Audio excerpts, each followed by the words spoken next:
Hello, hello, Battle Brothers. Let us continue. All right, it is day 42.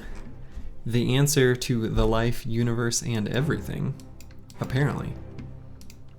Forgotten the question, but anyway, let's take just a moment to look at the squad, look at our situation, assess things, and kind of make a decision on what to do and where to go. So big picture, we just spent a bunch of money kind of restocking the team with supplies. So we've only got 2 days worth of crowns in the bank right now. So obviously that's going to need to get shored up.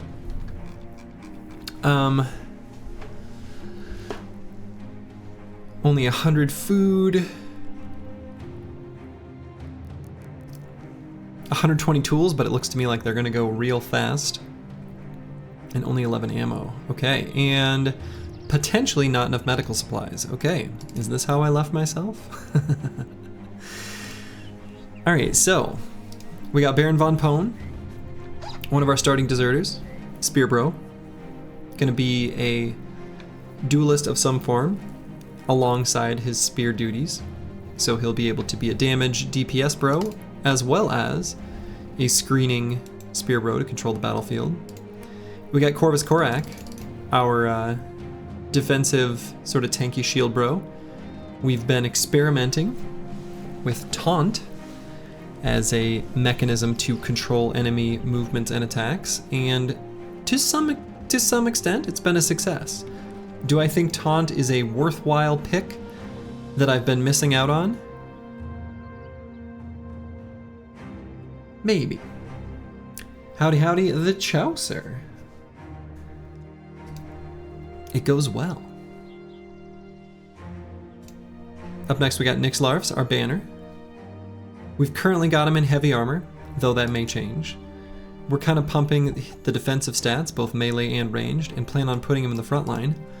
Honestly, maybe even could leave him as a forged bro, especially if we're going to put him right in the front.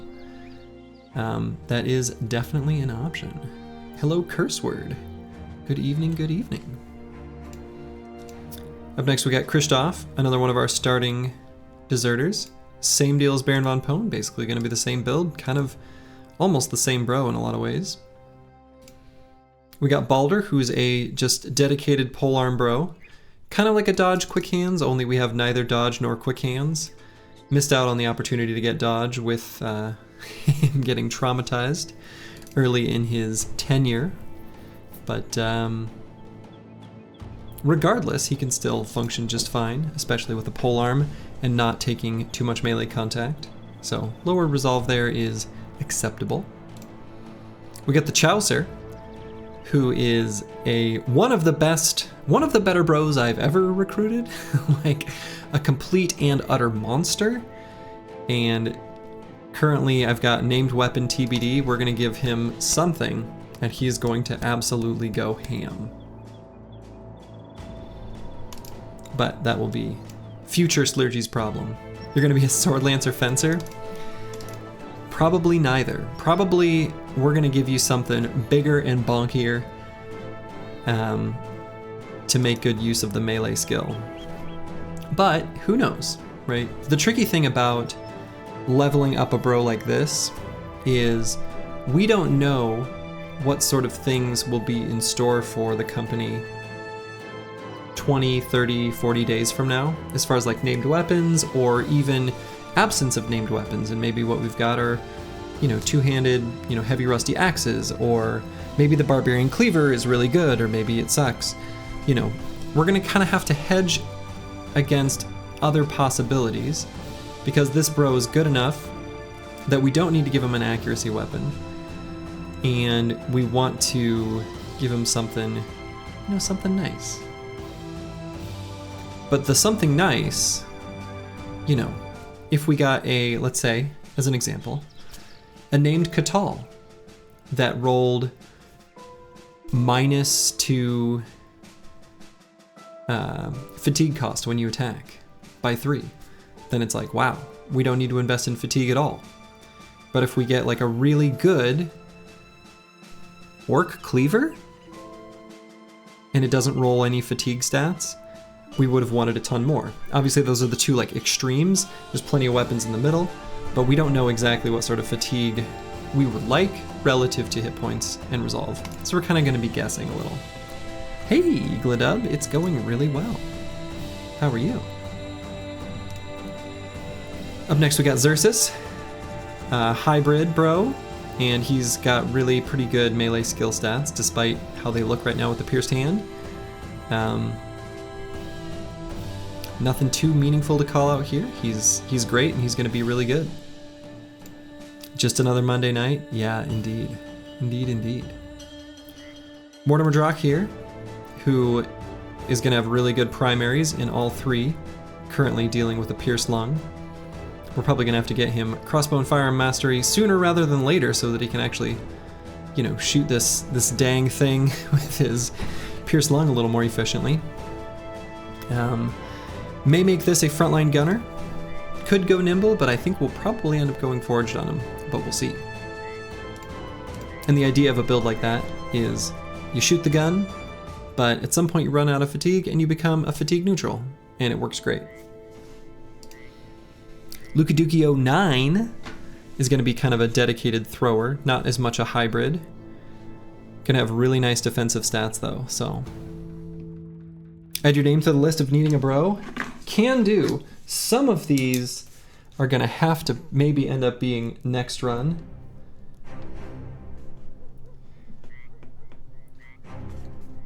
But noted.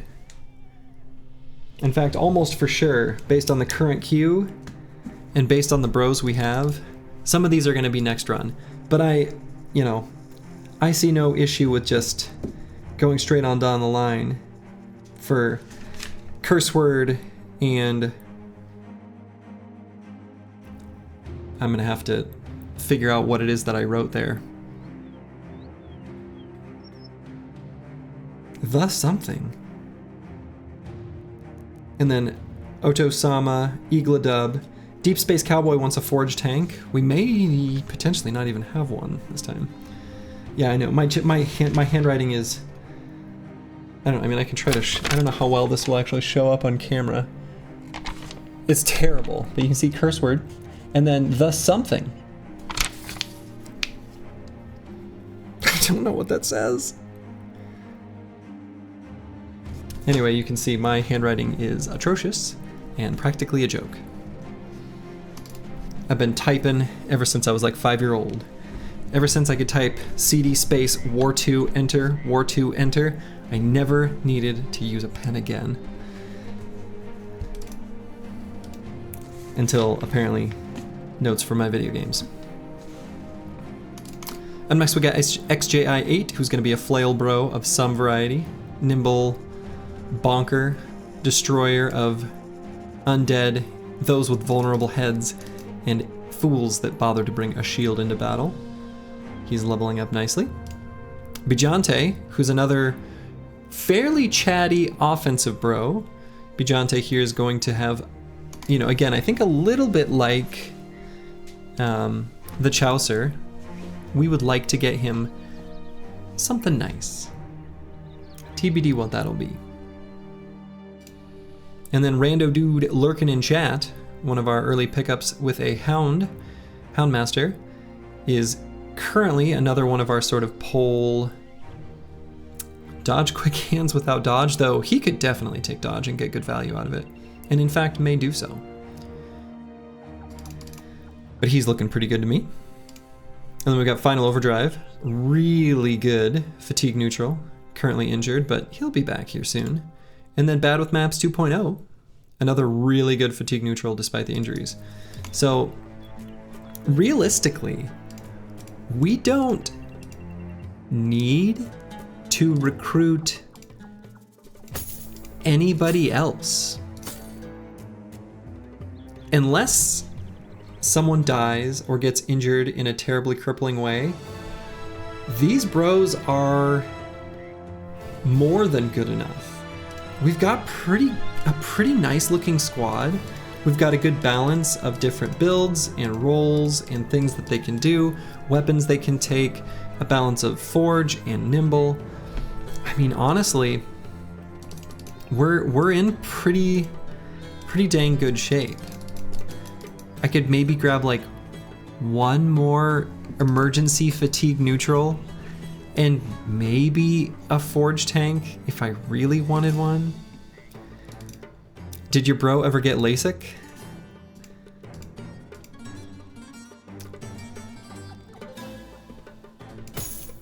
Doesn't look like it.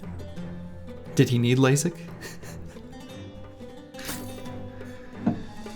No glasses on that face, so maybe he did.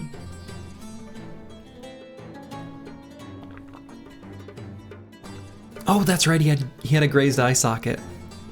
Yes, no need for LASIK, it was a natural recovery. That's right, his eye got poked real bad.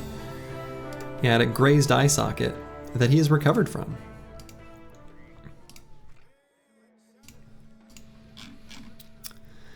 So, we recently got into a fight with a bunch of House Niedergard, right over here in Foe Infesta.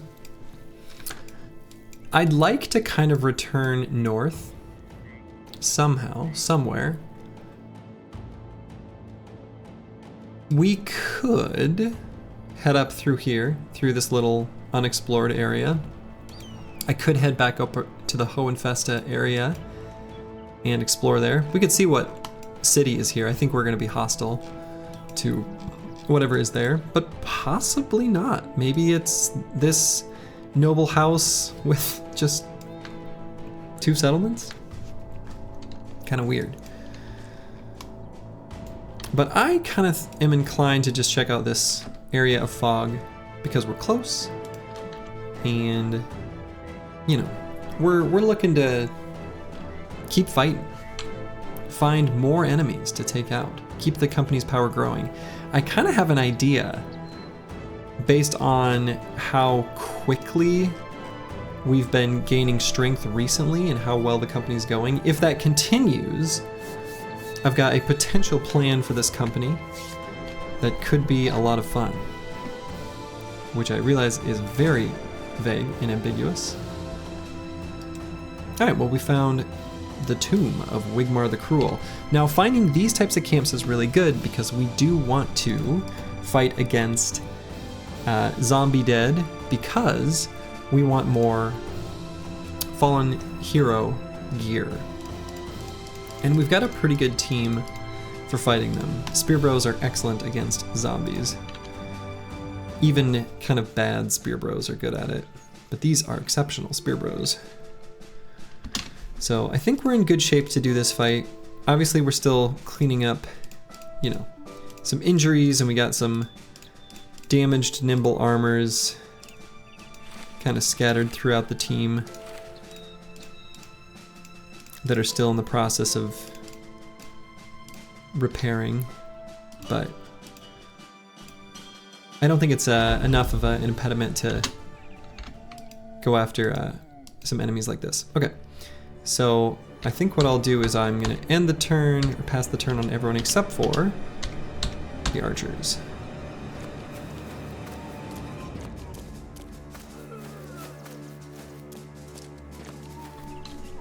And then accidentally this guy, but it's okay. All right, so we got one fallen hero. That looks to me like Decayed Coat of Scales. Kind of hard to tell underneath their ragged tabard.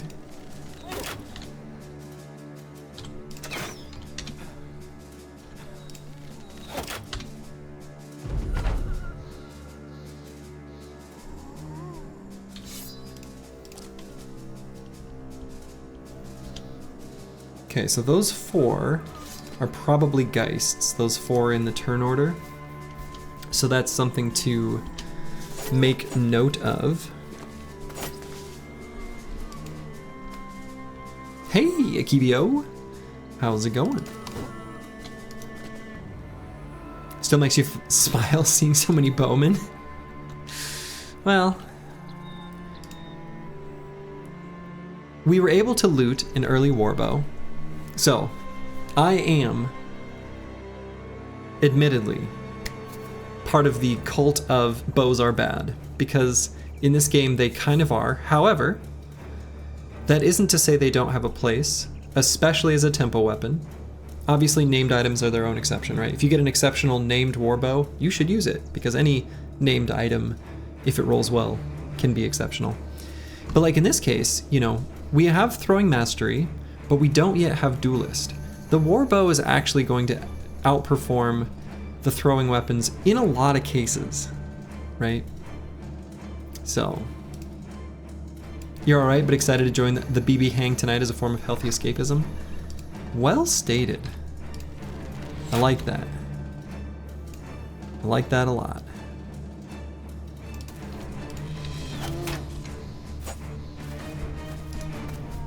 But anyway, when you get an early warbow like that from some mercs, it would be foolish not to use it. It really would.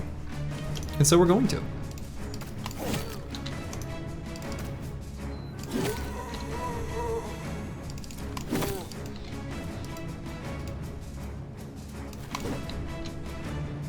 Alright, so there's the Geists. So they're going to move at the start of the next round. The nice thing is this one's going to move forward and not be able to scream. This one's going to move forward and not be able to scream, so he'll go all the way to here maybe? Kind of depends on the turn order between those two. Here, this guy, one of the two of these Geists, is going to fill in this hex and then scream. So Christoph, you know, hang in there, buddy. He's confident, but his resolve's not that good. Then the other Geist will probably go here and then not scream. So that's what I'm projecting for what they do. We don't have a lot of like time to be able to do anything about what I just said. But that should be what happens. Oh, actually, did I just change? No. I guess I could go here and then he could go there and scream and only affect Baldur. They must want some ice cream. They must. No, we'll stay right there. Yep, so he moved there, moved here to scream. That guy went there, that guy went there. Okay, that is, not to brag, but that's exactly what I said they would do.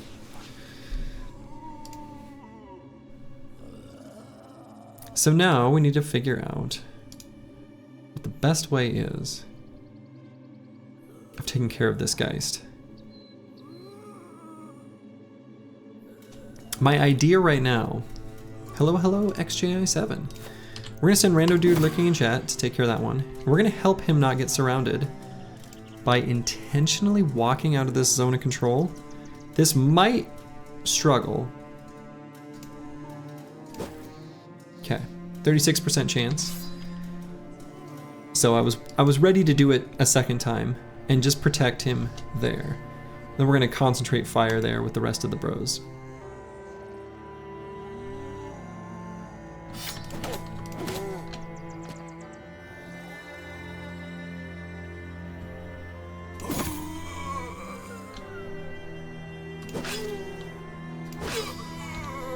Okay.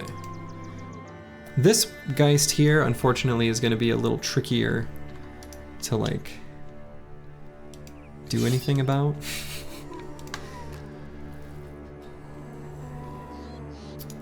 And Baron von Pone, I'm going to shield wall and wait. We'll see what our options are. Blueberries and a potential BF armor, I see. That is a good analysis of the battlefield. That is an accurate description of what I'm seeing.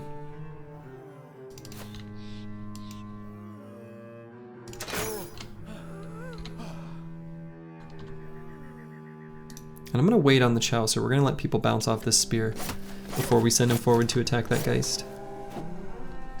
We can let the fallen hero bounce off the spear a little bit. It won't damage the armor too much.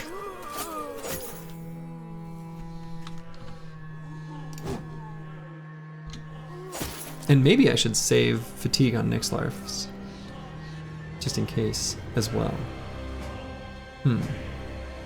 Well.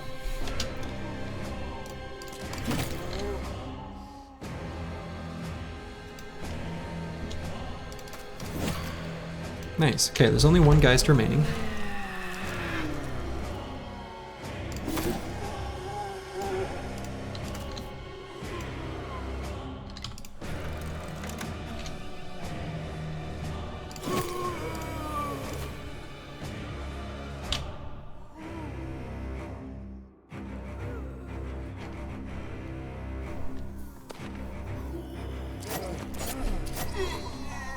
Things are going pretty well because we do want these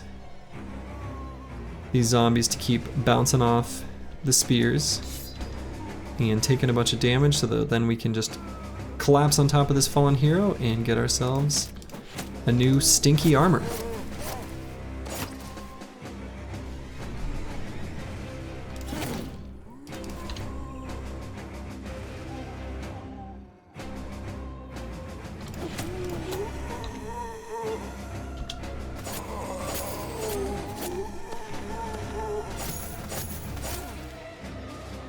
Pretty close to being in that position. And in fact, Corvus Korak could walk up here and get in range of the fallen hero right now. Lock him down. I don't hate that.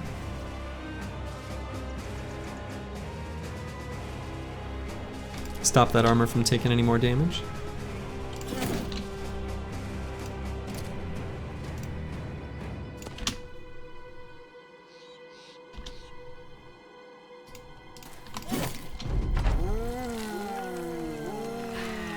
Oh, alright. The scream was too much for Christoph. So we'll get some dogs down. We don't want the dogs to go all the way to the fallen hero, but I think we've got enough bros up here that we can put dogs down here, and it will be okay.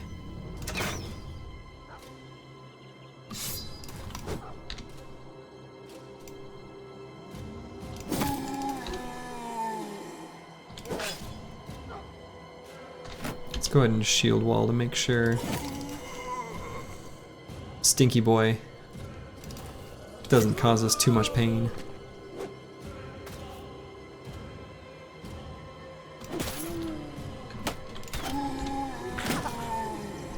And, see, that's what I'm saying about maybe I should save fatigue. Don't have enough to rally. I guess I'll just end turn in case I need it next turn. I'm hoping I just won't, but you never know.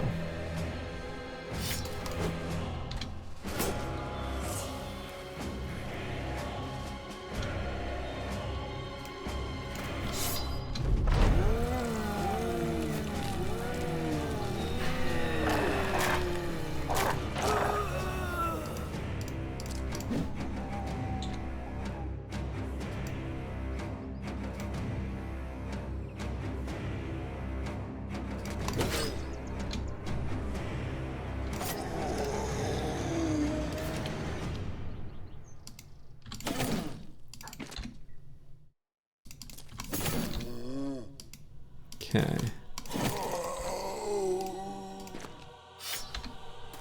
Could maybe have taunted there instead of pulling out the knife, but Baldur I'll do one puncture, but I'm going to save the rest of his fatigue. Let's see, what is the range on rally? I think it's only 4 tile, yeah. So we can't even reach Christoph.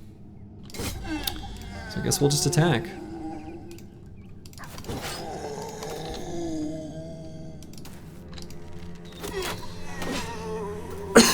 Ow.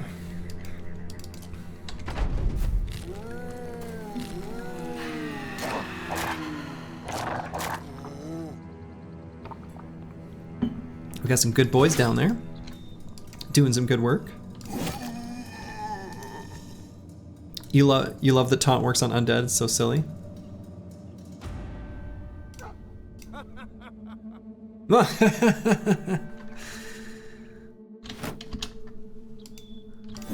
It is kind of funny.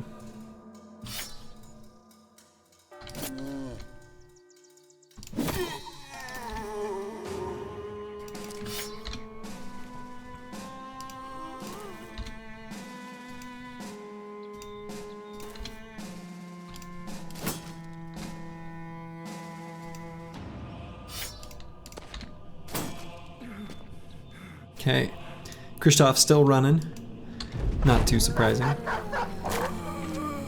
He doesn't have the best of resolve.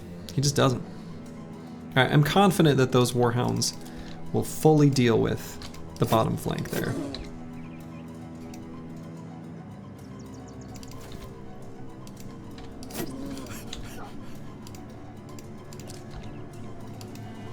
All the confidence in the world.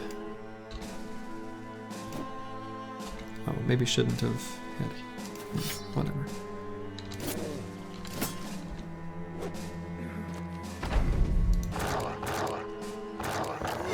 See? I knew those dogs could do it.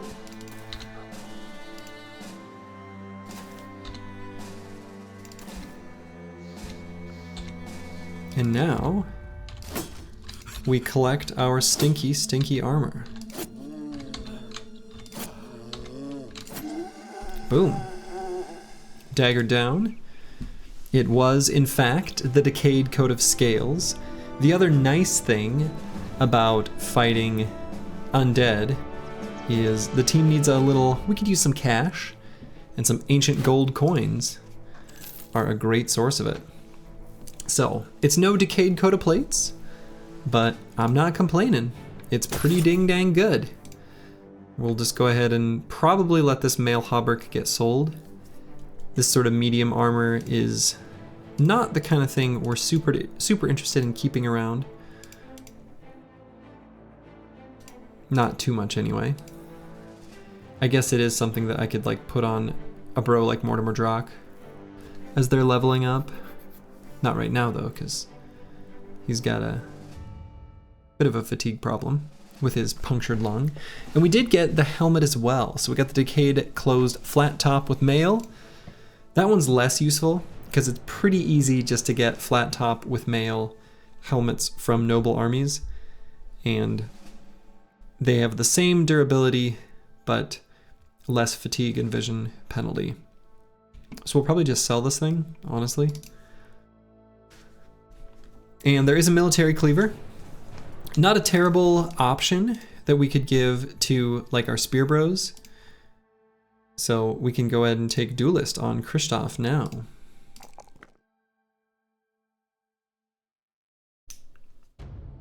So,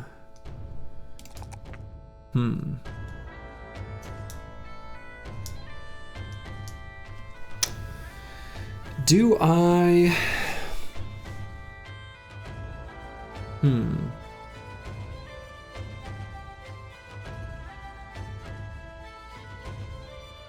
Do I pump hit points or fatigue here? I feel like a case could easily be made for either. He has the athletic trait, so he uses less fatigue when he moves. The spears don't usually move a ton in fights, kind of depends on the fight.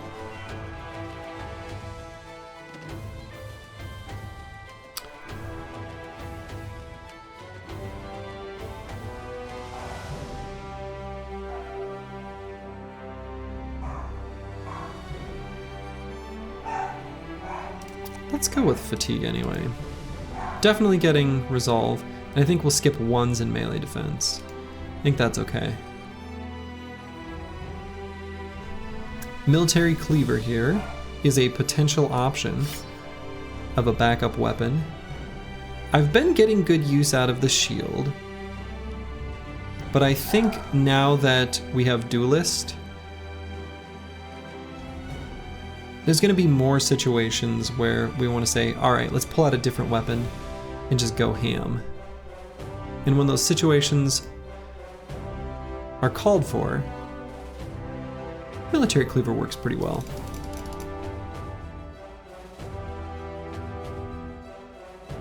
Okay.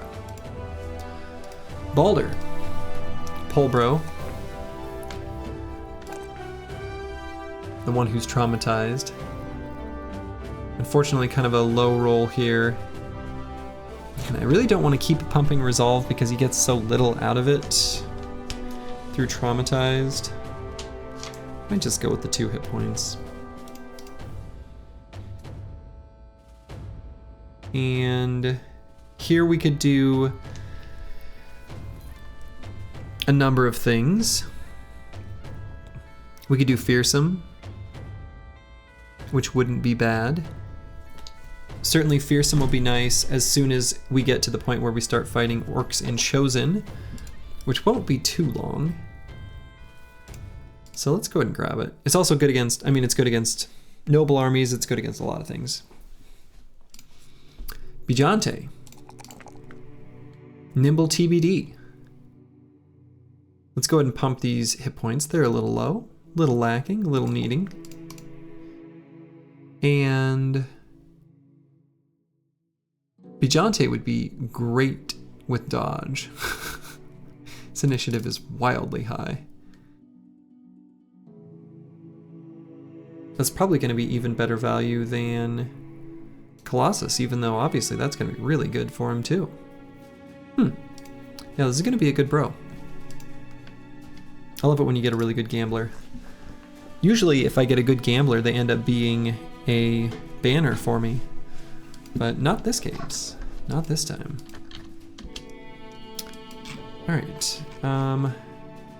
Because there could be more good camps to bust, let's just take a step on this mountain ridge over here to the east. Okay, nothing. So here's where it all started. The place where we deserted from, we haven't even explored yet. Presumably deserted from, right? You always start out next to a tier 1 small fort. And here it is, Dornwall. Caravan passed through here.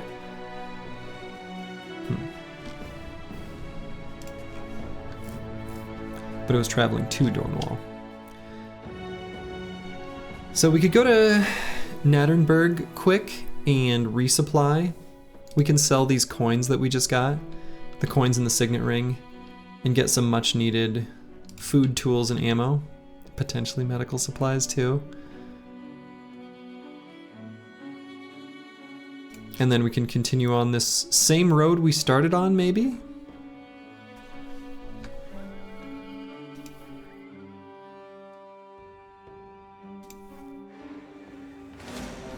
Some peasants. Group of 4 little peasants. Oh my, would you look at the time. These peasants picked the wrong road to walk down. I can tell you that much.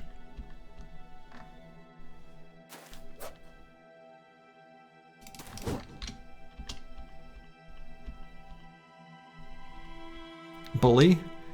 Bully indeed.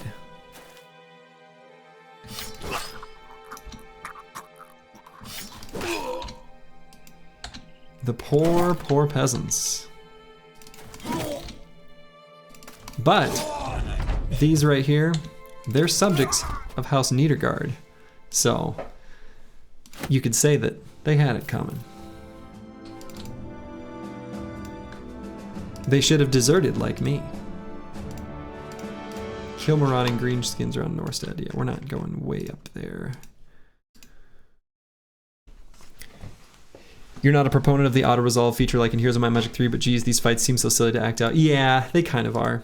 That is why I like the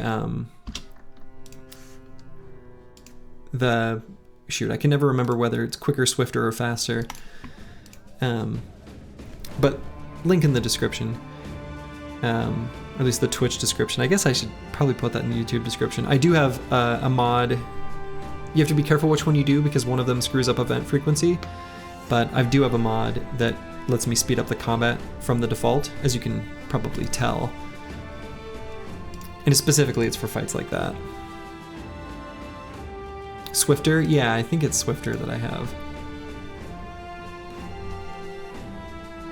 Alright, so tools are cheap, but we only got 1 stack. Ammo's cheap. We'll probably get all 3 stacks. It's not a great place to sell stuff, but probably... I'll sell some things anyway. If I sell just this, where does that put us? And then I buy these and these. 1 day's worth of wages? 2 days now.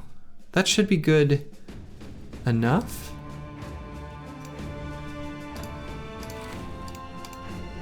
Just barely good enough, I think. Till we can get somewhere where we can sell stuff.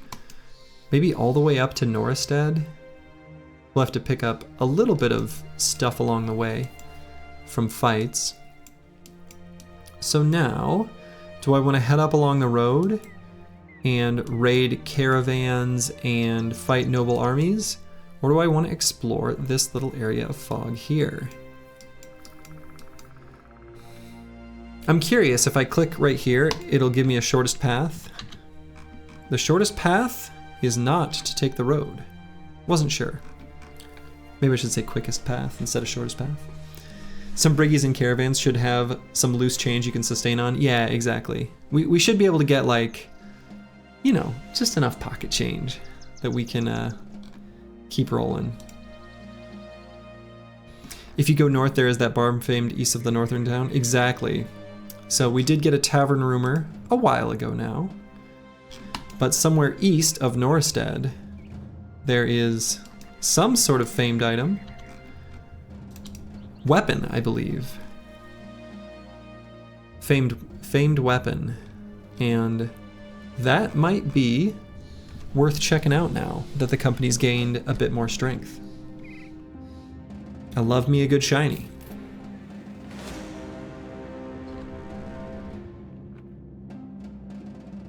Unfortunately, these brigands are going to win this fight.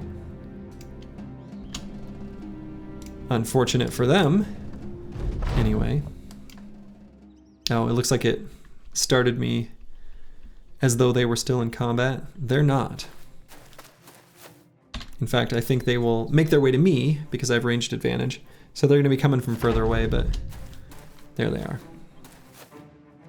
So we do still have a couple like armors that we kind of want.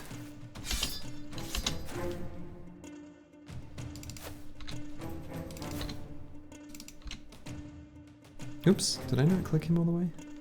Oh.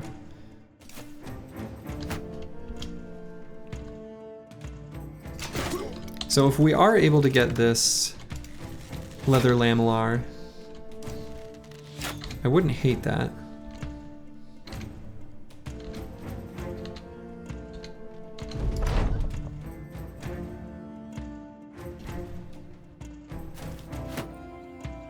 Perfect. That's exactly where I wanted him to go, actually. Hey all, how's the stream going? So far, so good. Just taking out some briggies, as you do. Hey, Bijante. Howdy, howdy.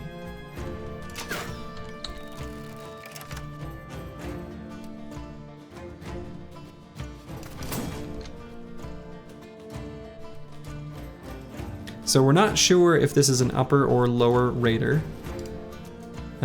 So I don't know if he'll be able to move and attack.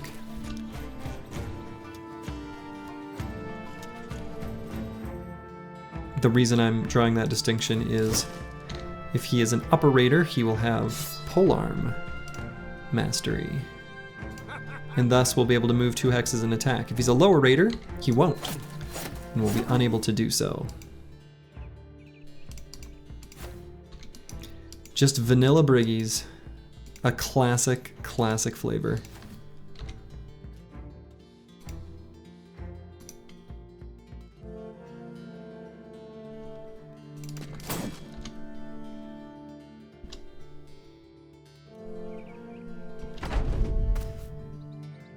Aha, he is a lower brigand raider, which also means that gives us a little more information. Given that he doesn't have polearm mastery, he's going to have pretty poor accuracy directly in melee, which makes it easier for us to just get right in and dagger him down for his armor too.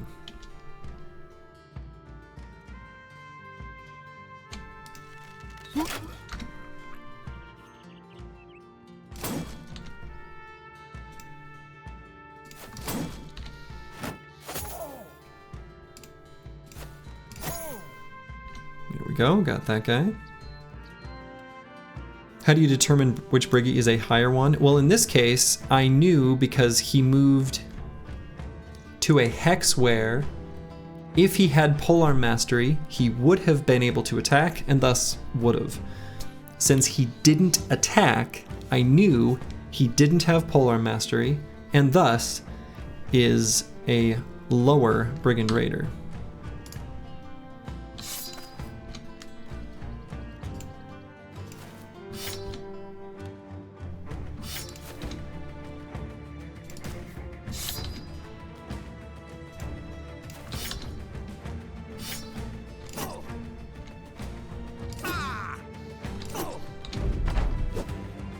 And so you can see right there, he had a 27% chance to hit, and he's attacking downhill, right? At a bro with not that good of melee defense, like Rando Dude lurking in chat has whatever, 27. So actually pretty decent, but he doesn't have polearm mastery. I'm actually kind of surprised he chose that target, but works for me.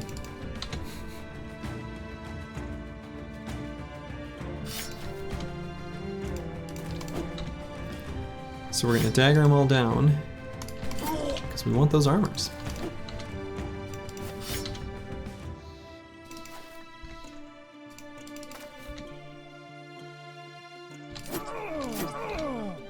This one less so. This one's just the 90. They look really similar, but the one this raider has on with the spear, that's actually only 90 durability. This other one is the 130, which is more valuable. You can see the 130, excuse me, 110.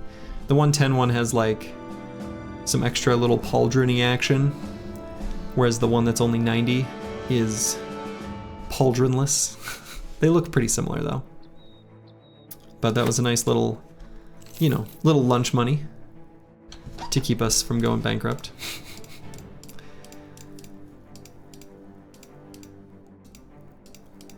And it looks like everyone's armor is fixed up. So let's go ahead and put a better armor here.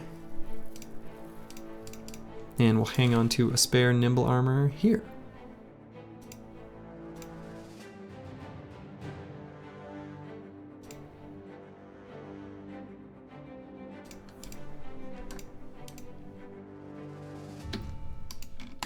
And we'll continue on. What do we have for retinue? We've got Lookout, Scout, and Recruiter. I think once we get a bunch of money, we'll look at replacing the Recruiter. But just 6 Brigands, huh? 1 Marksman, some Raiders. We should take that out. Is that an RDF banner at the front? It is. It is indeed. Not a huge amount of range defense. Not yet. Only 15 at the moment. But it is at least already anticipation online. So there is that. But this formation probably makes the crossbow scatter the scatter.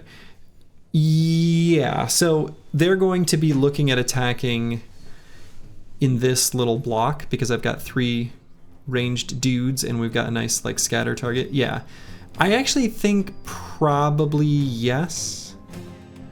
I don't know what their specific target will be, whether it is the guy with the crossbow or here in the front. Probably the guy with the crossbow, but I think that's... He'll be undercover. I mean, but that 366 armor, oh yeah, dude, that armor is great.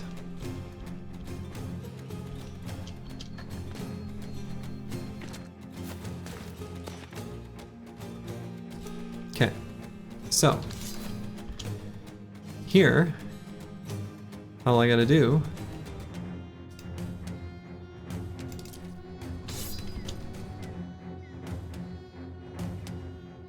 is hold tight where they can't quite reach me. Maybe give them 1 hex where they can make contact below Corvus Corac.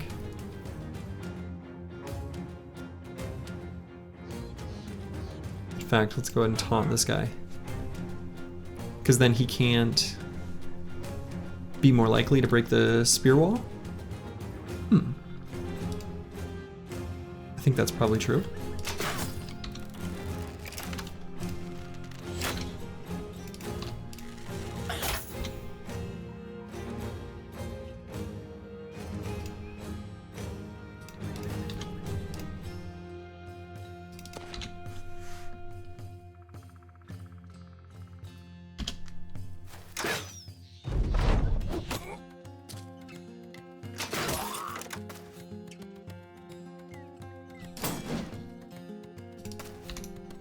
Hello, Corvus Korak. Yeah, so he did try to get in range of Corvus Korak, actually, from the taunt, and was hit by Baron von Pone.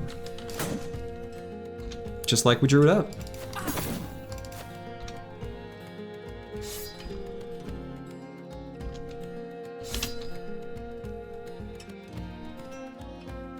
So let's go ahead and taunt this guy with the jabs. How about?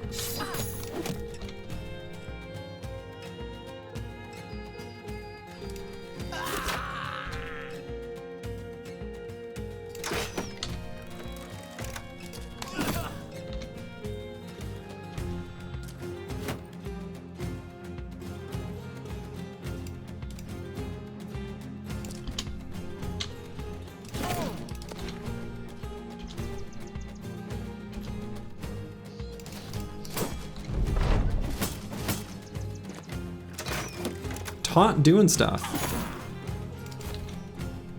Like, actually.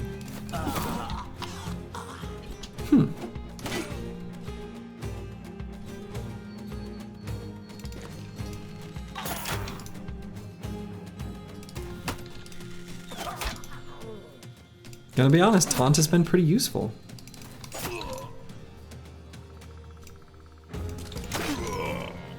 I feel like there's interesting play with taunt, specifically with spear compositions,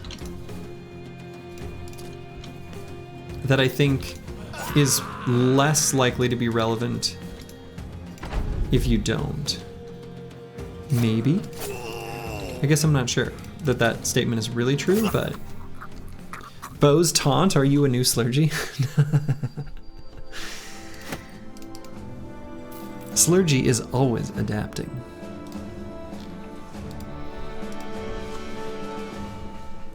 Now the bows, to be clear, the bows are kind of just tempo weapons. But when you get a warbow, you get a warbow.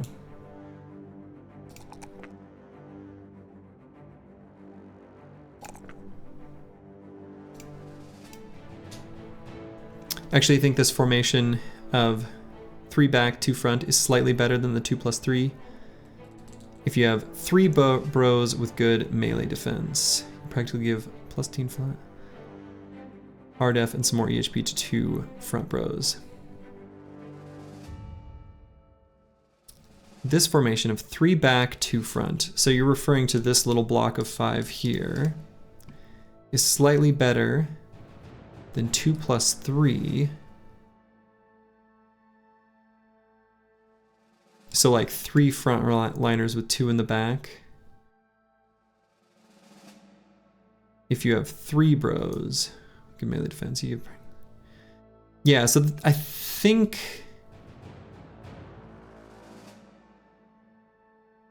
partially this is partially the reason I'm doing this is,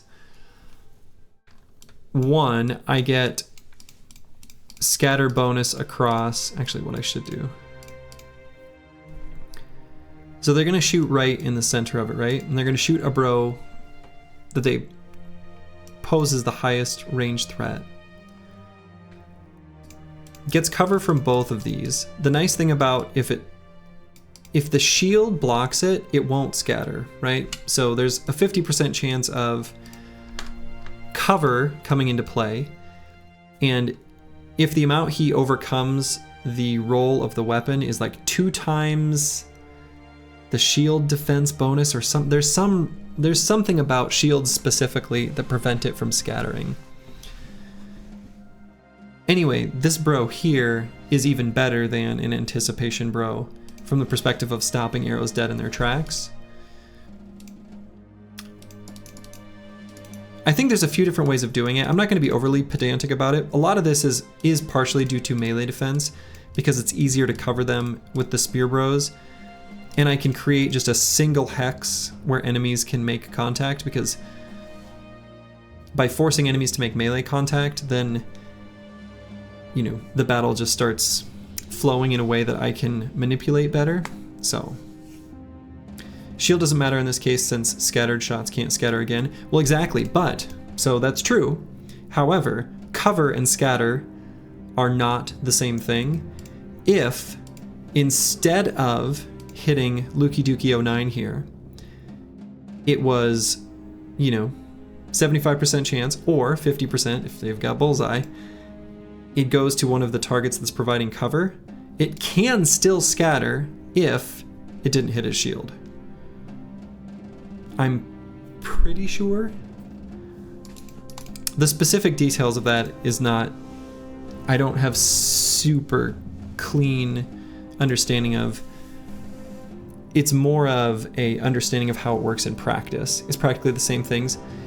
Yes, kind of. Except that if I didn't have the shield and it went into him, I think it can still scatter.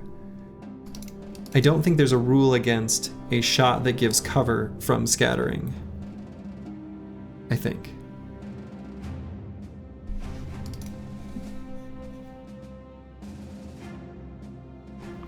Which also prevents it from potentially scattering to a bro in front of, or to an enemy in front of him. So against like nomads, for example, if they have archers that are shooting into you and you have anticipation on your frontline guy, the shot can scatter right into the nomad. But if you've got a shield, it's much less likely to do that. You'll just thunk it right into the shield. So anyway, Corvus Korak, what perk do I take next? Oh, probably should just be underdog. That way I can put him in dangerous spots. Easy peasy. And I think we'll just keep pumping these stats here. Maybe honorable mention for initiative for 75% of both a melee and a ranged defense. The ranged defense is relevant based on where he's standing. So I could, given that he's not like an off tank, but maybe if I don't find another good defensive bro, I'm gonna have to maybe pull an audible on Deep Space Cowboys' request for a forge tank. Maybe Corvus Korak is gonna be all the tank we need. And so if so, I would eventually want to give him Lone Wolf, and I do want him to have really high resolve.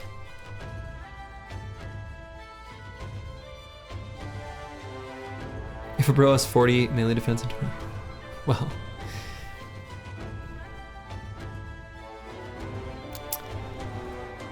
Yeah, I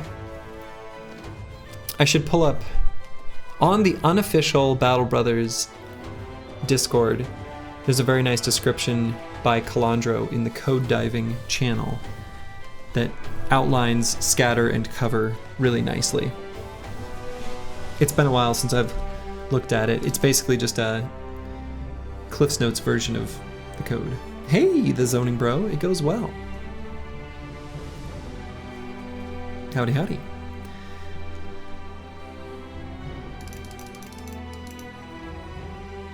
So yeah, I could maybe take initiative for the 75% of each defense. Given where I have him positioned right now, I might do that because he already has dodge. It seems kind of dumb, but I think I'll take the +5s. Given I have nimble, I think I always pump hit points though.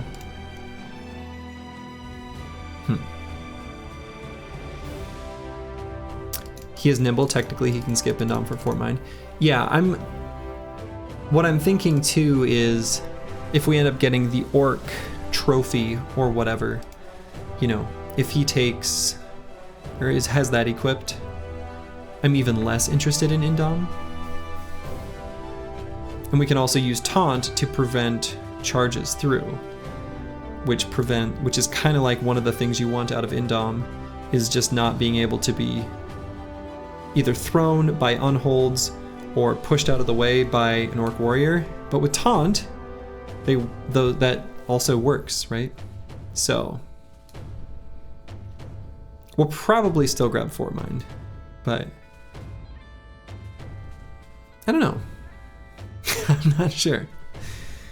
But hello, Ron2250. Welcome, welcome. All right, Baron von Pone, we'll go ahead and grab Duelist. And really want all three of these secondary stats. What do we want most? You think Orc Warriors can still charge through when taunted?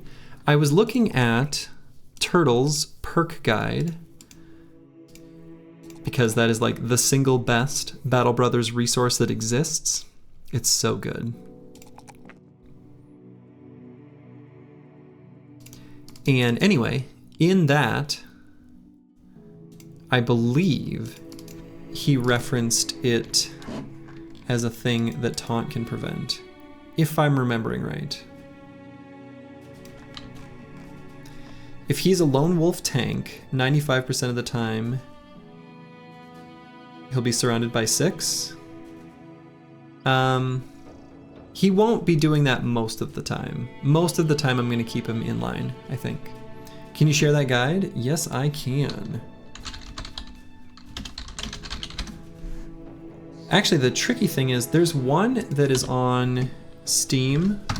There's another one that's hosted externally that I think has better navigation, but I don't think is actually posted by him and not necessarily kept up to date. Turtle says I'm right? Okay. I say, because I was just reading it today, specifically the taunt section, because I was like, I don't know, I should know a little bit about taunt, considering I'm using it. It's called the Battle Brothers Bible, not the Turtle Guide. Accurate. It is probably the single best single reference that gives a great breakdown of each perk. It nicely gives pros and cons without telling you how to use a perk, which I think is really nice. Like, it's not prescriptive, it's descriptive. And I think that makes for a better guide as far as like learning game mechanics, thinking about how to build a company without feeling like you have to do it any one particular way. It's like the perfect guide. It's so good. You a taunt pro now? I'm getting better.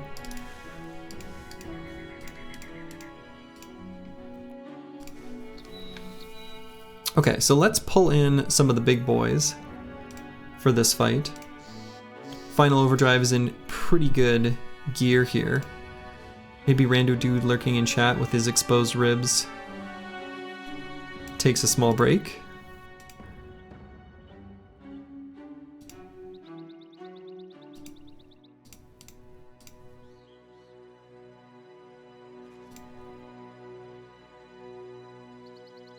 Yeah, I think we can.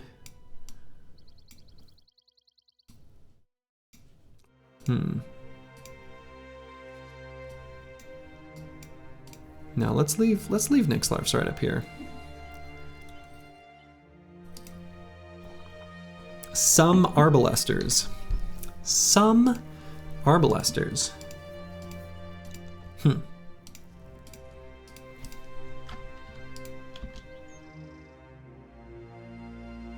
The nice thing about some Arbalesters is we have Secret Anticipation. Do you think it's overkill to take Lone Wolf, Indom plus Recover, and Taunt on the same bro? Oh yeah, to be clear, when I say I'm going to take Lone Wolf, I am probably not going to take Indom and Recover on this bro. Nimble tanks usually have a flex perk. I might try Taunt on them. Yeah, I've kind of been cooking a little on what Corvus Corac might end up looking like if I don't take if I don't get another bro that can be a forge tank, I've got a couple ideas for Corvus Corac. And there's a part of the idea that is specifically suited for the Deserter's Origin that I didn't even think about when I gave my initial like day one slide. Y'all wait, it's coming.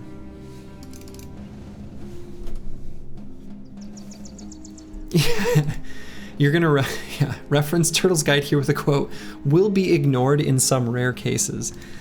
Yeah. I also, like, reading that line does give me pause a little, because I'm like, which rare cases, Mr. Turtle? What sort of amphibious trick is this? Well, well, well, would you look at the time? All right. So let's make sure that the dogs run into our spears. Many arbalesters. Holy buckets.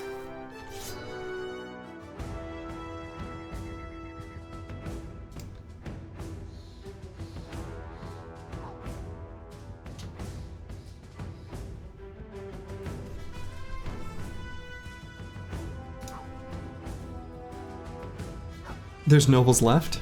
There are. We haven't taken out that many yet. We're still early in our journey.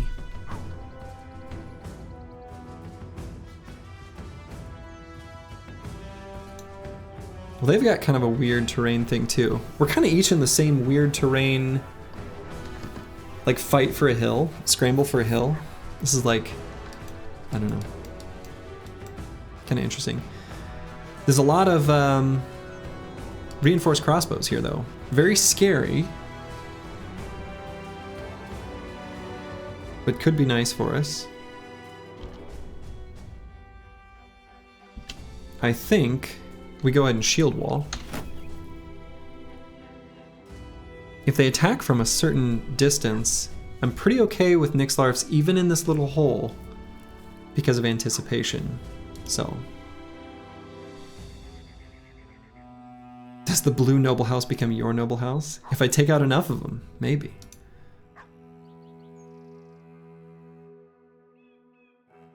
Any reliable apps to take screenshots of Battle Brothers? Well, if Reddit has taught me anything, the best screenshot device is external to the game, and you try to get as much glare on the screen as possible.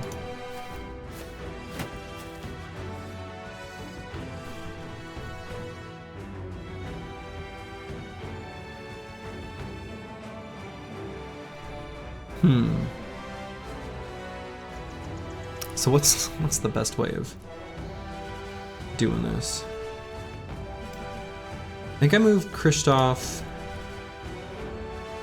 Yeah, so this is a bigger hole than it looks. These guys are going to be able to do nothing.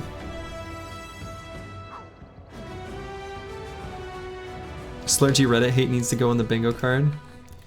Probably.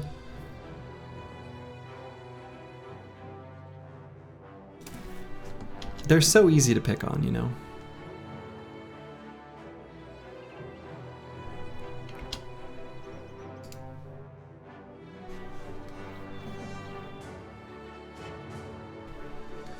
Are you somehow still alive? Oh no. Zenithot too. No.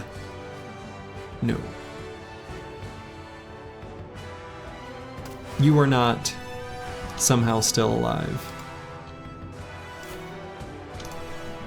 You are somehow dead.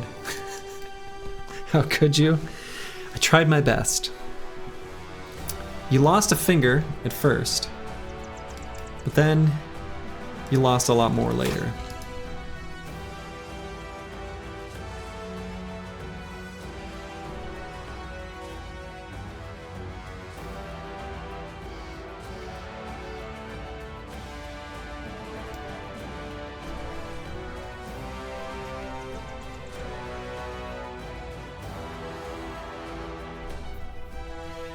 Unhold would still stun you if they're 2 tiles away. They will still do the AoE swing, but with correct position, you know, do bro back 7 without getting hit. Orc will still charge if they're 2 tiles away.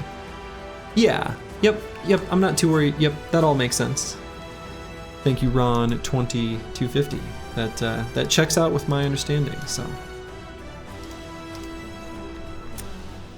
Let's see, the turn order here is a little annoying. I didn't know they would charge so far forward. I want Nyxlarf's up here, but I want to make sure we still get sufficient, like, scatter locations. So, I guess we'll just leave Mortimer Drock right where he is. We'll just put Lukey Dookie here.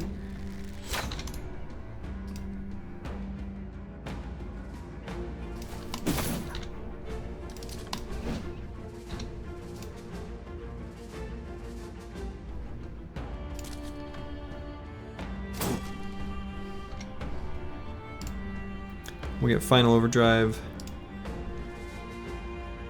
here. He's got pretty good armor on, after all.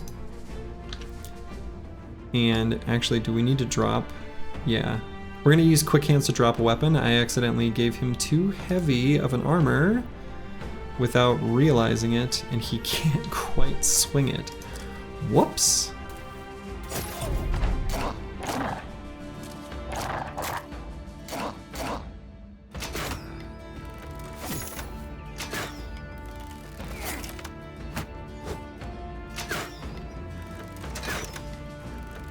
The anticipation, doing what it needs to do.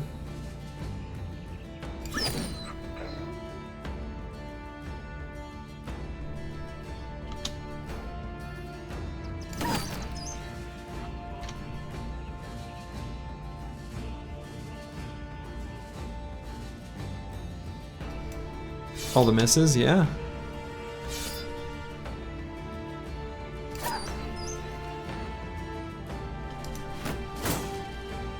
Wow, that was something.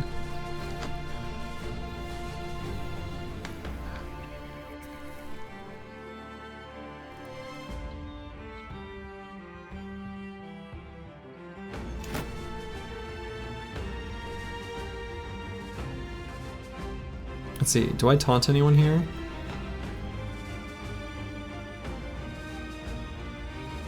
No? Spearman plus Reach Bros, the Slurgy special. Yeah. Well, we don't, I mean, part of it is a little bit like making use of what is available too, because we don't have much for big chunk and melee weapons. They do the best damage, they really do, but we just don't have much right now.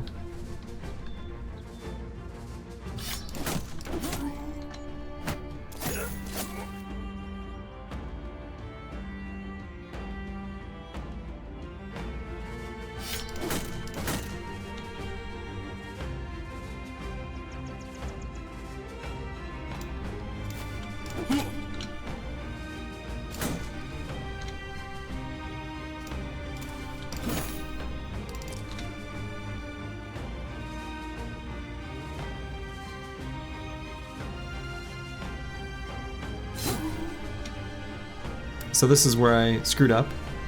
Final Overdrive, I'm gonna wait, but I'm gonna have to drop one of his weapons and then move him. Whoops.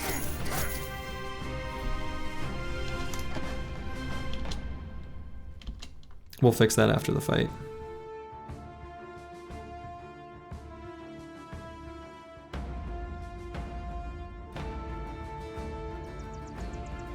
I don't think I need to taunt anyone.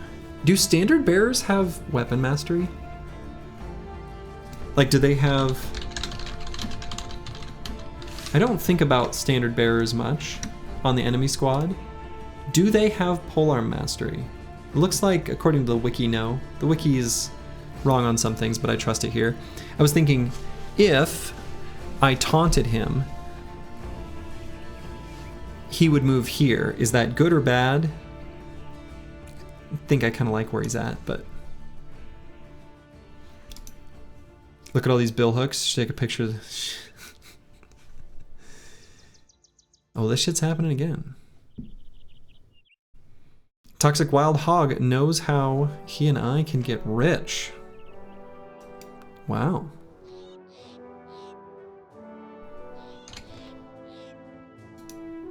Pretty sure he won't move. Yeah, he won't. But if he had Polearm Mastery and I taunted him, he would move to attack. Given that he doesn't have Polearm Mastery, he won't move because he can't move and attack. We learned in a previous fight that at least Billman, if this were a Billman and I taunted him, he would move and attack.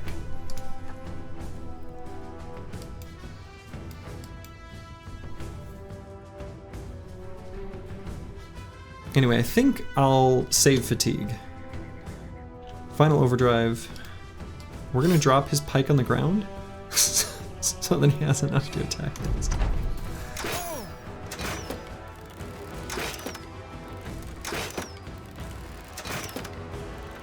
Look at all those crossbow bolts doing nothing. First of all, you and me start working at the bank. Doesn't matter the position, okay? Just as long as we get in there all right. Then we go there every day, do the work, gain their trust until we get them in the palm of our hand. So do we become mortgage brokers? It's an interesting strat. You can taunt at distance? You can. You can. And it does even kind of work.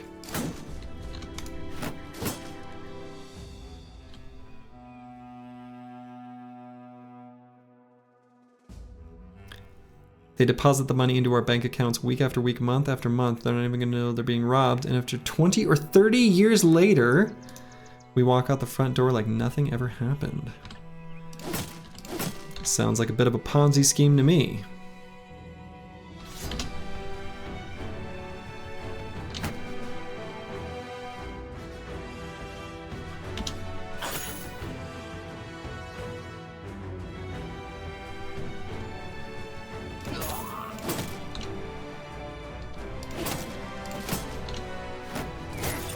Yeah, these groups of shield walls, the groups of shield walls though are making it real hard to hit them.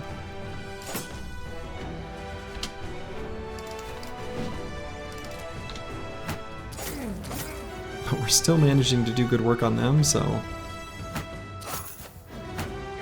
I guess it's working. Work is a Ponzi scheme? Kinda true.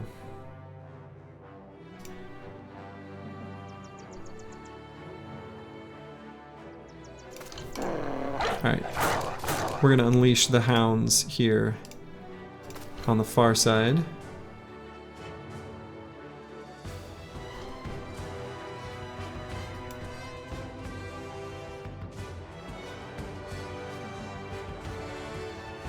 Who do I taunt, if anyone? No one?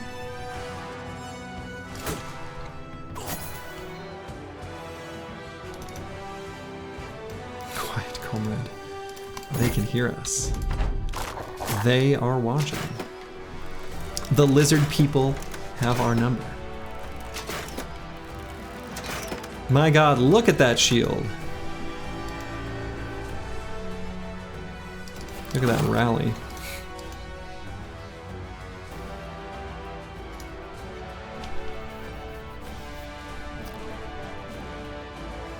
Hippie propaganda is going on in chat.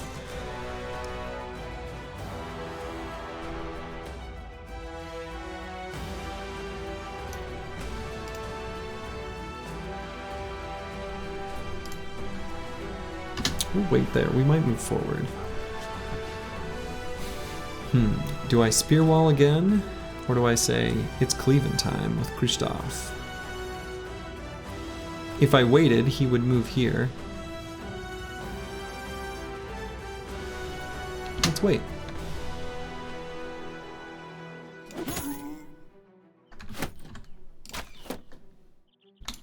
Hey, it's a Dirk Pit 5885. As previously mentioned, your McDonald's conversion units have been a hit. People are into them. I don't blame them. And hello, Bad with Maps.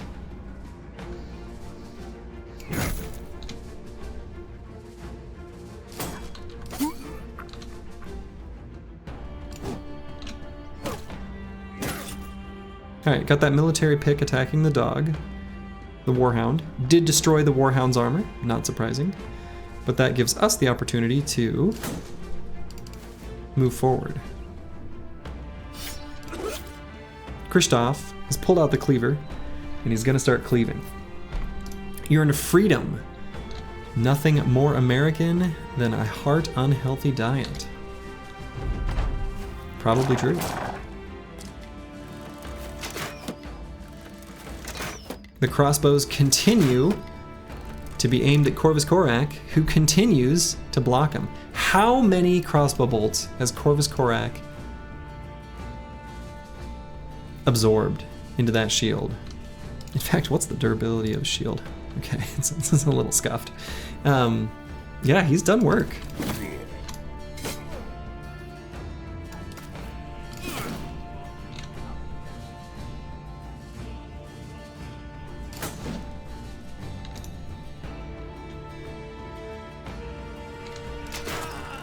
Keeps work busy, indeed. How many Big Macs worth of arrows has he blocked? See, that's the real question.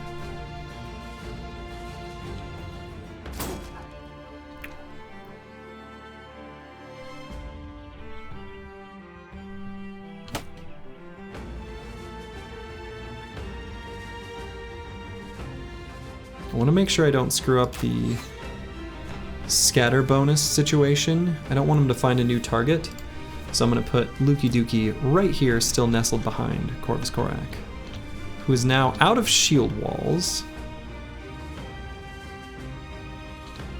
I'll just end turn. We'll let him build up more fatigue, I think.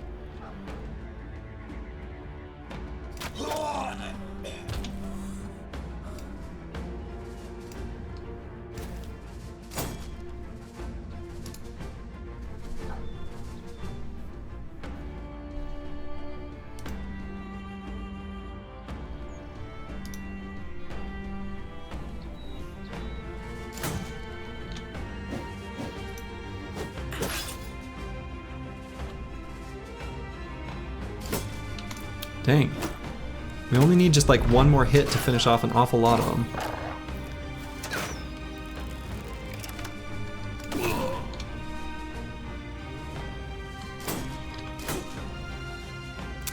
Dang it.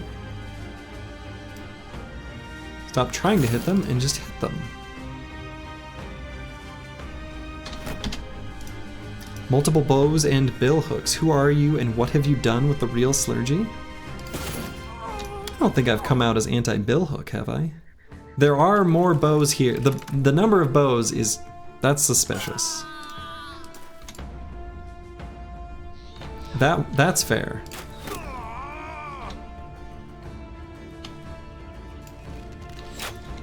But these are low-level throwers who just don't yet have all of the, you know, the DPS perks that make throwing so good. So when you get a warbow, you use it.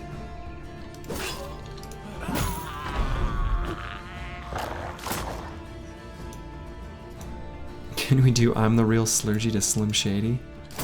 Oof. I don't think the world's ready for that. You're not ready for this, Jelly.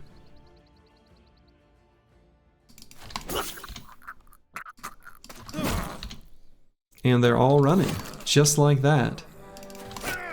The enemies are fleeing. Bonesaw is ready. Is that from the music video? That line, Bonesaw is ready? Why is that familiar to me? I can't quite place it. Alright, we got one more flat top with mail.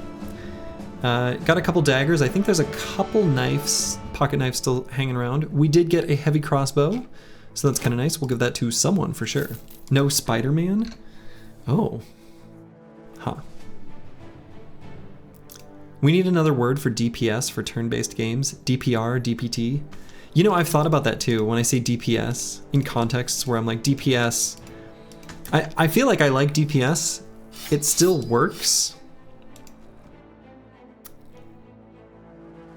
From the perspective of like, you assume a round is a constant number of seconds.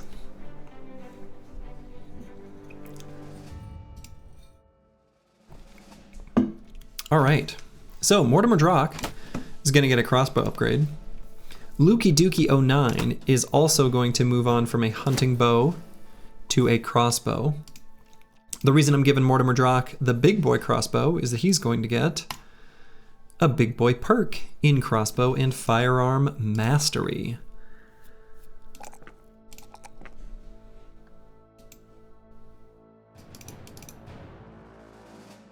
First, Tobey Maguire Spider-Man for Bonesaw, played by Randy Savage. The Randy Savage? Give him a gun already? We would like to. At some point, the campaign will take us back to the South, and we will acquire handguns at that time. Will we purchase them in a store? Will we find them on the battlefield? Time will tell. We'll have to see when the time comes.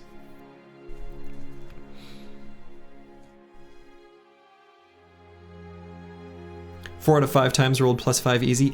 Yeah, seriously, Xerxes, this 3-star range skill has been chef's kiss. Lot of 5s, absolutely. So, Xerxes here is going to pile on perks at the bottom.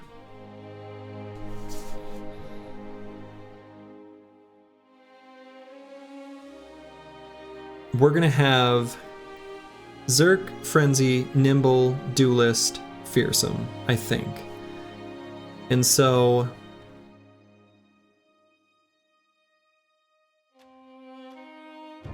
Bags is a decent choice for him.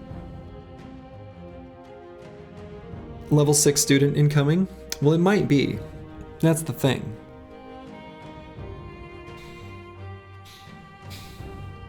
So let's think about what we want this build to be. His hit points are good enough that, given where he's positioned, he's not going to need any more defensive perks at all. We're going to make this kind of a true hybrid where he's going to be capable of fighting in melee. He's got good enough melee skill and melee defense where maybe I don't take Bags and I give him a secondary mastery and say, all right, he can fight pretty well with a noble sword, for example. Bags plus crossbow mastery for Unreal Greedy build. We could do crossbow mastery, and we could do that so that he can use a gun. I don't think that's bad.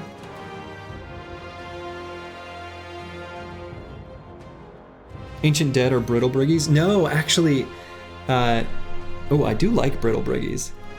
Someone on YouTube actually suggested Bone Briggies, and I sneakily updated, I don't know how to point that direction, whatever, the other side of the screen. I sneakily updated the bottom left to be Bone Briggies. I really like Brittle Briggies though, too.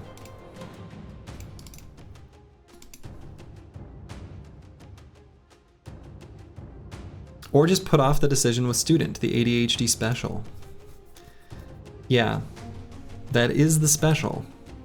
So Student puts off the decision in a sense, but also lets us get to Nimble faster and Duelist a little bit faster as well.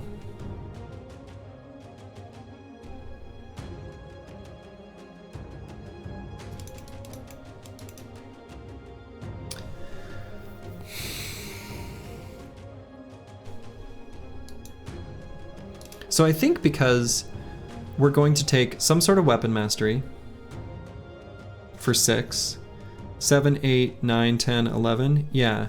We don't know what we want the weapon to be, and the other perks are going to be this little U shape down here of Berserk, Nimble, Fearsome, and Duelist, and Killing Frenzy. I think let's just get Student. I don't think we're going to take Bags on this bro, because I think he's going to be good enough at fighting in melee that we're going to say, all right, he ran out of throwing weapons. Pick up a sword and get in there, you know?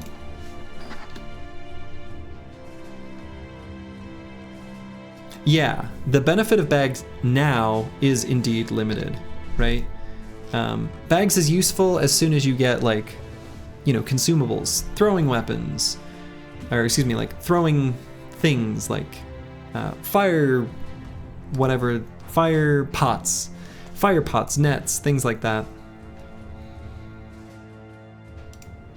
And we don't have many of those at the moment. Or pick up a chosen axe, what do you think? He could pick up a chosen axe. I feel like when you've got duelist though, you get enough benefit out of that a one-handed weapon is gonna be better. They're also way lighter to hold, so from a fatigue saving perspective, that does matter. You're really curious how it'll grow with this bro because you have a very similar bro in your current run early on. Yeah, I think it should go well. Knock on wood. All right, so we took out that noble army. Again, we're gonna keep working our way towards Norrstead because we want to sell things, but we want to accumulate some to sell so we can check out this collapsed fortress. We went here once. I actually don't remember for sure what was here. I think it was brigands.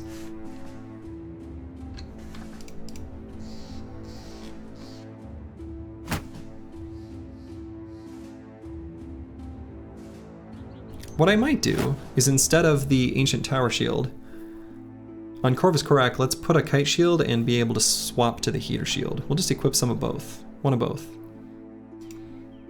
Best of both worlds as needed. Given that this is falling apart a little. Was that the Necros? Might have been. Ooh, oh my. Would you look at the time? This is a scarier army. Quite a bit scarier. Are we in good enough shape to fight such a scary army?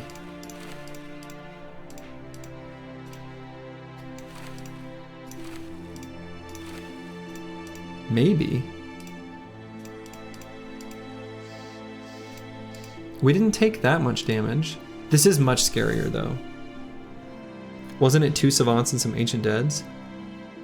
I don't think so. I don't think this can be.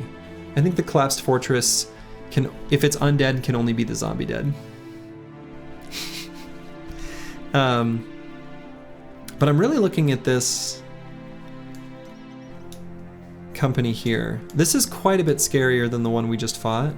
They don't have a bannerman, which is interesting. They have a few hats with really nice feathers. I'm looking at those Zweihanders.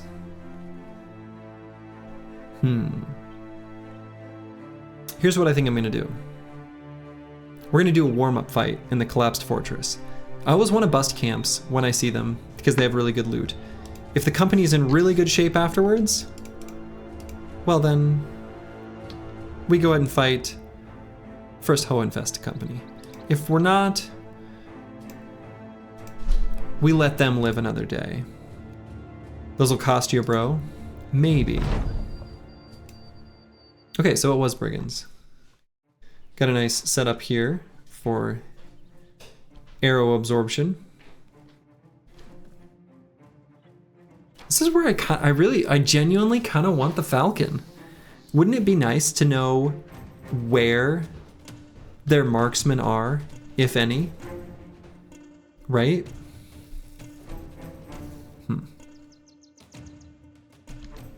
Anyway, we'll wait across the board. We'll see what the enemy decides to do.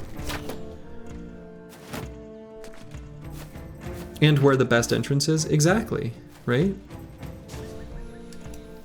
All right, so I think they're definitely consider themselves to have ranged advantage, and they're probably right. So let's move like to here. Do I go here just to be ready to spear wall next turn? Maybe. Bleak Blade Ingram. He's got a helmet that's nice, but otherwise looks like a wimp to me.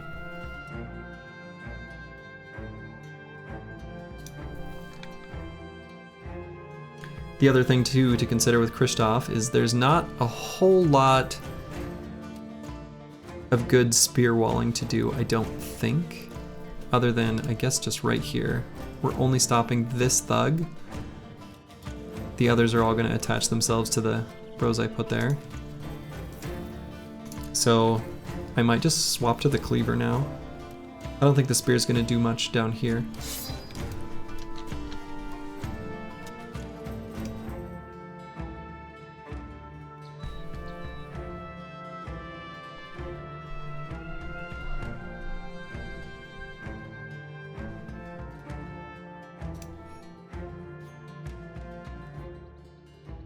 Baron von Pone, let's put here.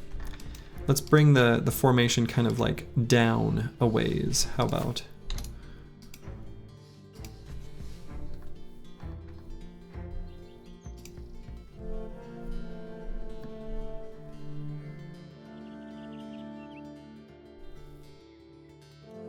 So looking at where all their throwers and ranged bros are, want to make sure our kite shield is positioned sufficiently.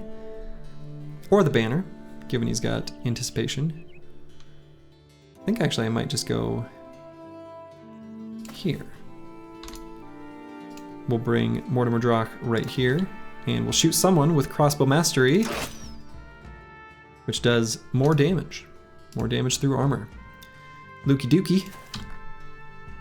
Give that guy a stern talking to. The Chaucer. Nice and defensive. We can put him right there. Xerxes. Hurt a little bit. So let's just send here. We'll sneak Balder right in there. We'll put Nixlarfs right there.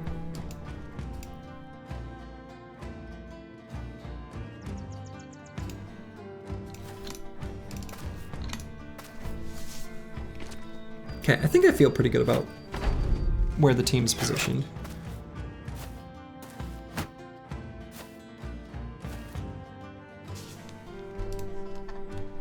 We'll wait on Kristoff. He's got a cleaver. Let's let him finish bros off that are already hurt. Easiest spears of my life. Easiest bill hooking I've ever seen.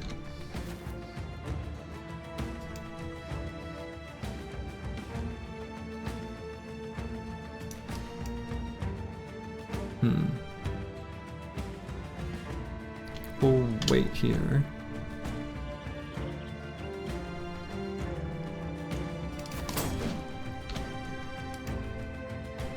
Lukey Dookie will pull out the throwing weapons.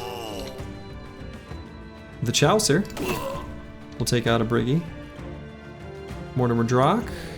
Let's shoot this raider over here. He doesn't have a shield.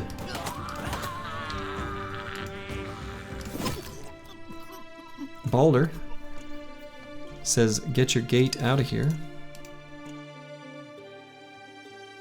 We'll wait. Actually, why don't I push Final Overdrive forward 1 hex? I bet Bleak Blade Ingram will get into melee range with him.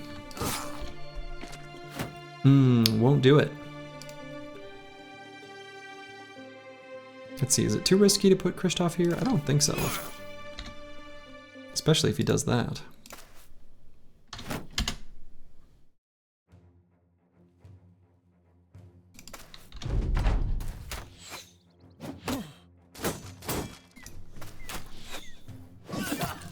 Ow. Okay, Xerxes is gonna take a few steps back.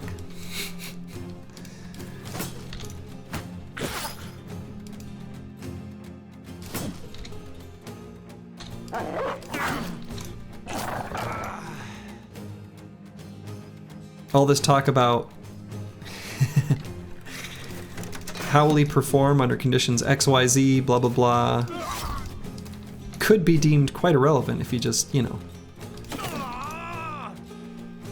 takes a stray throwing weapon to the face and,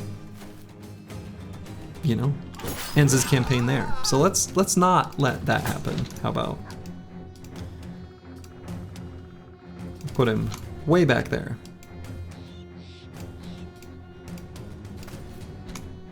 He's still confident. Overconfidence is a blah, blah, blah. Right. He is confident.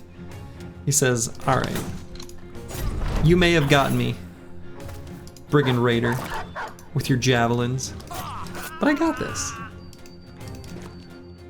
I know my commander would never send me somewhere too dangerous.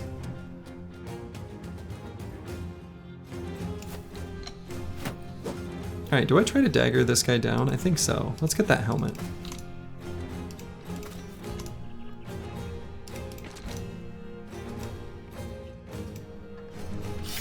Let the knifening let the knifening commence. Commence. Boy, that word was escaping me. Got a little bit of the brain dumb.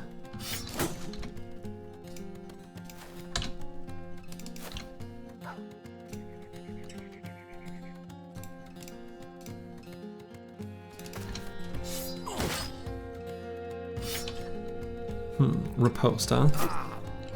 Take that.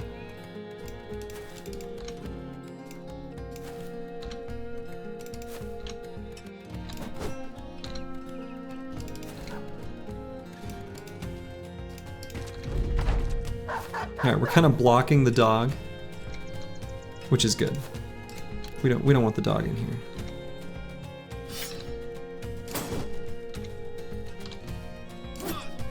There we go. Screw your riposte. Alright. Knifening? Ooh. Is that what I said? I think I just said knifing, but I kind of like knifening. Unfortunately, we didn't get a helmet. But that's okay. So let's take a look at our situation. So Xerxes is, does not have 9 lives. Let's let him have a breather. Rando dude lurking in chat, despite your exposed ribs, you're in. Didn't get any levels. The mood's good. People are euphoric, in fact.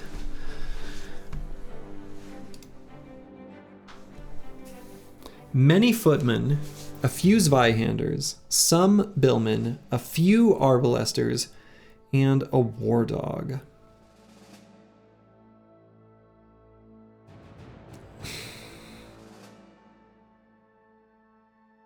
So, other than the war dog, there are 18 regular human soldiers. That's maybe too many. Billmen plus arbalesters are scary. Yeah. Considering we've still got a few, derpy level 4 and level 5 bros hanging around. And by a few, I mean, half the team. I don't think this is a fight we take.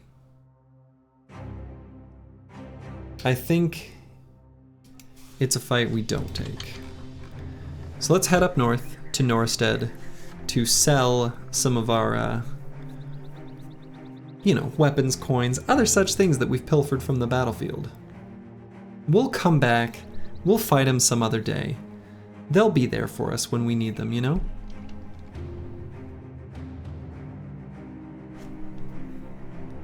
Discretion's the better part of valor, blah, blah, blah, blah, blah.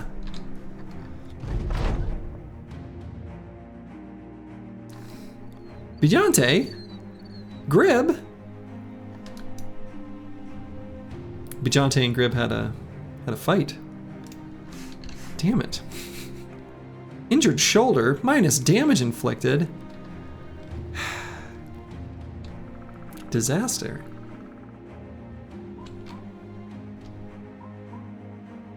Who won though? I mean, I think Grib. Bijante's the one with the injured shoulder.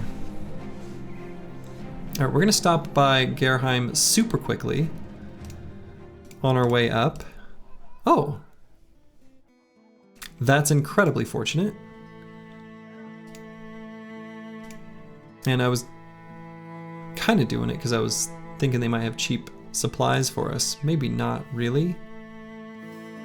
okay price on medical supplies.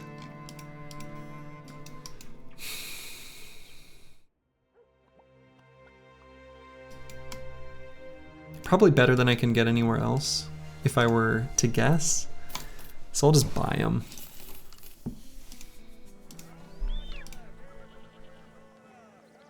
AI is weird, Slurgy asks you why. Dirk Pitt, 5885. Why is AI weird? All right, I think we can get to Norstead before the next payday proc. Oh my God. Again? We've got more. We had this happen in a previous delivery quest where some mercs tried to take our goods. You can't make out who is attacking you. Yo, yo, yo, I'm Slurgy, the streamer, the one that you know. I conquer Battle Brothers, play Slay the Spire in a row. Board games on my table with tunes I compose. A good guy, a guitarist with riffs that just flow. I keep it real on stream with a vibe that's just right. In the spotlight gaming to the middle of the night. Jamming my own songs, the guitar in my hand. An all-around dude, the best in the land. Someone with the real Slurgies, please stand up. Battle Brothers board games, we can never get enough. He's making music, streaming games.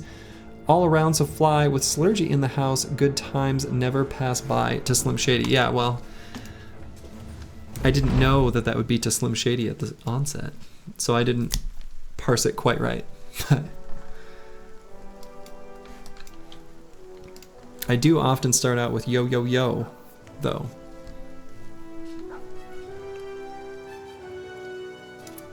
Okay, so not knowing. You know what I like about Slurgy? He never says I ain't reading all that. I never say it, but sometimes I see things that I just decide not to read. Or I see things and I'm so focused on the game, I can't bring myself to read it. But I usually try to. I don't know. I've got a pretty good chat here. Y'all are pretty, you know, you're pretty cool.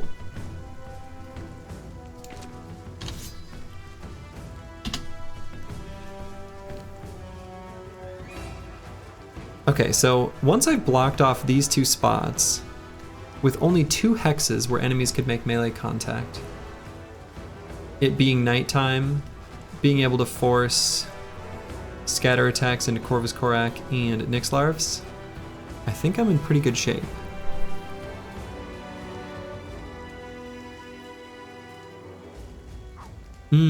Put that Faraday in a cage, indeed, indeed. Yeah, so let's take a look at the armor. Xerxes has a good point. It's a streaming requirement. It's a requirement of streaming to gloss over 1 or 2 chat messages. Yeah, I can't read everything, like, especially when chat's moving really fast. I do have to kind of be... I can only read so much, you know. Don't be offended. If I don't read your comment, it doesn't mean that, you know, Slurgy doesn't care about you. It's just I can't read everything. But yeah, as Xerxes points out, we've got Sellsword's armor here on this mercenary. And we want that. He's got a military pick and a dumb wimpy shield. We want this armor. This armor is gonna be ours. Honestly, this footman armor is not bad either. And there's still a little enemies TBD scattered in there as well.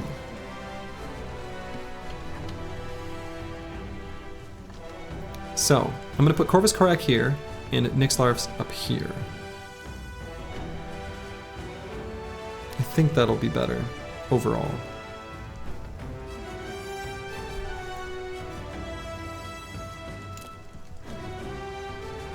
And do I go ahead and shield wall? I think so.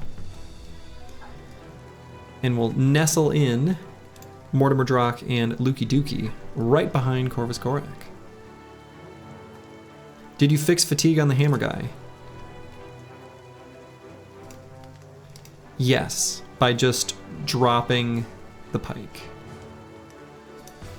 Not the most elegant of solutions, considering he has quick hands.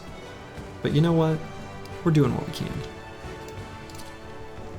Okay, and we're gonna wait on these because we don't want them to be subject to range fire. Chonking all their arrows right where we want them.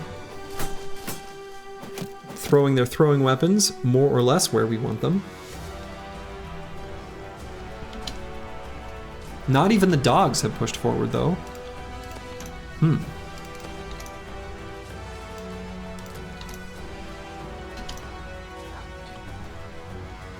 The only target is the one with the sellsword's armor? That's not good. Sludgy, I think by moving the shield bro in front of the banner immediately would offer more safety by making the bannerman the scatter target. It will slow you while closing in though, so I understand why you wouldn't do it.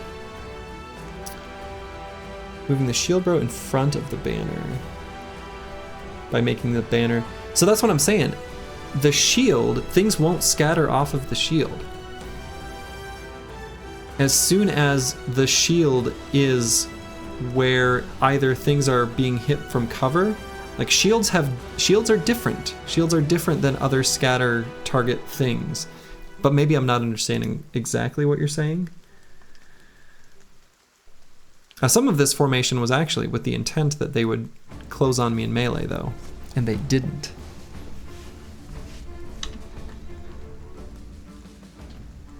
So with Mortimer Drak, I could go here to get a shot, because I could always taunt to keep him safe. So why don't I do that?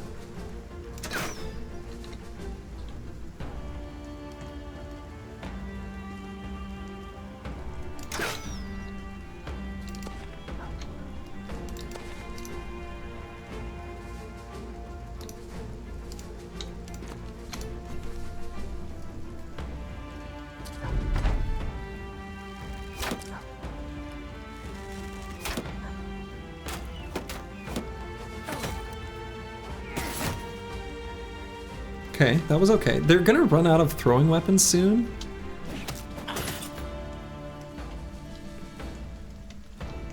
They've already thrown 4. So like...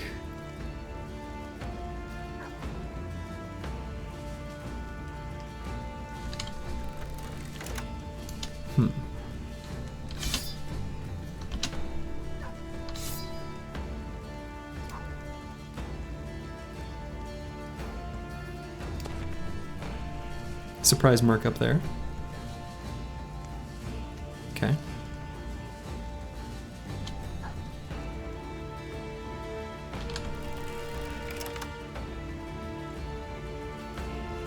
Sorry, Mr. War Dog. You get to live another day.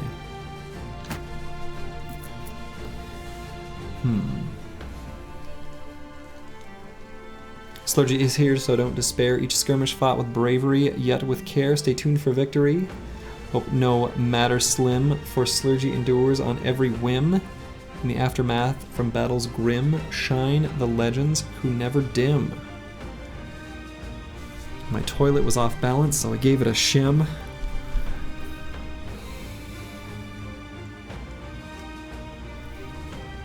I wanted to start a fight with some Linux users, so I told him I use Vim.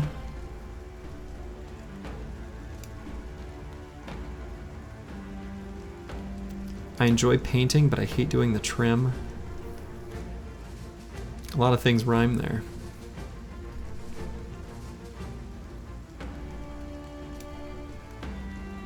I don't really want to push... I kind of want the enemies to come into here. I think once I get polearms here that can attack, they might activate. I spread my cheeks and she gave me a... Oh my.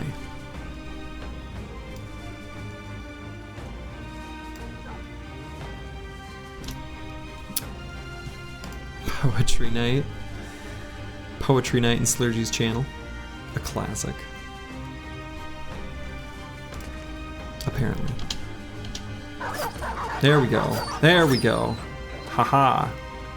Now they're moving.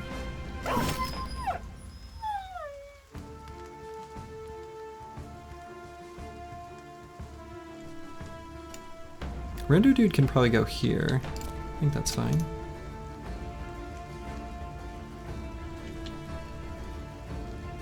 XGI 8 with dodge actually is decent range defense.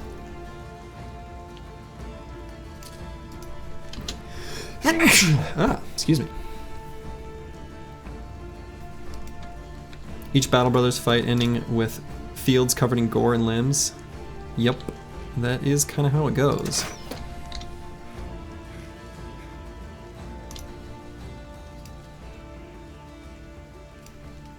Alright, I'm gonna put Balder here. So I'm gonna leave the Chaucer back here.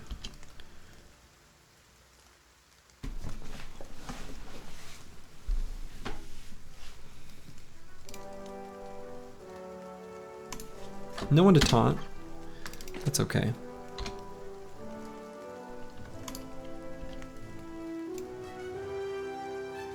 If I put Final Overdrive up 1 hex, an enemy could attack him only here. That seems just fine.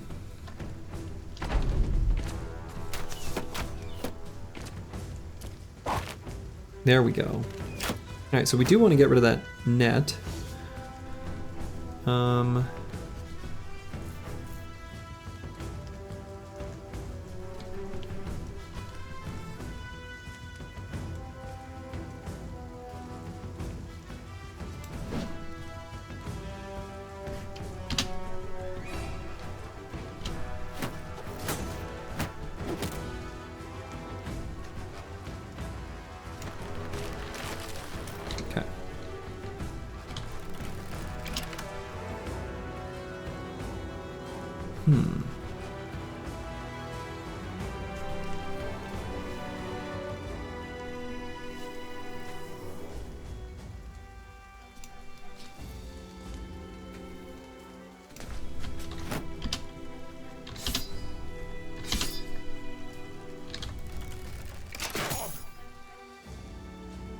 Okay.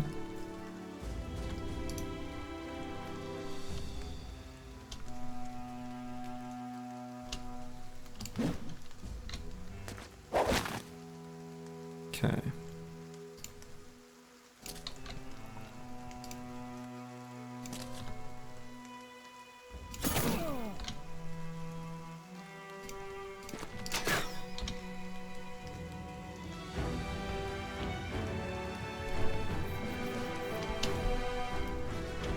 Things are very cramped on this battlefield.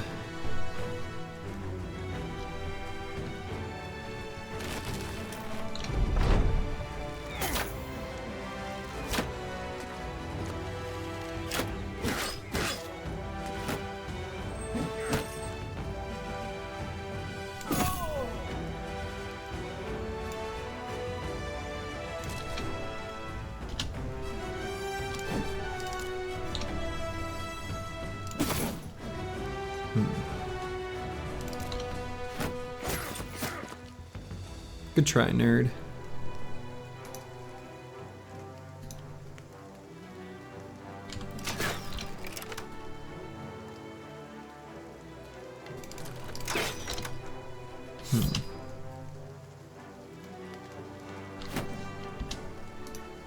Running out of fatigue now on Corvus Corac. Kind of running low on fatigue on a bunch of bros.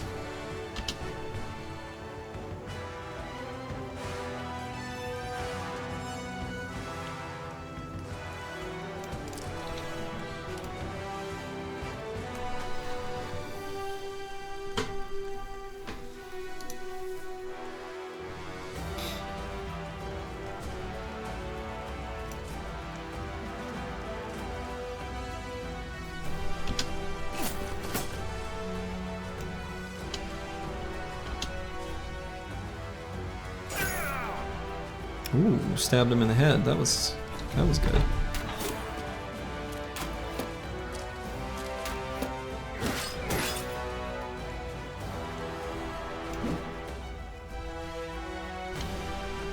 Luckily, this Sellsword's armor is still intact.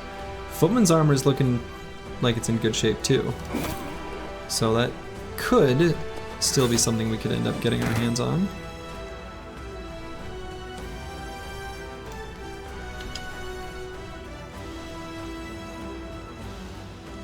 Do I just go for this hit? Yes. Do we think that got the armor? Maybe. Good shot, Mortimer Drock.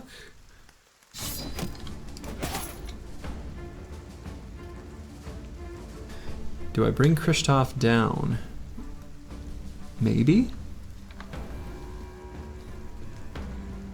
Hey, good night, Bijante.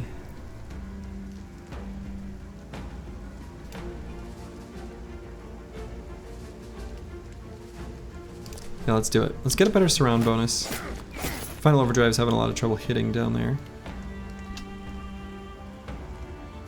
Let's move Baron Von Pone up as well.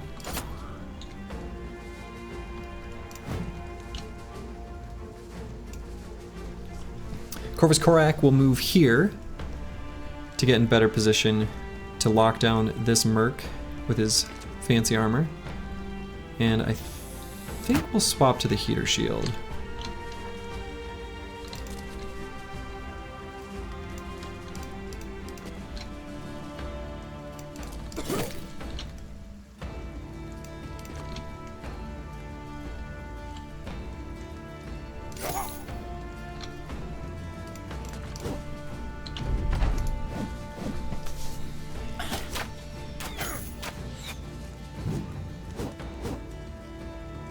Okay, that was very clean there.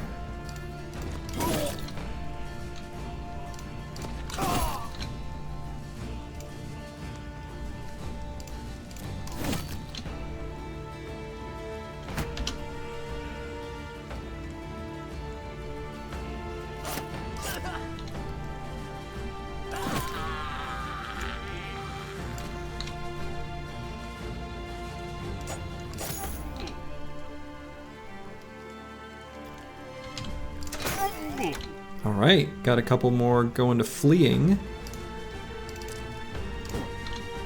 So that's nice. Bonk.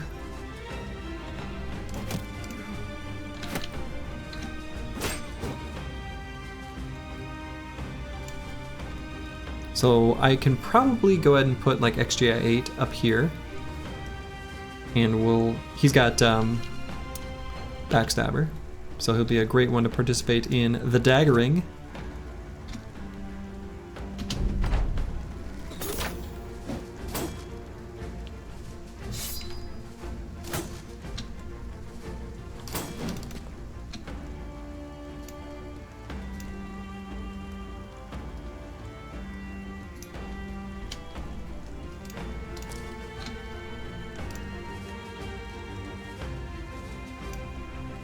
Kristoff would be a good one as well.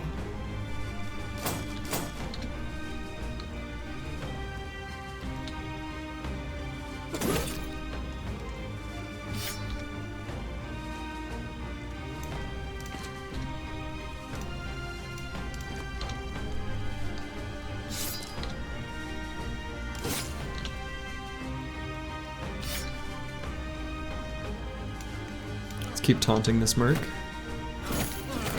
Keep that military pick attacking something that, you know, a target that he's not going to do too much to. Doesn't matter anyway, he's already fleeing.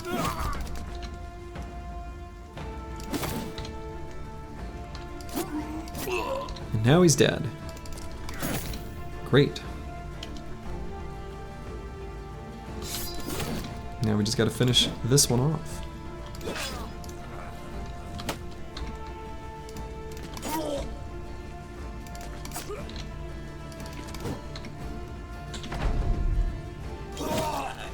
Alright. Kind of an interesting little fight there in the forest, holding a choke point. Got ourselves a Sellsword's armor. This is great.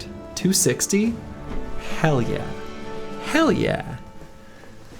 And we managed to get the Footman's armor as well, which, you know, not bad. 190. We'll take it. Also got the bassinet with mail, closed flat top helmet. And then a bunch of weapons. Very nice.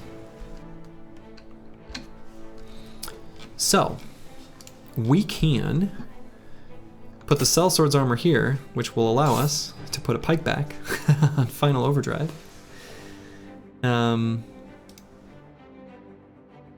If we want. Do we want to? Maybe we'll give him a tiny bit more fatigue to work with by giving him the bassinet with mail. And we'll move the Decayed Coat of Scales over to Bad with Maps 2.0, who can now join us. Bijante's got some injuries, so let's swap him out. So we actually have a decent little collection of sort of medium armors to not only train people up with, but kind of give to our forge, those who are destined to be forge bros, and they can wear them for kind of the time being.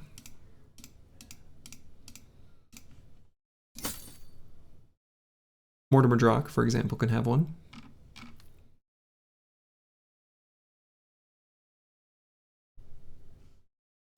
Cool. And if I wanted to, Lukey Dookie, instead of the crossbow, could probably get an upgrade with the warbow. You heard it here. There are currently 2 warbows. I guess I could have swapped it out anyway. There are currently 2 warbows equipped.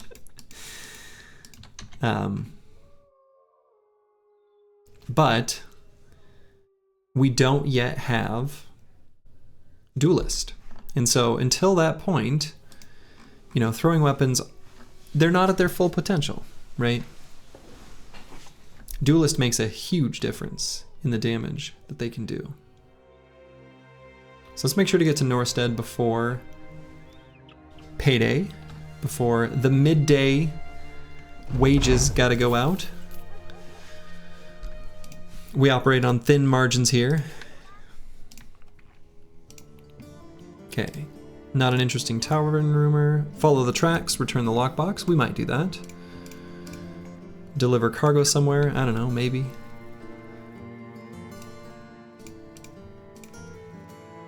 They want us to destroy something west of Durbach. That's going to send us a little too far away. We'll go ahead and just decline that one. Deliver cargo to Durbach. Now that one we might do later, depending. Right now, what I've mostly got my mind focused on is the fact that we know, according to my notes, Norstead, east, barbarians, weapon. That's my full set of notes.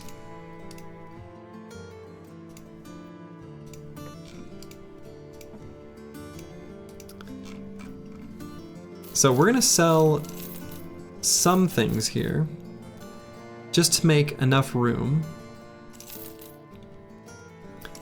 I'm gonna sell just like the cheap stuff, right?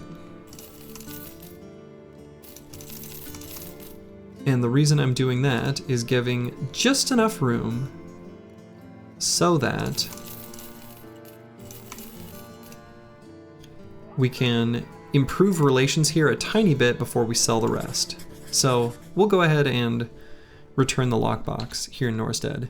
We did previously back out of a contract here where there was a a retrieve item contract where there was a necromancer, and we weren't quite ready to do that, so we had to cancel a contract.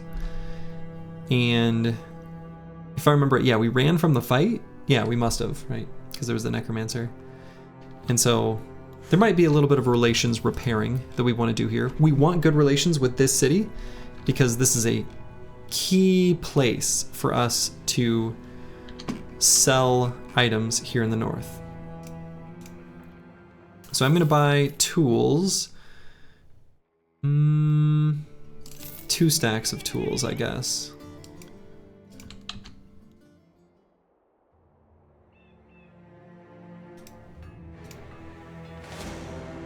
Alright. A few marksmen and many raiders, not too bad.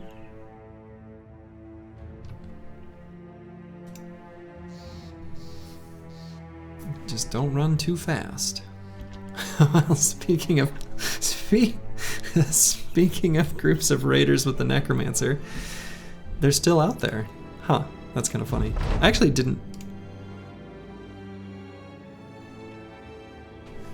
And we get another one. That's they got some problems with necromancy here up north, let me tell you. All right, we got a long axe. That could be a nice pickup. Let's see if they consider us to have ranged advantage. Not sure if they will. Maybe the necromancer throws things off in that regard too. Weird necromancer without dead people. Yeah, so it's a contract twist that can happen with the specific contract of like returning the item. So it, you know, the description is always something different, like some random staff or a book or whatever. And when it is a 2 or 3 skull, like once it reaches a certain threshold, then there's a contract twist where there can be a necromancer that shows up as part of it.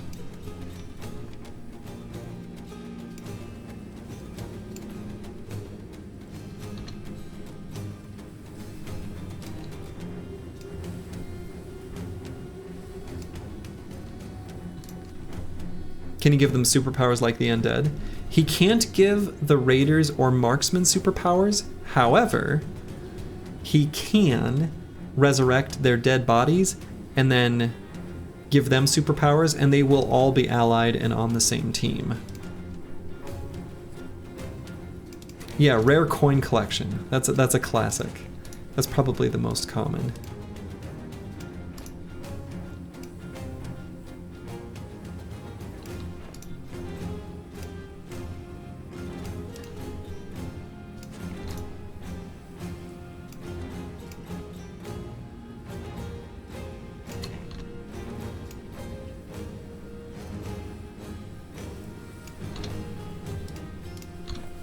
Okay, so I've created their focal point for ranged fire. Got to keep in mind Final Overdrive's reduced head armor durability. Again, they're gonna throw all their projectiles here focused on Corvus Corac.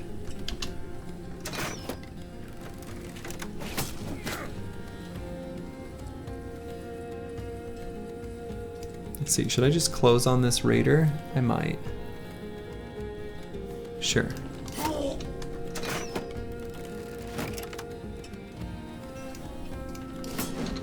So keeping in mind any enemy that we kill here, this necromancer could just rise from the dead.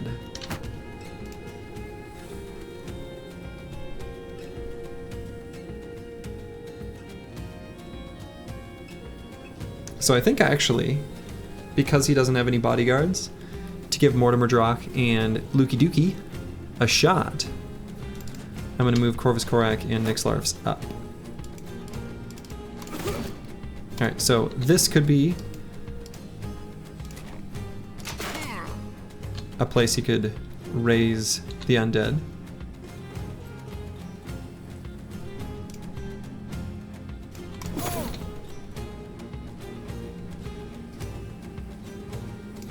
Notably though, if you stand on top of the corpse, you can prevent him from being able to at all.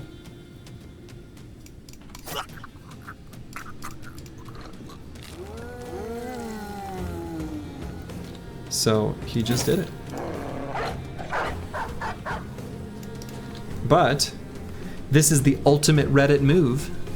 We've got a bro with a warbow trained on this necromancer. And took him out.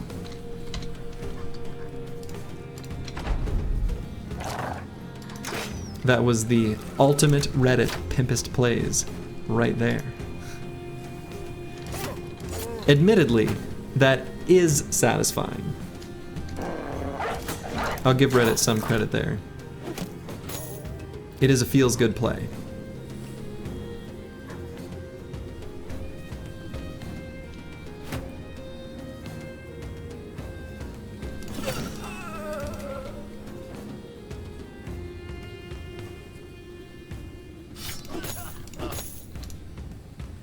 Reddit credit.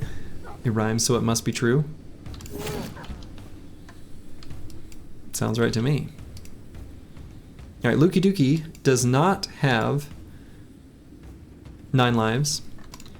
He took some stray projectile to the head. Does not yet have nimble. Pretty light head armor. We're just gonna run all the way away. Let's not risk it. No need to do so. Yeah, the long axe. Notably, we are hoping that that makes an appearance in the final loot table.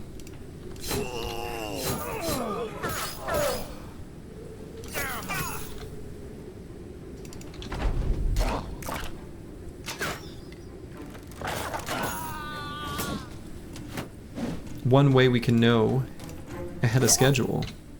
Ooh. Fearsome is... didn't get it. So if the long axe is sitting here, like where you can pick it up, then you know that it will be available for you at the end of the end of combat. But since it isn't there, that item is lost forever.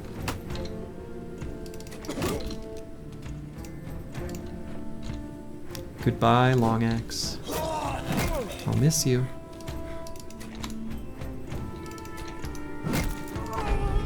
And we're obviously going to run them down. These brigands have been consorting with dark necromantic magic and must be destroyed. Right, and yeah, Akibio's got a good point. Otherwise the meta would be, if there's an item you want that maybe couldn't appear at the end of combat, you'd always just pick it up, right? And then the meta would be like leaving one slot open on like a bunch of bros just for that purpose. It would be kind of dumb. We've got enough money to make one more payday. Kind of want revenge on this other group of thieves that we never finished off. Good, like that. +4 on hit points. So let's go over there and take them out. We'll grab Pathfinder. We're in the snow right now. We're gonna be in the snow for a little while. Final Overdrive, getting a nice level up. So I have a decision, I have a choice, I have an option. For Final Overdrive, he's either gonna have to wear the lightest forge armor I've got, or, because he's only got 88 fatigue, or we level it a few times, or we take Brawny.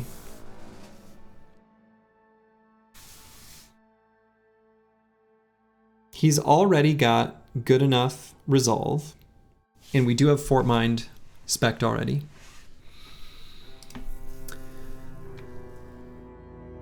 $55, I think, 55 plus Fort Mind, I think is sufficient. We'll want more hit points. 72 is not bad. We will want more. We're only going to get 3 more level ups after this one. He was an early-ish recruit, so I think by the end of the campaign, we're gonna get a couple veteran levels on him. We probably don't need to take Fearsome on this bro, because I think with Mace Mastery, since... Oh wait, no. Final Overdrive. Who am I? I was thinking of Bad with Maps. Anyway, who knows? I mean, we could take Mace Mastery still on him as well. But it could also be Axe, in which case I'd kind of want Fearsome, maybe.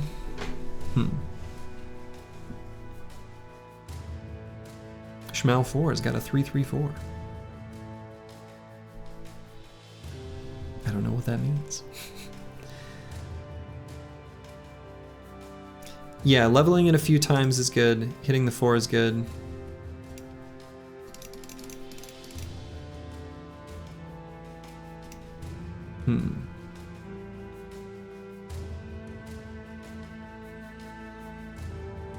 Yeah, I agree with that too. I think in some cases you could skip melee skill. We're not going to skip any 3s. We're probably not going to skip any 2s either.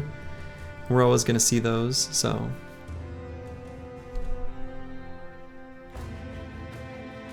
3 melee attack, 3 melee defense, and 4 fat.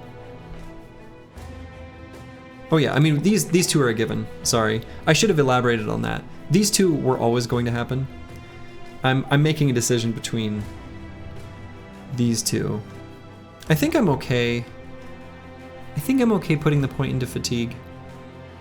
And then that'll kind of get us a perk point back by doing that. I'm still gonna wait on the weapon mastery, but probably brawny in this case. 88 is a bit low if using top armors. I think if we just level fatigue a little bit, and we'll give him our lightest sets of forge armor, I think it'll be okay. We also have to keep in mind I did already take quick hands, so I am planning on giving him a pocket weapon, like a reach weapon. Battleforge easy choice? I don't think so. I think the easy choice here is actually underdog. We don't. So Battleforge. Let's talk about Battleforge. Battleforge increases in how effective it is as you get more armor. We don't have great armors yet. The benefit that Battleforge will give when we're at 260 and 210 is not actually that much. It goes up substantially once you get up to like 300 and 300, and it goes up even more past that. Honestly, even at 300, 300, the benefit that Battleforge is giving you is not that much. So to me, Underdog is going to be much better and reliable than Forge. He could eventually use a famed Briglet Pike, which weighs less, yeah. And, notably, the Briglet Pike is lighter to swing as well. It's only 12 fat to swing instead of the 15 of a regular pike. But I think Underdog is going to be better here. You'll notice, at least for me, I'm rarely taking Forge until I have those really heavy armors. As a flank, he wants Underdog. Yeah. I mean, right now he's... yeah, I mean, he is on the flank. That's accurate. Like... What about 3... Now, hey, J.M. Nicholson knows what's up. With 366, Forge is definitely good. And we could move this armor over, right? But we'll leave it for now. All right, I'm gonna take out this other group of thieves. Clean up our mess from a previous contract that we just simply could not complete.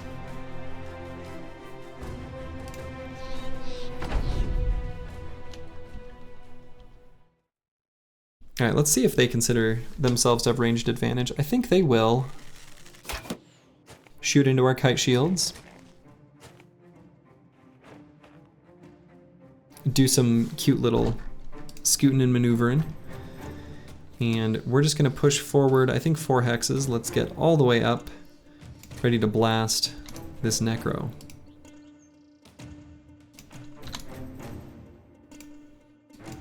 So one thing that can be, you may want to make note of sometimes, if you don't have Pathfinder, these little, I don't know, kind of worn down patches of snow, those are light snow that kind of don't have the extra penalty that regular snow does. Yeah, the two-handed mace is not a terrible pickup here, for sure. Agreed. We do want that.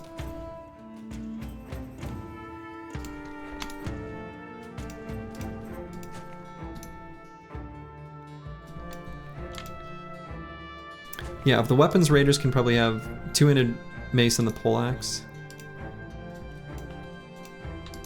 I'm trying to think if there's anything else I could get from raiders, regular brigand raiders, that'd be useful. It might just be those two. I think you're probably right. I mean, it is definitely those two, but is it only those two? Maybe.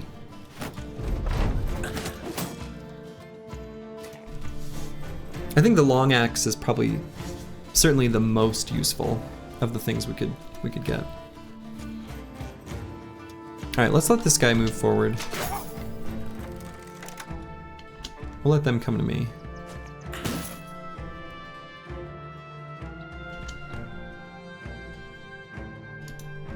Maybe the mallets. Yeah, I mean the mallet and the two-handed mace are like similar-ish. I don't know what that dog is doing. Kind of tempted to attack with Corvus Corac here. Okay. Cool. He's not an offensive brother, but he was there.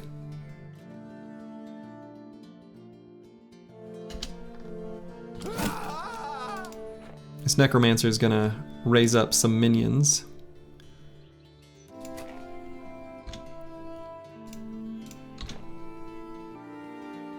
We can cover up this one, so we won't be able to raise at least one, but he will raise the other.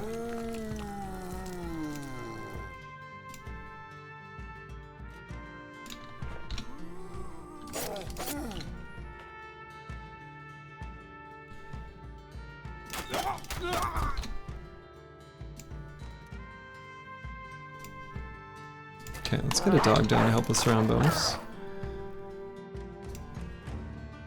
We'll get Mortimer Drock here, who will attempt to hit the Necro. Hit the guy in front of him. Works for me. Does the zombie not having the two-handed mace mean it didn't drop? I think so. No, I think it means it just didn't drop.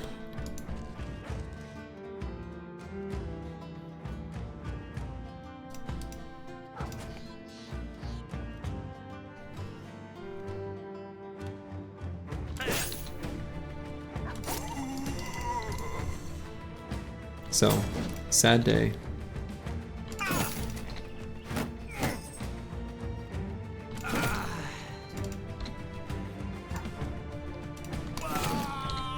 Necro eliminated.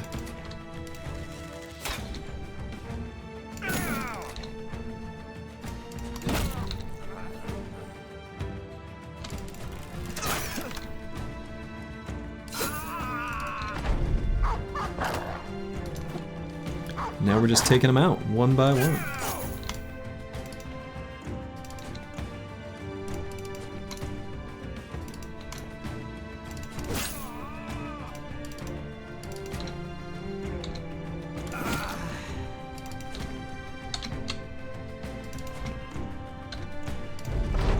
Probably the dogs will finish this guy off. No, the spear is faster. All right, so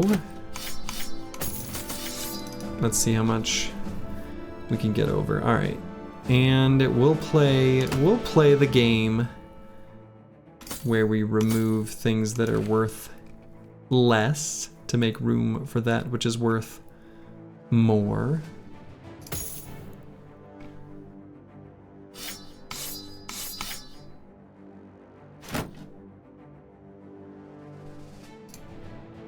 Definitely want the Morning Star. That's probably close enough. I guess we can get rid of the rice. We do eventually, and by eventually I mean like, you know, pretty soon actually, want to get a card upgrade. Our first card upgrade will be welcome indeed. Now the problem with going all that way is I think it'll be nighttime by the time I get back. Maybe? Yeah, okay. Which sucks, because I want to sell stuff here. Get a caravan hand. Yeah, so what Schmal4 is referring to is if you get a caravan hand as one of your brothers and they reach level 7 or 8, then they enter the event pool with the ability to increase your overall cargo an additional little bit. It's a nice bonus. It's not a reason to really go out of your way to recruit one if it doesn't otherwise make sense though. We're not gonna bother. We don't have a caravan hand, unfortunately, on this squad, so that's not gonna be an option for us. In fact, it's interestingly kind of a lot of like mid-tier bros. We got like squires and beast slayers, hunters, houndmasters, nomads, sellswords, deserters. We don't really have like the hedge knight swordmaster, but we also don't have too many of the like farm hands. I guess we got a miner. And we got an apprentice. I don't know, we've got some of that, I guess. 9 slots from a level 6 caravan hand. Aha. Not 7 or 8, but level 6. Yeah, I agree, Akibio. The morale in this game is indeed immersive. I like games with morale as a mechanic. I think it's good. It's just good.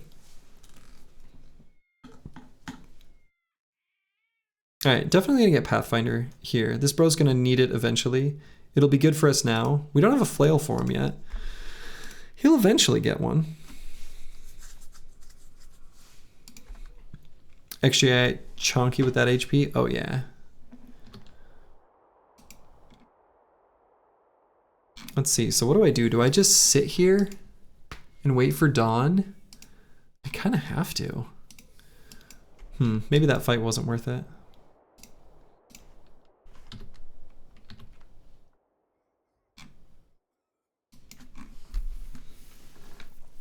We're gonna need a good bit of tools.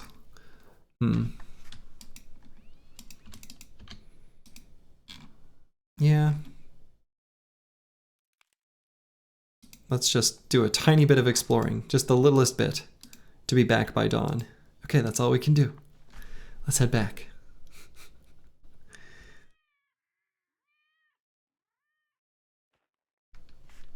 Another contract appeared. We can see what that is. Escort caravan to Gerheim. Yeah, it's a possibility for a thing we might do later. Unlikely, but maybe. All right, it's dawn. Let's sell stuff.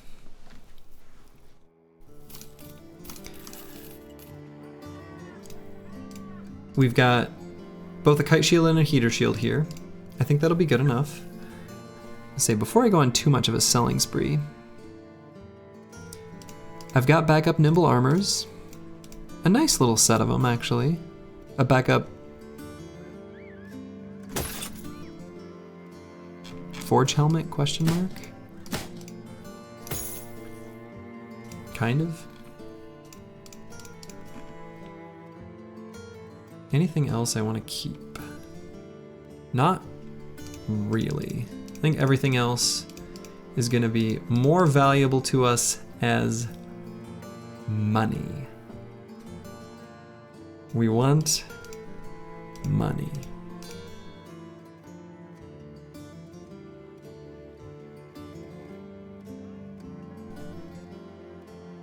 Yep, I think so.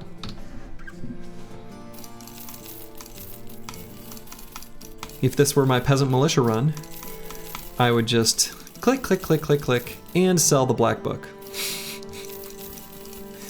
I still cannot quite believe that I did that. Kind of insane. Toxic Wild Hog has one last poem. Well, let's hear it. One last poem.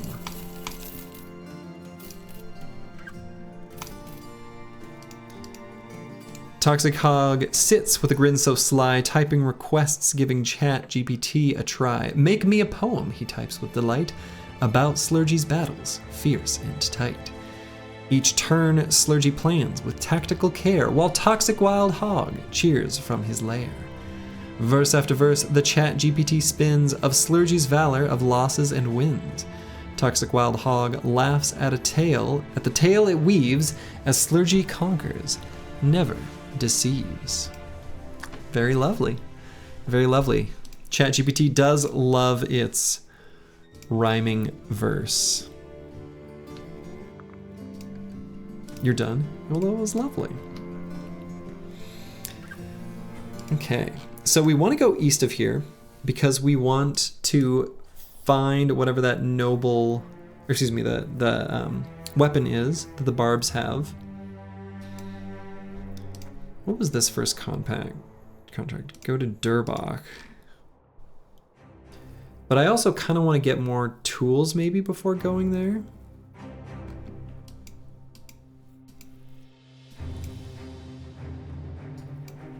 Slurgy in rhyme, thanks to Toxic Wild Hog. Indeed. We also kind of need more food. This food's pretty expensive. I can afford it, but we're also kind of on the cusp of being able to really comfortably purchase a cart upgrade. We could gamble on an adventurous noble. Kind of don't need to, but we could. By the way, Slurgy, I know you're not a fan of camping, and we've had this discussion before, and you were dubious that camping had any impact. You did some more research, although no code diving, and the consensus is that it speeds up hit point healing and also does make an impact on injury healing time, though this only ticks at midday at the same time as pay.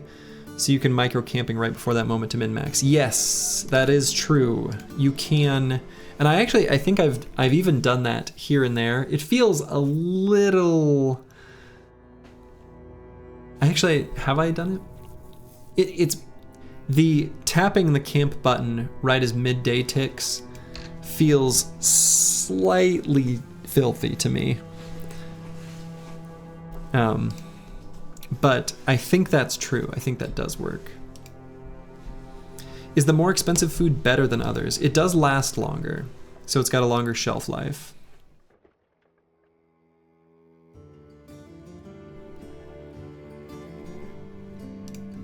I guess if I made a trip to the east, I could go all the way to Birkehovel, and I could replenish over on that side too. Could make like a little journey through there. And if we don't find the named item on a first pass, then maybe a second pass, taking a different arc, might. We could kind of go straight line. So I will need more food if that's what I'm going to do, but not that much more. I think the current food expenditure rate that it's calculating does appear to be based on the fact that I'm not on a road, but on the snow, which makes sense because that is where we will be tracking.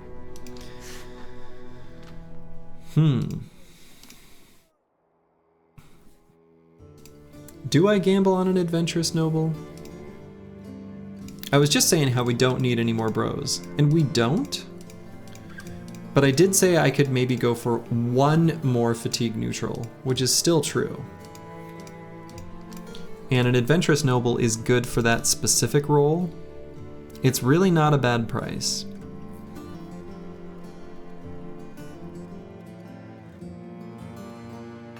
Adventurous nobles have a bonus to their melee skill and melee defense, which makes them particularly good at being a fatigue neutral. Looks like he's greedy.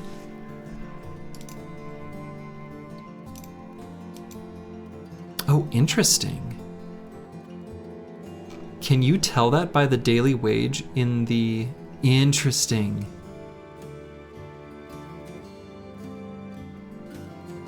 That just kind of blew my mind. If you can see the greedy trait ahead of time because of the daily wage that they're requesting. I normally don't really pay attention to daily wage. It's kind of irrelevant. The upfront costs are so much more. And by the time I've paid several days of wages, like the company is in a good enough spot where money is like infinite, basically. But yeah, I suppose you can probably see that he's greedy. Let's hit the tryout button. He may have other traits that maybe we're interested in. Aha! You're right. He's got the greedy trait. To me, greedy is not that big a deal.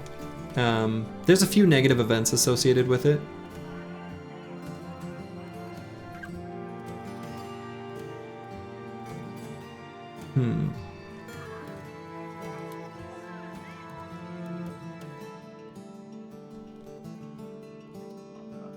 Yeah. Did do the tryout.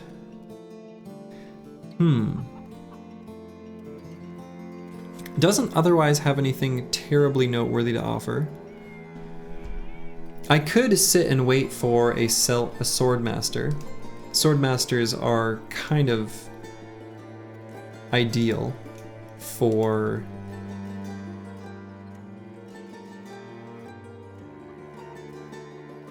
you know, they're kind of ideal. I want to say, doesn't the Adventurous Noble have some event with deserters? Maybe not. Maybe that's Disowned Noble? Okay, yeah. So are you committing to no Forge Tank? That's a good question. Am I? Am I committing to no Forge Tank? I think I don't need one. I really don't. But the implication of not even considering Forge Tank as one of the possible outcomes does kind of imply that, for sure. Because Adventurous Nobles can be really good Forge Tanks. That option does exist. Let's just see. Okay, so we got a good offensive bro.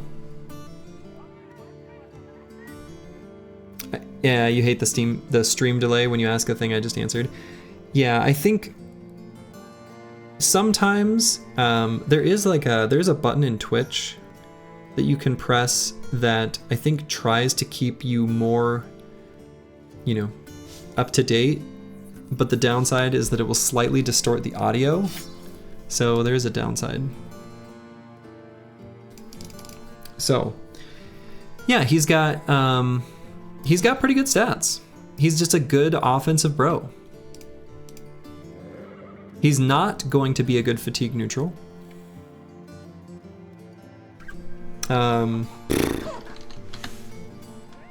Let's see, so I can look down my list. Curse word does get a bro. I'm just gonna put damage bro. Banner love, now we've already got a better banner. He would otherwise be a great banner. Agree with that. But we have no need to make him one of those. We almost kind of don't even need like a damage bro, if we're being honest.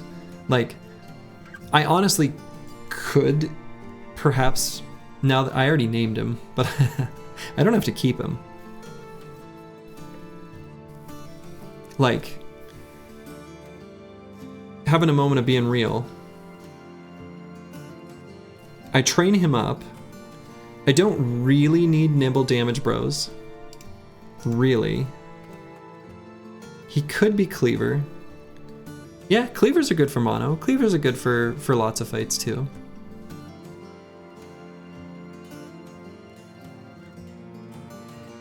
He's only okay, actually. So he nearly high rolled hit points. He does have a talent star there. That's nice. He nearly high rolled fatigue. He sort of low rolled resolve, but I mean, Adventurous Nobles they kind of have an abundance of that. He did kind of low roll both melee skill and melee defense. Maybe not low roll, right? I mean, he's nothing special in those regards. So, show him to the Chaucer? Yeah. Yeah, no kidding. The Chaucer's pretty good. It's perfect for Fearsome Sarge, one-handed hammer to destroy armors, and spooky guys, one hand with shield to cover defenses. I don't hate a one-handed plus shield, a hammer plus shield bro. I think that's a fine build. I think it's a little underwhelming though. I don't hate it. I did actually run some of those kind of in a previous run, in my poacher's run. They ended up using their whips a lot more than the hammers, and it was a forge bro. It was a different sort of thing compared to this.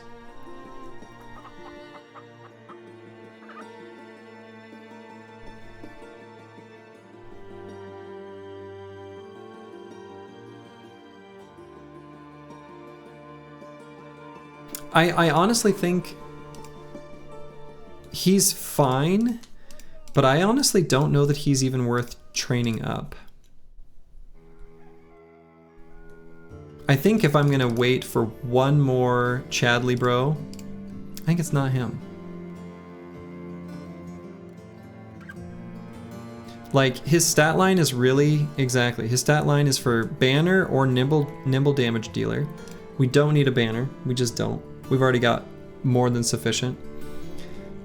We don't really need more nimble damage dealers. We've got plenty. And we've got some really good ones.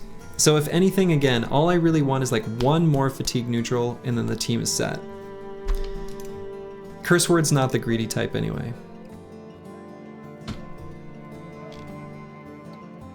And I think curse word would, he'd be more fitting to be a fatigue neutral.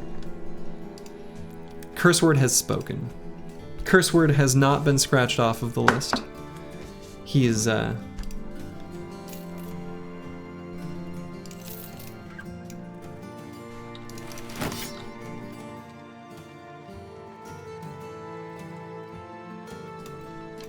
shouldn't have clicked so many buttons. All right, let's move on.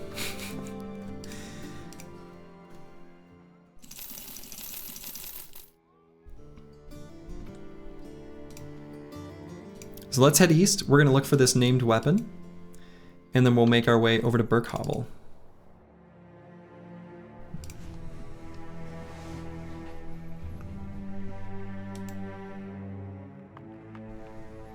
Two stars in melee attack on that militia, and we're in business. Yeah, it was a good militia. It really was. It's just, again, I'm kind of looking at very finalizing the team before I get rid of the recruiter. Probably shouldn't have even been doing all that. I probably would just get more out of the caravan upgrade, but okay. Sacrificial altar. This could be the reference location. Barbarians, east, named weapon, lots of reavers and a few chosen. I think the team's in a great position to be able to take a fight like this. So let's do it.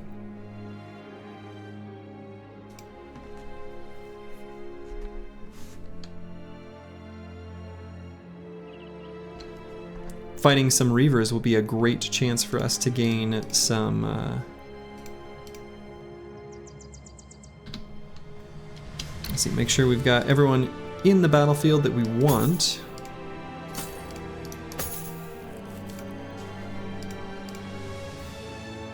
Mortimer Drock's got an injured shoulder, which sort of sucks. Lukey Dookie's got a pierced side. Corvus Crack's armor's a little scuffed. I think we'll still leave it though. Yeah, I think so.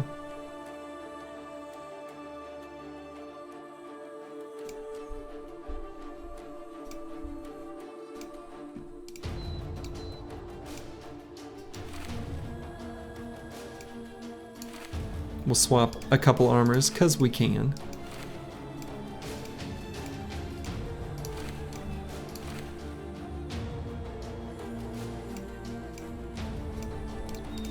Alright.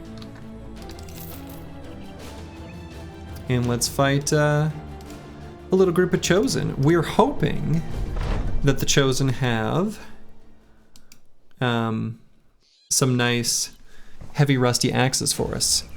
I think all I see here are Reavers though. I don't think I see any Chosen. There's a little bit of overlap in their equipment loadouts, but this to me just looks like Reavers. So the Chosen must be behind. So I'm gonna wait on everyone. They're gonna charge me, because that's what barbarians do.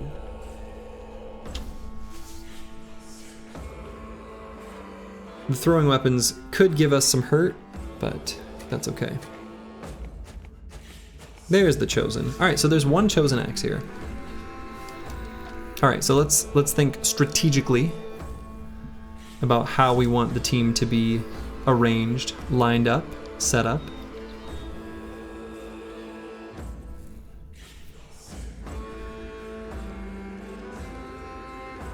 Throwing weapons are pretty well spread. If the throwing weapons were somewhat more concentrated on one side or the other, I would make an attempt to get Corvus Korak in a good position to be able to deflect the lion's share of them. Right now he's just going to be able to do some. Right, yeah, we gotta get Curse Word a good bro. He's been very patient. He I even called him curse words. He's like, I'm not plural. I'm just the one. The one, the man, the myth, the legend, the curse word. He will have a bro, and it will be good. Anyway, yeah, so...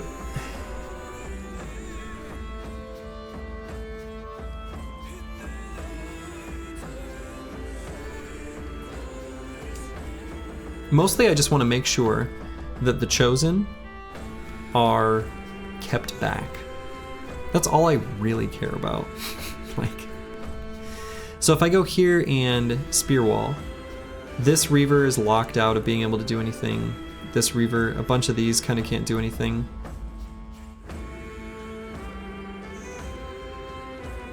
And I can sort of hang back here where this Reaver can't get any attacks.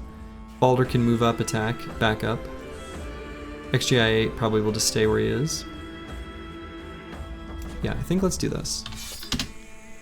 And then Baron von Pone. I'm honestly kind of tempted to move him here. Could also just do here.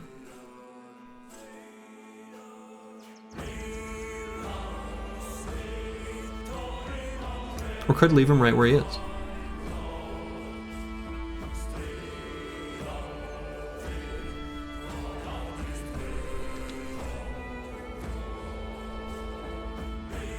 Curse Words is the divination card for Maw of Mischief. I did not know that. A buddy of mine had a did get a divination card from like the whatever supporter pack. Oh, Rando Dude lurking in chat does not have Pathfinder. Okay. Drops in the cemetery. Yeah, a buddy of mine has a divination card that he paid enough dollary dues to get put in the game, which I think is really cool.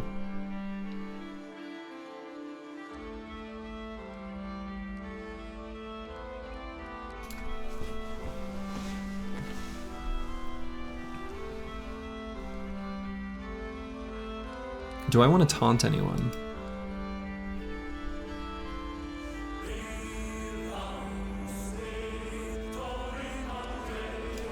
Let's just make sure this throwing gets directed where we want it.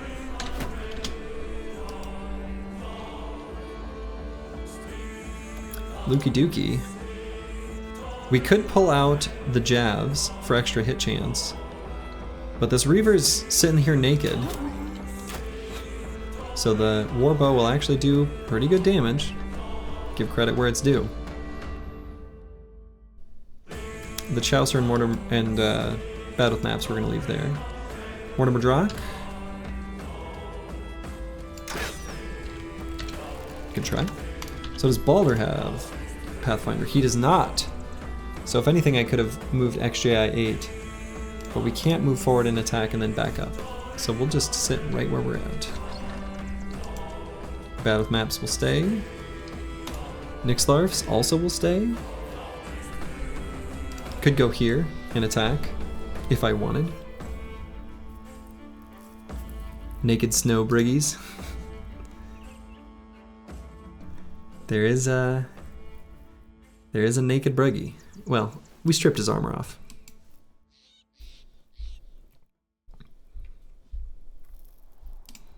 So yeah, I could put Nixlarfs here. Gives us an attack there. This guy's taunted, the rest will then start throwing their weapons there. He's got anticipation, so what do I care what they do with their throwing weapons? I don't.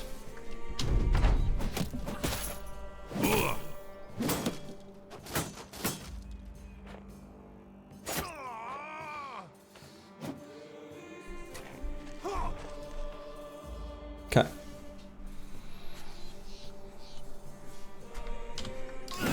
Gonna team up on these Reavers, get as much damage as we can on them.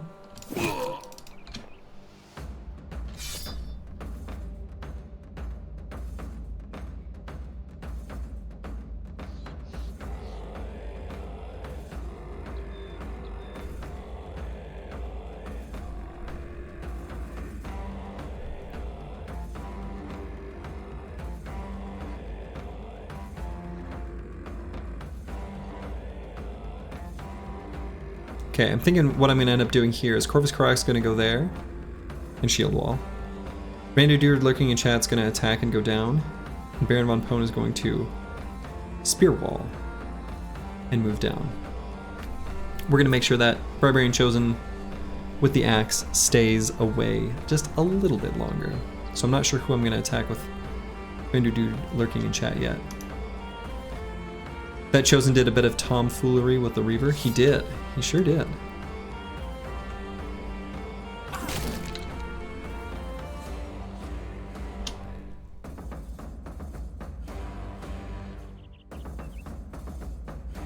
Not sure who I'll attack with Lukey Dookie yet.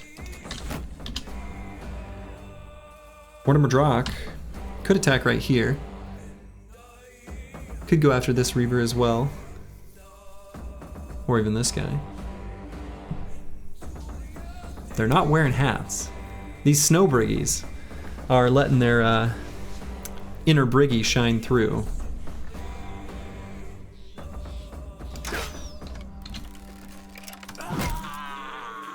The fools. Fools! Fools!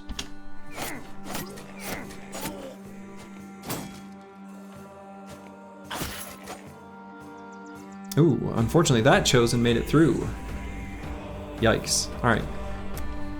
Fire will need to be concentrated there.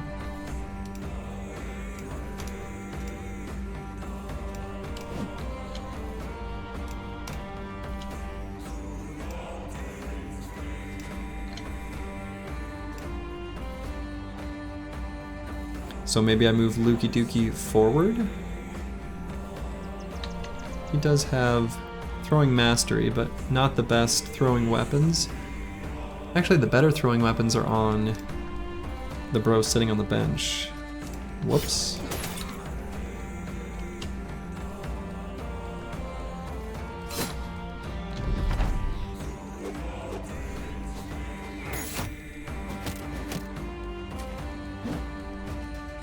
Okay, that was good. Lots of missing. Alright, we're gonna wait. We might end up putting the dog out there. Oof.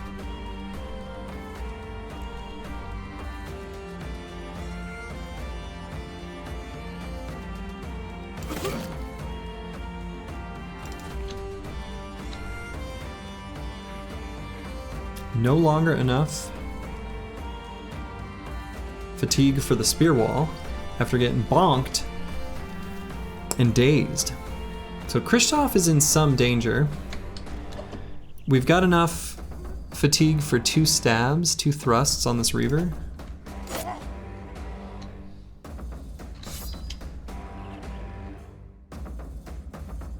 That Chosen has decided he did all he needed to up top. Balder took that guy's head clean off. You love to see it. Mortimer Drock, I think I might have attack like this Chosen? Or maybe, no, we'll just attack this guy.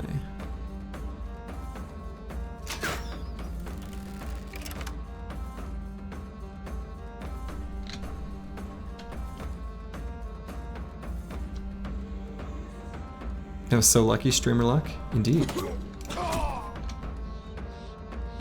That's why you should always press the streamer checkbox. And that was a mistake. I should have swapped to the heater shield before shield walling there.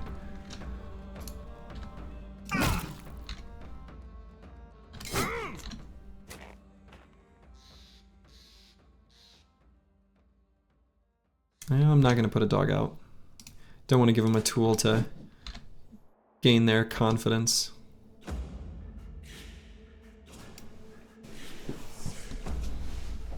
Playing he dies 9 out of 10 times there. Might move Bad with Maps forward to attack. He's got really good armor. He's a little, you know, he's young. So I'm a little nervous to do so.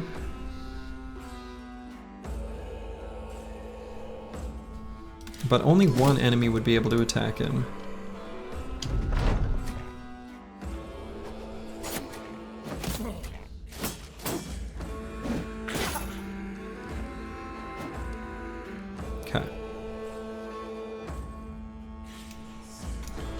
Wait on rando dude.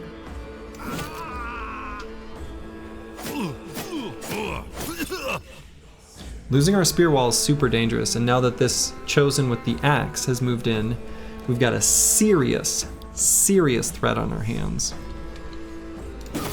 So we're gonna concentrate fire there. Absolutely.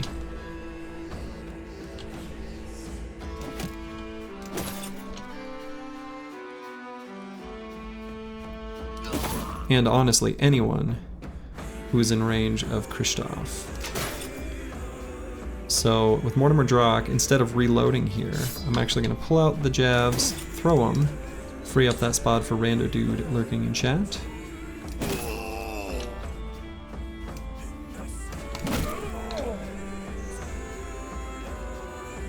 We could taunt with Corvus Corak. Taunt this mace, taunt this chosen, make sure he attacks who we want him to. We'll swap to the heater shield first and do that.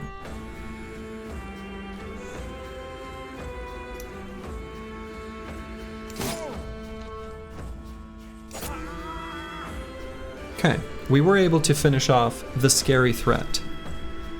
And hell yeah, getting ourselves a heavy rusty axe.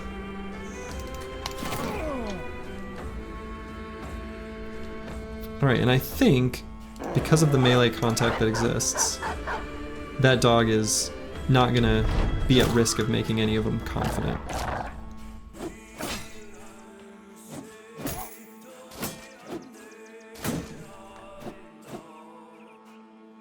Okay, so now we're concerned with... bad with maps again.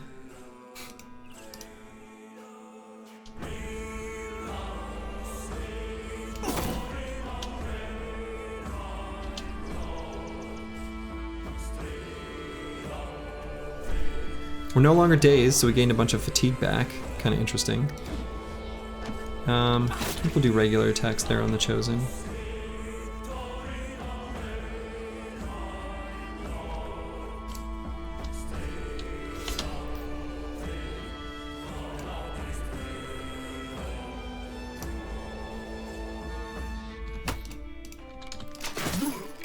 Good.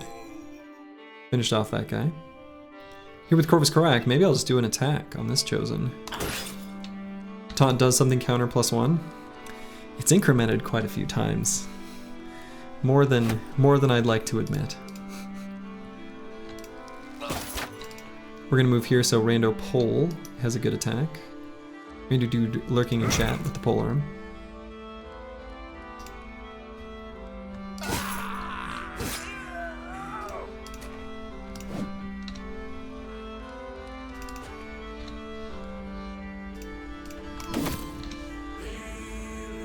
Okay, and I guess probably should just go for this attack.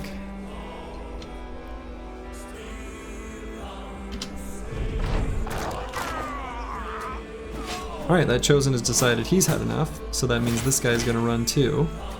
No, he did not decide that.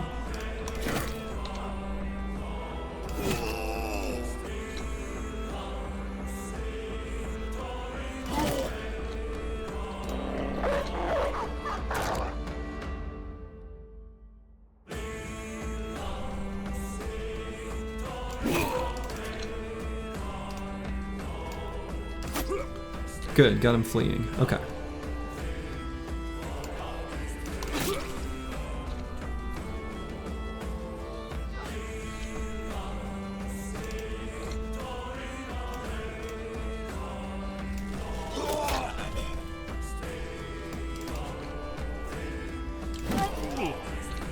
Nine lives there. Saved a life. You love to see it.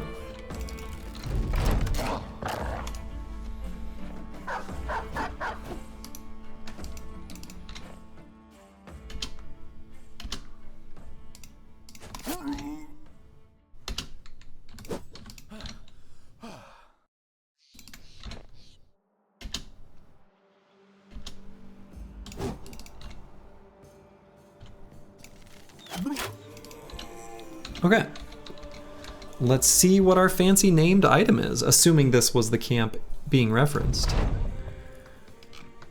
Pretty good fight. definitely had some injuries there in the last minute on Bad with Maps. And Christoph took some damage, but this is not the camp. Okay, well, they did have a heavy rusty axe, so we're happy with that. But no named item. It was a bit far north. Maybe. I mean, it did just say somewhere east, which maybe on this arc, maybe it would say northeast of here. I'm not sure. Those tavern rumors. I know, they're a bunch of liars. Can you believe it? Okay, so we're definitely gonna get the heavy rusty axe on someone. Final overdrive.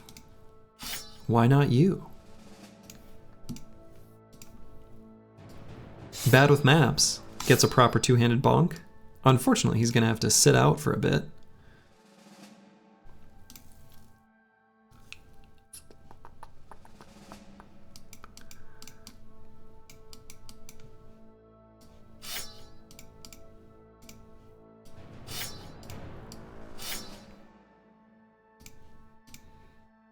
Otherwise, maybe XJI8 could use a big old two-hand chonker. Balder could as well. Rando dude lurking in chat, why not give him one? The Chaucer, how about you have one? Big bonkin' slammin' weapons for everyone, you know?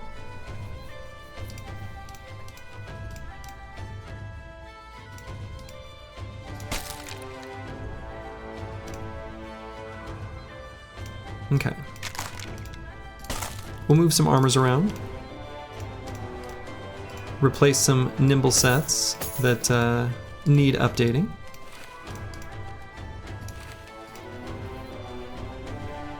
And you get a bonker, and you get a bonker. That's right. Exactly, just like that.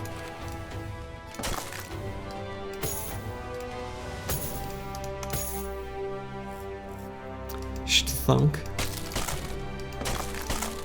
It's a good sound.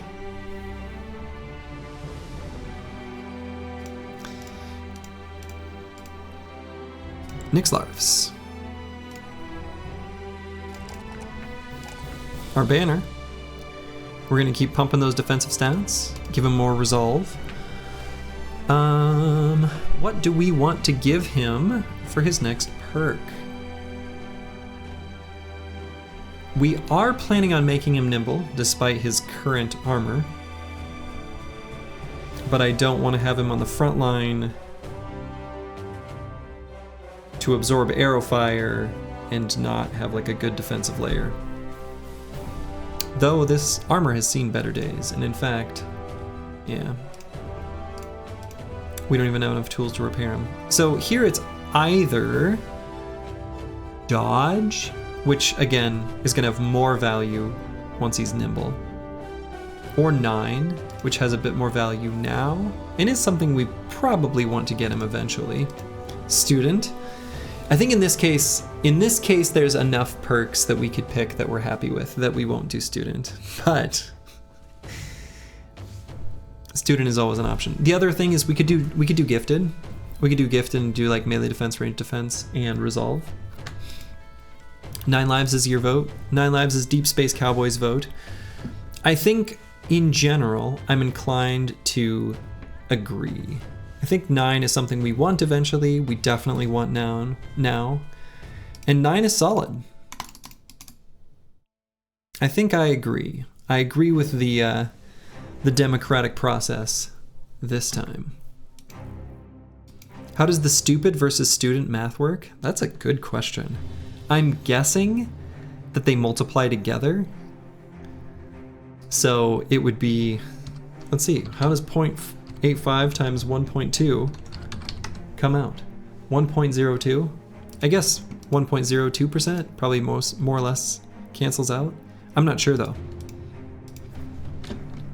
I don't know. Anyway, so we're still looking for our named item. We could peek on this mountain and see if we see a camp. that's slightly more east of Norstead instead of northeast. Yeah, it says additional 20% and minus 15%, which, roughly speaking, math out somewhat close to equally. So we got some berserkers we could go down and fight. A little bit tempting. You'd guess 105% from that wording? You think the multipliers add together first? Maybe.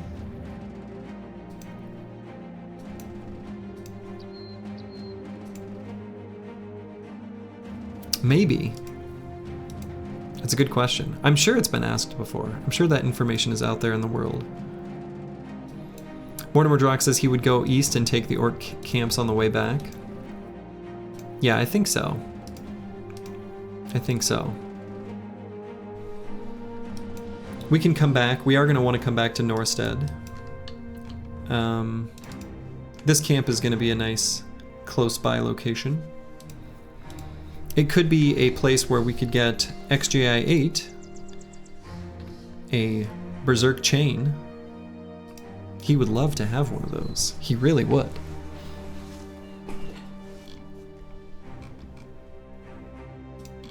So let's just head straight east, and on our way back we'll carve the sort of southern path. We'll go east from where we were.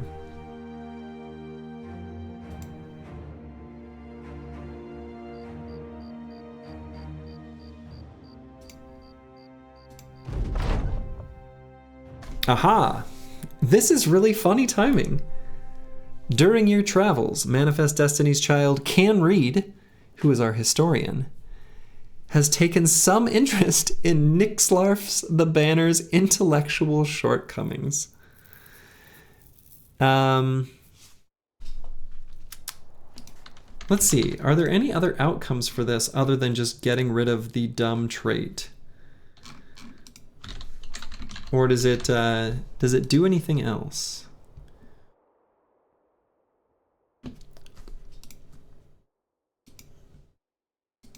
I would guess that it probably just gets rid of the trait and gives him a good mood. Ah, okay. There's a chance that Manifest Destiny's child gets a bad mood because he can't teach him, or that he gets a good mood and the dumb trait is removed. So the interesting thing here is the dumb trait does actually have a few like events associated with it that are positive, but they're not that big of a deal. He's no longer dumb. Manifest Destiny's child has taught Nixlarfs a thing or two and made him smart. Incredible. All right, let's take a peek on the mountain here. See what we see. Now Destiny's child is useless. No, not useless. But he will still be useful when it comes to the Black Book. Exactly east? Yeah, that was a pretty easterly heading. Okay, so we've got a plethora of Chosen. That's a pretty spooky camp. We are mostly fixed up. The one concern I have is just this piece of armor. Yeah, this is a bit spooky, this camp. Despite how confident I do exclaim to be around Chosen, a plethora of Chosen with the company in its current state is it's asking a bit much. One of the pieces of math that I do in my head when I'm considering fighting Chosen is, when looking at my spear bros because of how effective they are against Chosen, is, let me ultra double check that these numbers are right. I'm like fairly certain, but I want to make sure that what I say is definitely correct. Come on, open up. Yeah, so Chosen have 15 melee defense. So, Chosen have 15 melee defense. The spear adds an additional 20 to your hit chance. So right now, Baron von Pone, as an example, has 105 hand wavy here. 105 to his hit chance to enemies.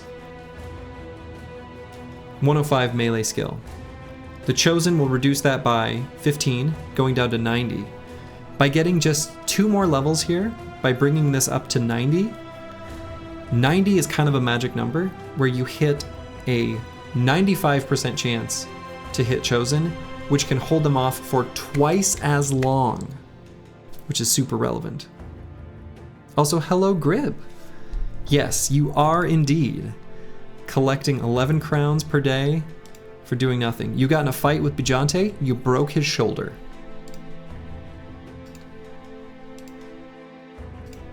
He had it coming. Anyway, so I would feel way more comfortable with that fight against the Chosen if my spears had 90 melee skill. Now, if they're confident, then they will, right? We'll get past that threshold because of the plus 10% bonus. But I want it guaranteed. So that fight is not quite available to us yet, I don't think.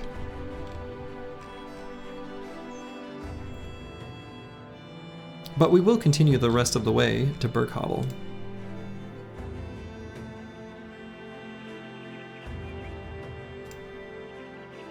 And we're gonna get some tools while we're there.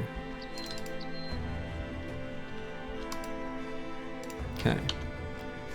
Good morning, sir. How's the deserter run going? Are we up to dessert? Are we up to apple pie or still in the custard stage? We are in the custard stage, though I think our destiny is to be part of a delicious ice cream. Wow, look at that. Beautiful. Sir Valdemar's toadskin. Would love that. Wuss, yeah. Nothing is holy to these barbarian brutes. A completely naked priest stumbled in here from the west. He was on his way to bring a revered relic to the temple, but they took it from him. Yikes. Got a Katal here. A pretty ding-dang good one. One that rolled damage, ignores armor, and weapon skills build up less fatigue. That would be a beautiful pickup if we had more money. But we sort of threw some away.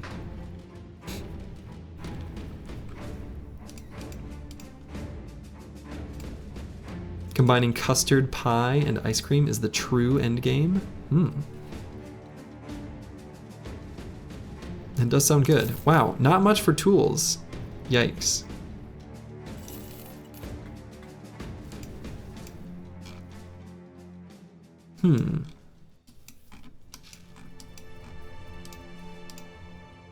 Not much for tools at all.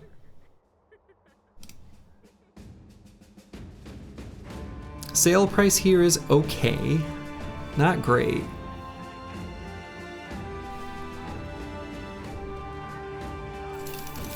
I might sell the weapons here, but I'm not going to sell the valuable furs or amber shards. And the reason is that I'm thinking about heading down to Eiderswold, where we've got our handy kennel, and picking up some more warhounds. We can also get more tools there.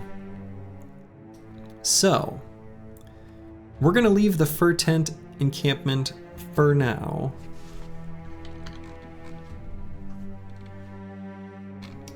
But we're otherwise going to make our way to Eiderswold, get more tools, get some dogs, and then see where we want to go from there. Might explore this area to the east, might bust these camps here. We got a necromancer and orc camp that are definitely within reach.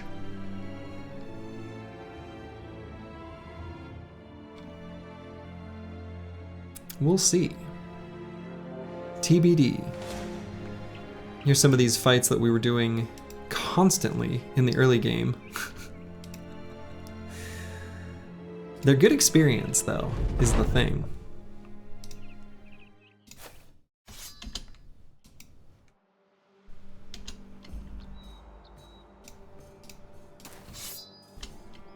Look at all of these thralls. TBD, to be dessert. That's what it stands for.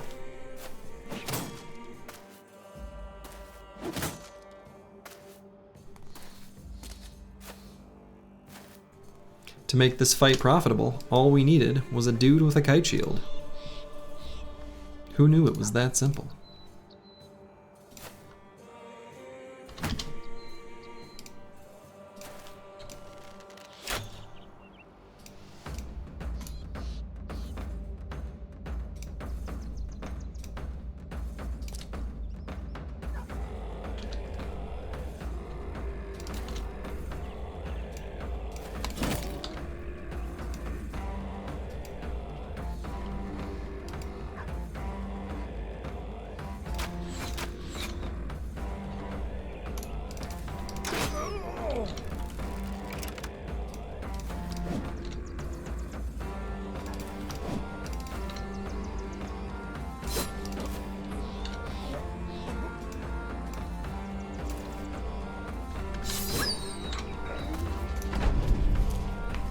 These poor thralls.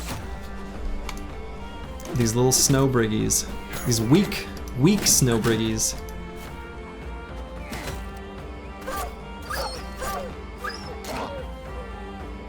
Okay.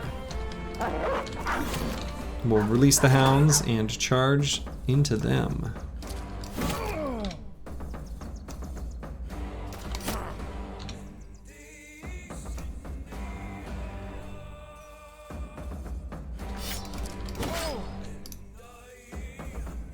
No, I lurk here a lot, but the doggos, why do you do this to them?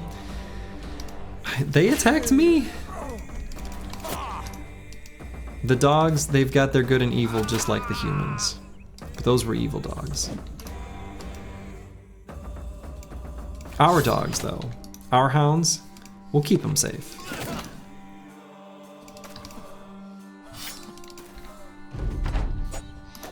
It is sad, though, when the dogs die. You attacked the barbs this time? Yeah, but they were going to attack me. This was an act, this is preemptive self-defense, you know?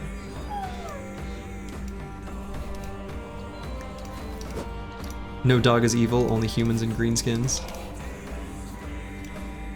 It's true, no dogs are evil. I agree with this.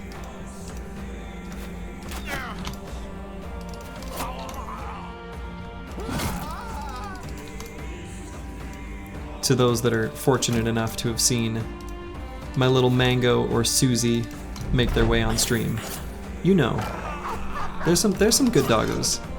There's some good doggos here in streamer's life. He knows. What about greenskin dogs? The wolves? I'm sure the wolves can be, that's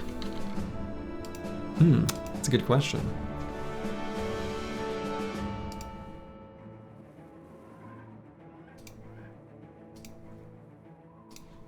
We got a 3-skull contract to hunt down the Barbarian King for 5,020. That's a hell of a payout. 5,020. Yowza. Do it for that payout? I'm thinking so. That's great. Also, we still don't have a Sergeant Sash, which is sad.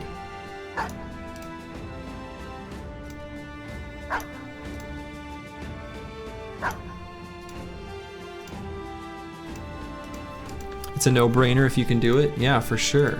That's a fine chunk of cash. I see no reason we couldn't. In the gloomy woods, southeast of you. Wherever those are.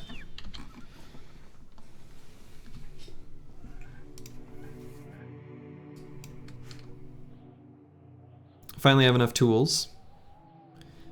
I think we've got enough food, enough ammo, Let's go get some money. And it's more like 7 to 8K after you sell their loot? Yeah.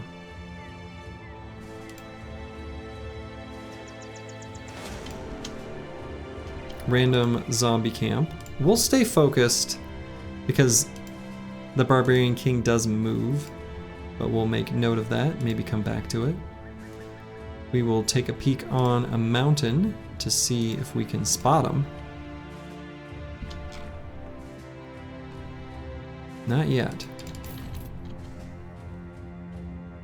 Let's take a peek on a mountain over here.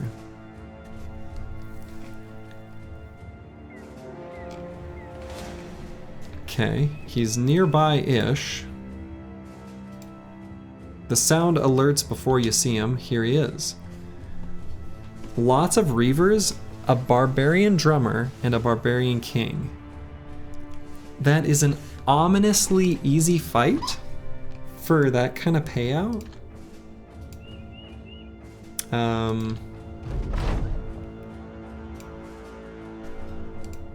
Okay. Great. I mean, they've got a nice uphill thing. I could maybe retreat up to a high ground myself.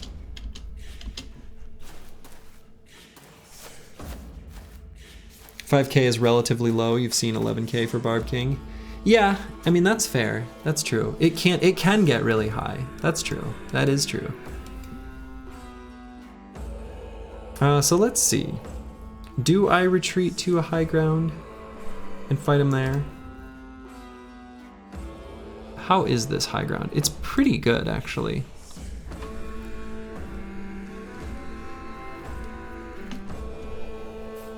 It's okay.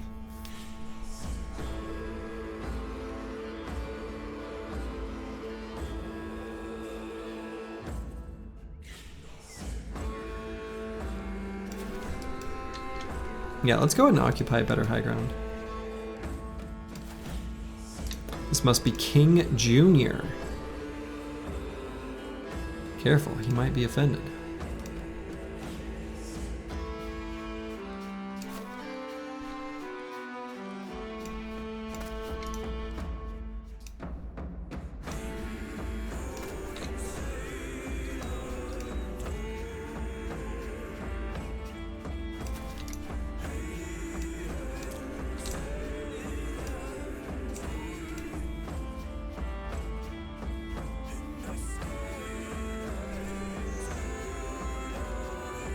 We'll put Mortimer Drock there. I think he'll be okay. We'll be spear walling.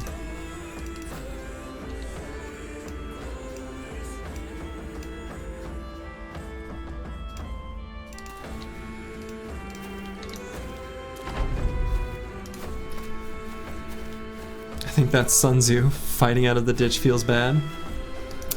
Sounds like Sun Tzu. Classic Sun Tzu.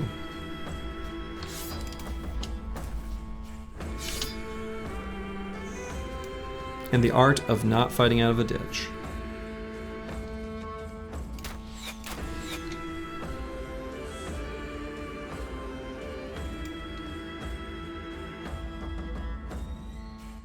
Alright, few enough ranged weapons. I'm just going to pull out the kite shield now. And I guess just end turn.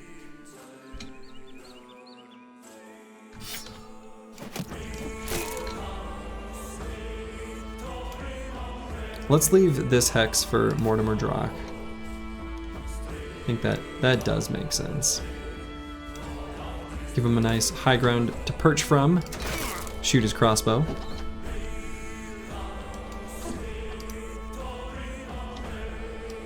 It's a nasty axe in King Jr.'s hand. Yes. Sure is. Sure is.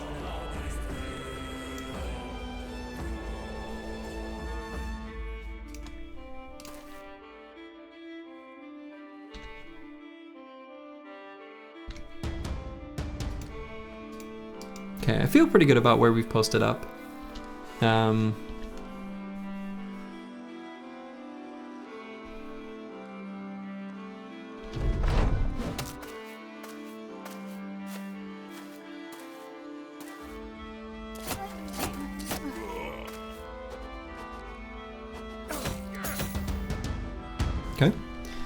I think I should do a taunt.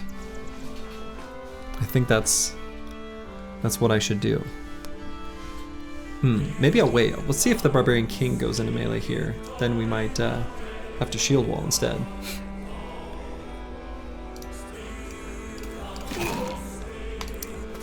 Soon will we merely be a tool for slicing delicious desserts. We are the deserters. We enjoy a good dessert.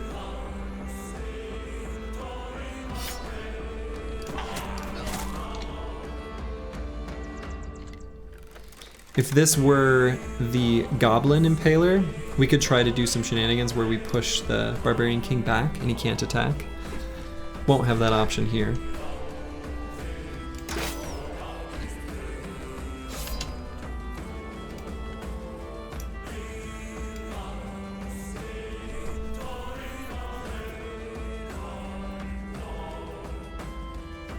Let's pull out a big boy weapon on the Chaucer.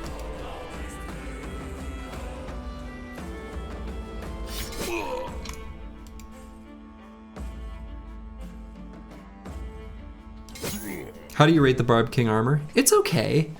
It's just the basic like chosen armor, but with a really fancy custom attachment. It's good. I like it.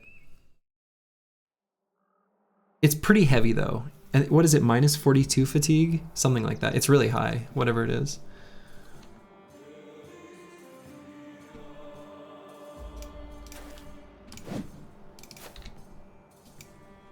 All right, definitely gonna shield wall here.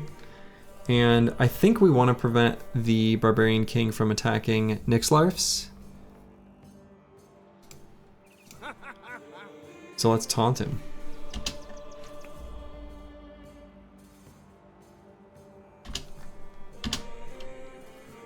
And we're otherwise gonna hold, keep our spear walls, keeping us safe on the flanks.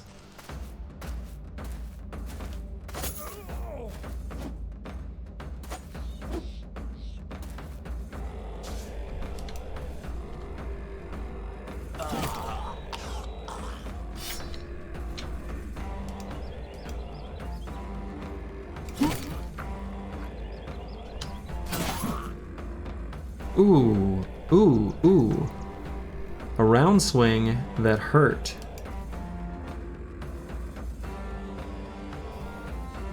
So we are going to shield push with Corvus Corak and get Nixlarfs out of there.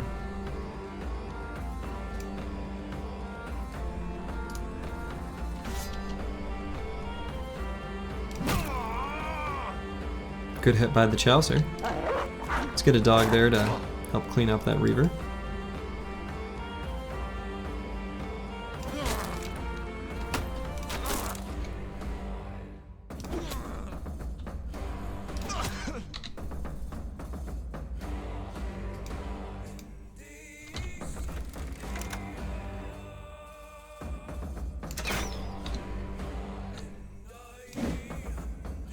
The shield push did not work. We will taunt again.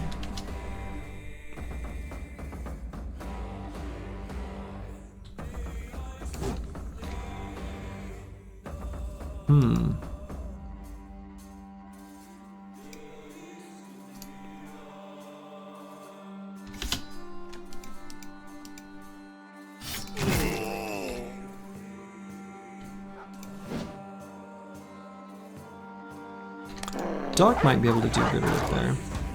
Dang.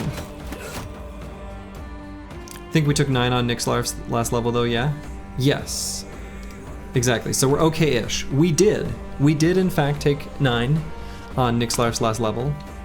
And that may end up being relevant a little sooner than I had intended.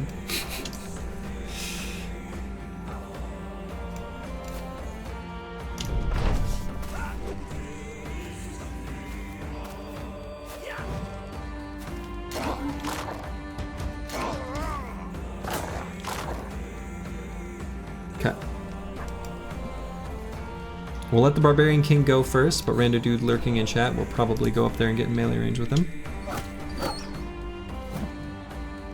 Big ol' whiff. You love to see it. Given where these Reavers just went, I think Baron von Pone is just going to shift and continue screening them. Mortimer Drock is going to get down here and participate in our initial blasting of the Barbarian King.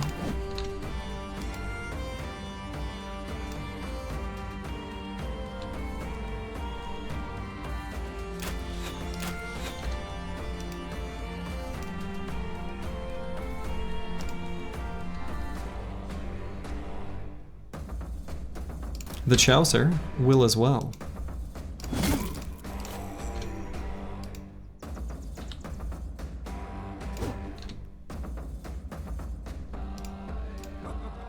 Come at me, bro. Christoph will move in range. And I don't know that the Boar Spear with Duelist is gonna get through this armor. I kind of suspect it won't. So I'm gonna go straight for the Cleaver. I don't know that for sure though.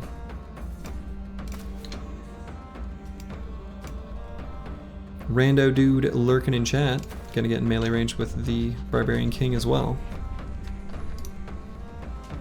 Weren't paying very much attention before, but is that an archer? It is a bro with a warbow. So make of that what you will.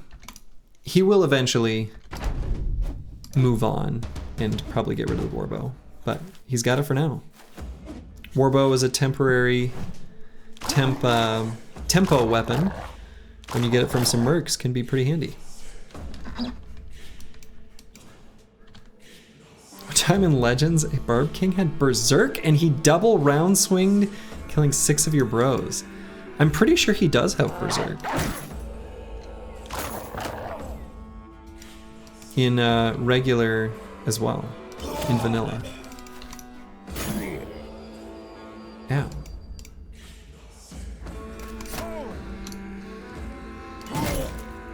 Alright, he's staggered and dazed. And now, no longer has a head.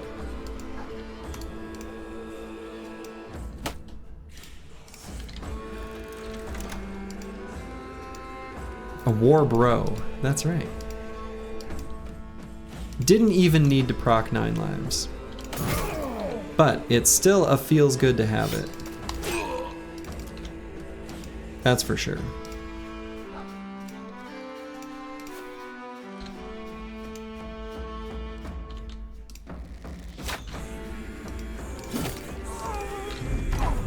So now we're just gonna clean up the last few cowardly barbarians. Maybe it was in vanilla, you just remember losing. Yeah, it can happen with Chosen as well. Chosen have Berserk. And they can similarly ruin your entire day.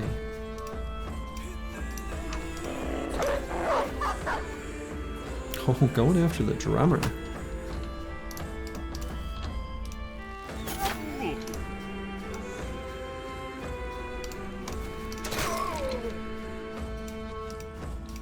The dog is relentless.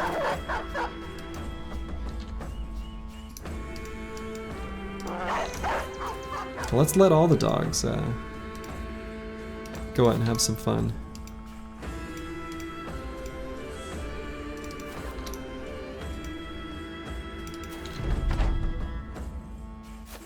Drummer is probably going to get out. The other two, I'm not so sure.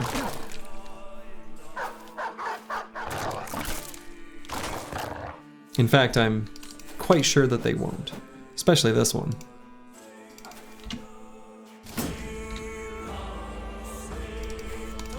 Dogs with perks. They're relentless in spirit, if not in perk.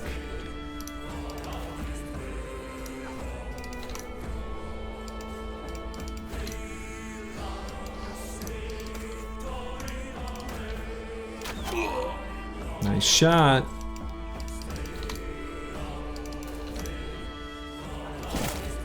Oh, what am I doing?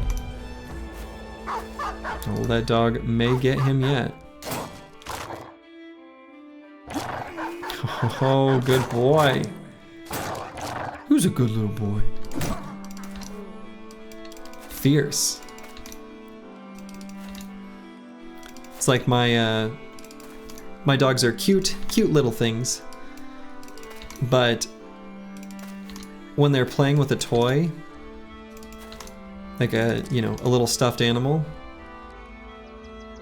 yeah, that guy's gonna get out. And then they grab it and shake it, and you can see it like wildly flying back and forth. There is a moment of like, holy shit, my dog's actually fierce. All right, the thick-plated barbarian armor. So I said 42, that was wrong. Max fat of -39, quite the penalty on it, but hey, this is a beautiful forged armor. Very heavy, but pretty happy with it. And we got another heavy rusty axe. I wonder if you called it Mango as a Dota reference. No, actually, that would have been cool. We named him Mango. I think my wife named him Mango. She was thinking of cute. Well, she came up with the name, and we agreed. Came to a consensus. But no, it wasn't because of Dota. It was just because it was cute. Yeah, heavy but fashionable. So let's see. Final Overdrive can wear it. Final Overdrive may end up with slightly low melee skill, but I'll probably be happy giving him an axe anyway.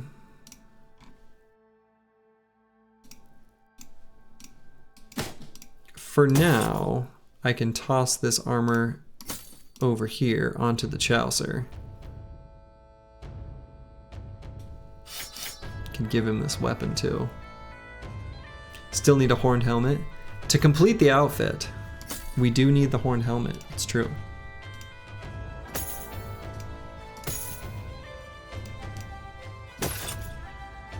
Alright, we're gonna give Brock Mad Eye's defense some time to repair.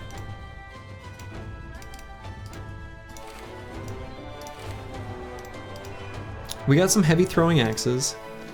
Even just the regular javelins are, for the most part, gonna outperform the heavy throwing axes, with the big notable exception, of course, being Ancient Dead. I'm also kind of keen to keep a handful of the regular bundles of throwing axes, specifically for the library fight, where they are sufficient in their damage to take out a phylactery, and they don't have the minus hit chance penalty of the regular heavy throwing axes. So we're going to keep some of these just for that fight. Do I need 4? Yeah, about 4. That's probably about how many I want, actually. Otherwise, as far as their weapons are concerned, I don't think I care too much. The Chaucer's secondaries are not great. His primaries are going to be so high that I feel like the fractional melee defense is probably still worth it here. And we're going to give him some absolute, the best nimble armor we can get. His secondaries, his levels haven't been good.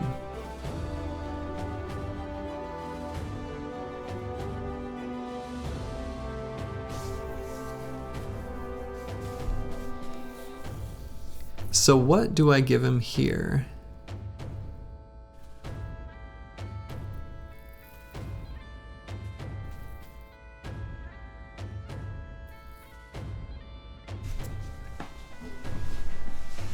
So you're not the best, bro?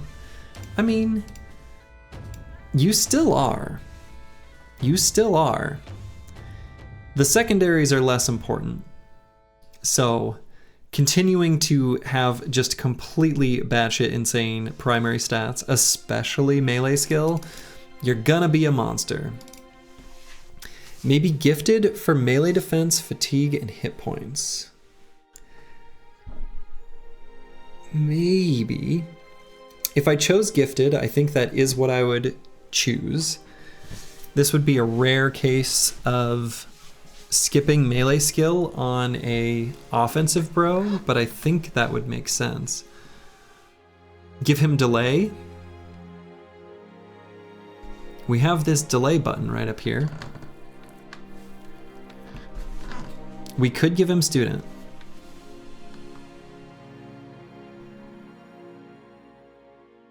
It is the ultimate decision delayer.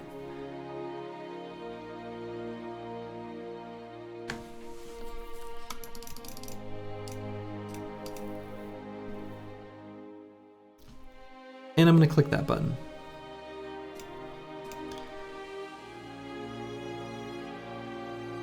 Yeah, he's going to be like 105 without gifted melee attack. I think that's enough. I'm inclined to agree.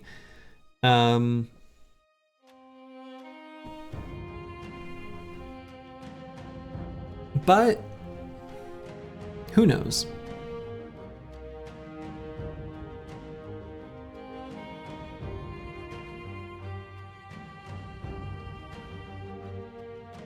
We'll see. We'll see what happens. We'll see what happens with the Chaucer. All right, up next, Lukey Dookie 09. What skill did you get? You got student.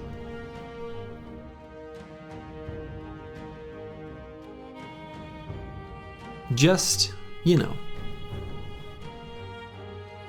to delay the decision making. We know that next level is going to be nimble, and this is definitely going to be a Zerk Frenzy bro. Absolutely. This is a offensive take out an enemy, then take out another enemy, then take out another enemy type brother. Probably is going to end up with Fearsome as well, with that many attacks and things like that. So, confirmed Slurgy is a noob student. Yeah, how many do we have it on? We've got it on 1, 2, 2. So I'm only 50% of a noob. Love delaying for a famed and getting 6 shields in a row. Could happen to us. We are fairly confident that this camp right here has a named weapon though. Now, if it is just a crappy warbrand, I will be sad.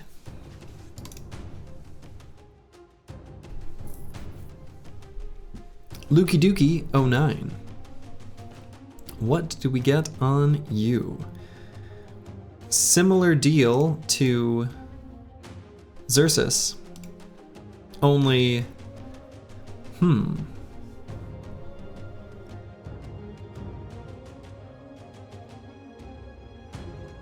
Famed dagger incoming? Could be. Could be.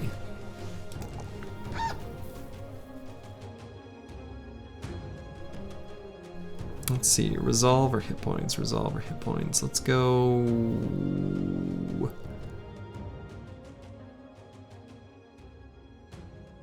hit points. Did you get hired to bring glory to the team yet? No, but I don't even have you on the list, Kalishkova. That could be my fault. You're on the list.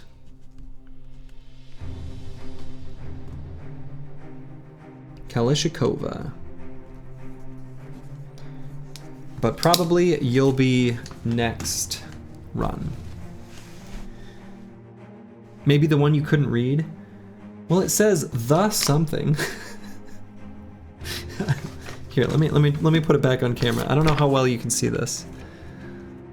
I don't know, I could make a new scene. That's probably so small. The something, bro. That is pure chicken scratch. I have no idea what that says.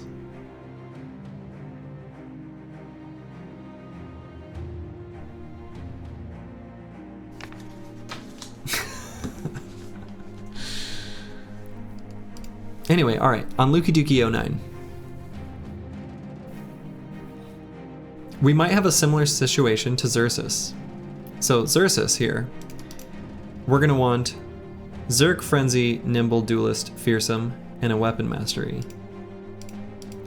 Luki Duki 09, we're gonna want those same things, plus either bags or crossbow and firearm mastery. But we don't have another good crossbow or handgun to hand out. So I could grab bags. It would be fine. Isn't that the Chaucer crossed out?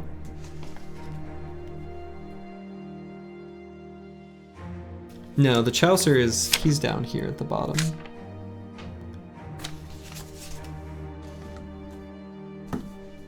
It's the something though.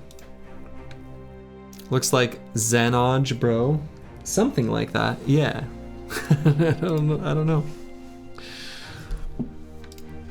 Anyway, I'm gonna press this button on Luki Duki 09. We may end up grabbing bags, we may end up grabbing crossbow and firearm mastery. I'm not sure which yet. Bags doesn't help us that much now. All the other perks that we want to get in the meantime are all clustered here at the bottom. So we'll hold out. I guess the other option too, I have mentioned before how I don't think Headhunter is a bad perk for a thrower. Could potentially do that too. Anyway, let's return to Idarswold and get 5,020 crowns. Oh my god. That counts as an armor with an attachment which got us our ambition. Because it has an attachment. It's a special, one-of-a-kind, thick-plated barbarian armor attachment. Hell yeah. You love to see it.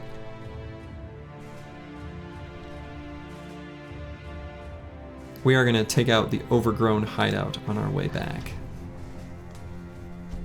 Have you ever tried Perk Planner? I know you don't like many mods. Don't find it too intrusive. It just highlights perks you want on a bro. I've thought about using it, but although I think it is definitely a useful mod for a lot of players, I'm reluctant to use it because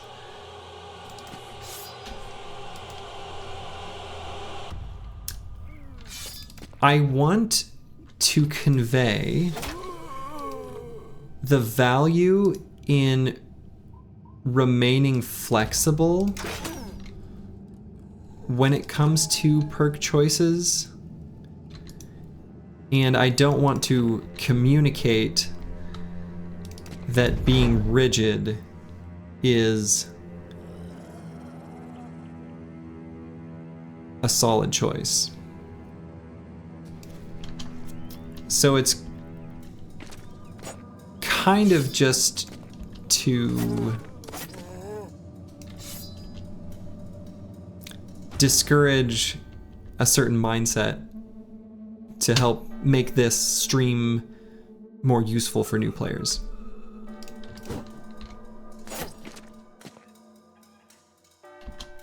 That's my thought on it anyway.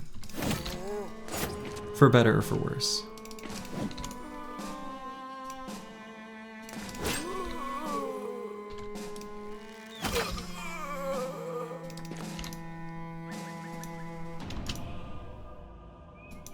A be like water kind of approach, yeah.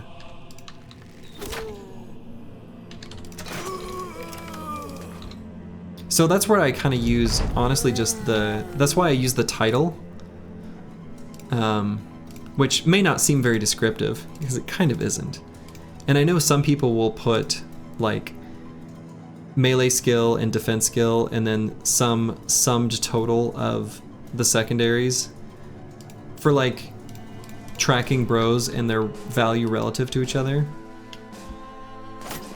But for me, just something that sort of indicates the general build I kind of want to go is sufficient. Be like water, unstable and filled to the brim with bacteria. Yes. Exactly like that.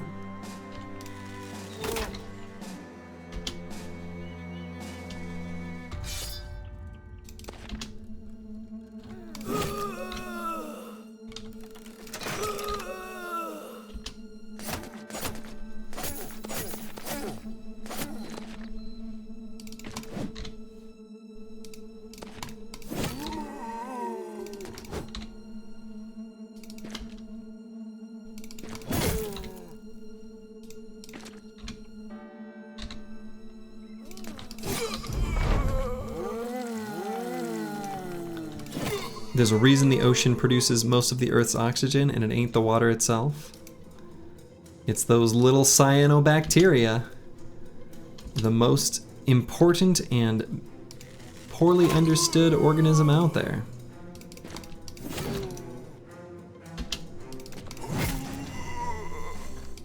Alright. Cute little camp. Kind of a may as well sort of thing. Did get a padded kettle hat. Maybe won't be able to make use of that at all. I think we're kind of good not bothering, but...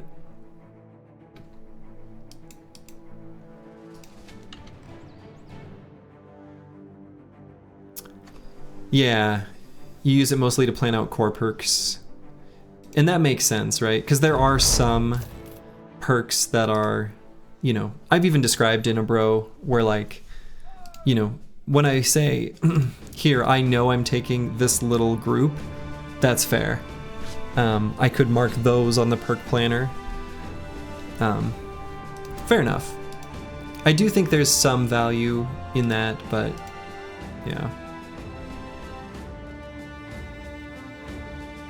Cyano had the day, and now we got diatoms and stuff. Yeah, I'm gonna be honest. I don't know very much about the ocean. I was just saying things. Okay, so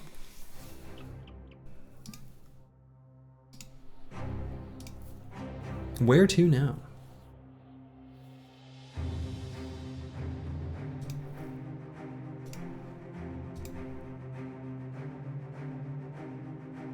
You made notes on paper when you played because just marking the perks you're taking is not descriptive enough? Nice. Dude, paper notes. Paper notes are great. Alright, on Balder here. Let's grab Path. Never gonna be unhappy with Path. There's been a number of times we would have been able to attack with the polearm, but weren't able to because of the AP cost to a particular tile. So let's go ahead and grab that here on Balder.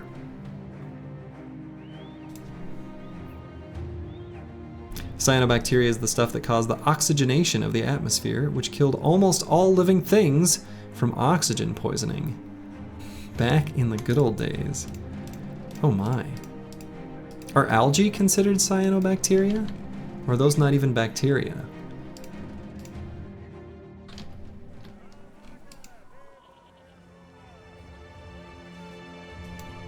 I think what I might do is bust the... the layer of forbidden rituals, and then head up to the Child Snatcher's Cave, and from there go to Noristad.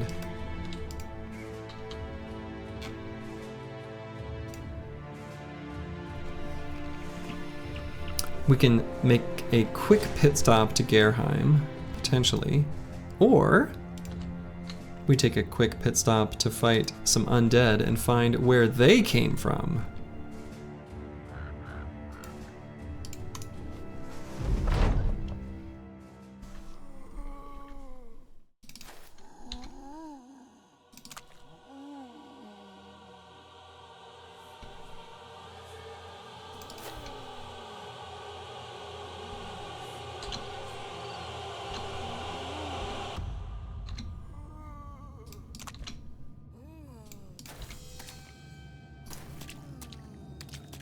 All right, Grib, have fun, enjoy.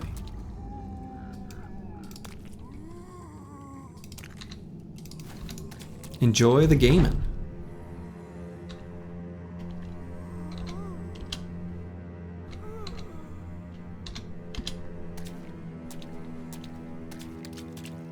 Okay, we got a big pile of undead slowly trudging their way through the swamp towards us. It feels like very appropriate terrain to be fighting undead in. Sniped him.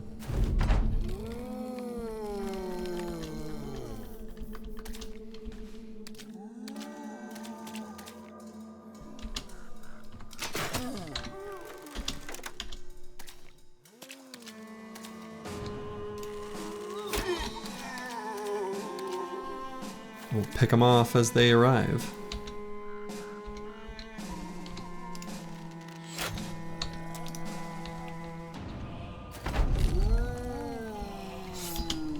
We can now probably spear wall up. Actually, no. Now that I look at the battlefield, we do not need to bother yet.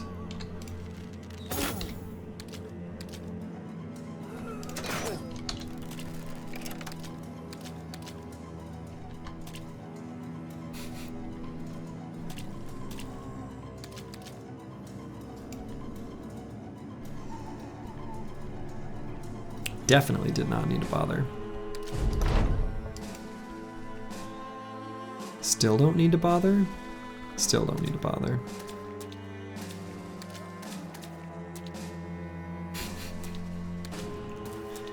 Kind of ridiculous, actually.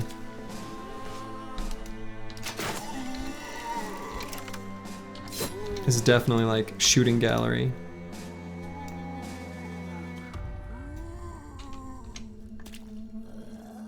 You're no doctor, but if we were 20 or 72% water, we'd be dead. Hypohydrated or whatever.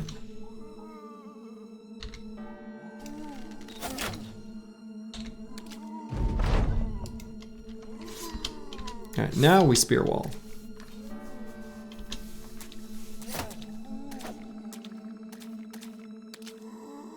One of them made it through. Unbelievable.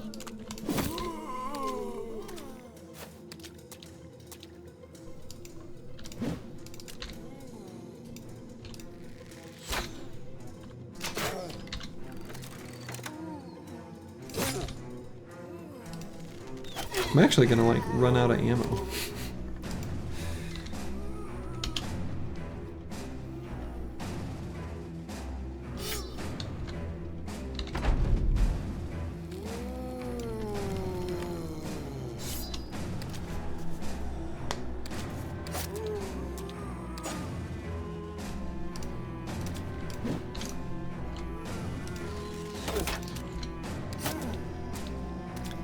The only zombie here that really poses any threat whatsoever is just this single one.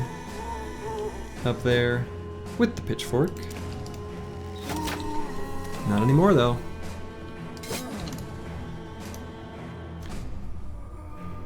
The human body is made up of 50 to 75% water, depending on a number of factors.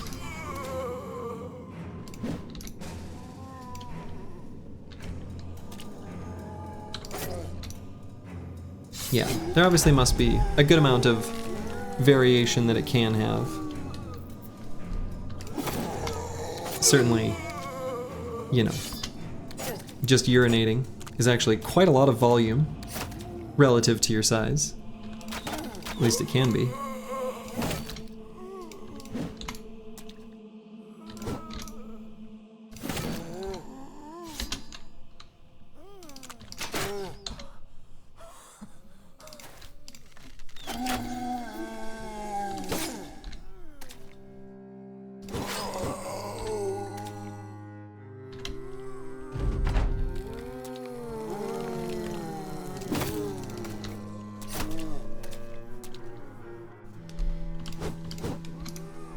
It's kind of a weirdly large zombie group to be out on the map. Truly.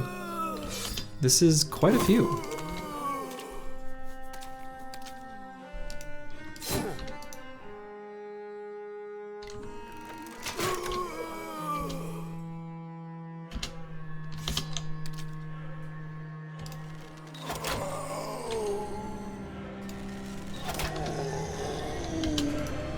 Undead Crisis Precursor. Oh, maybe. They were returning from a zombie rave.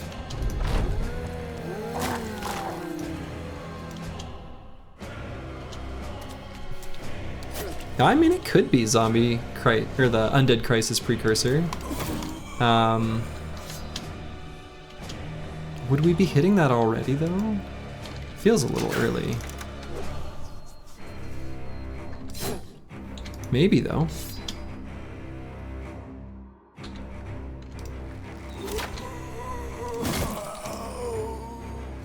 Maybe how far along are you? We're like day... something.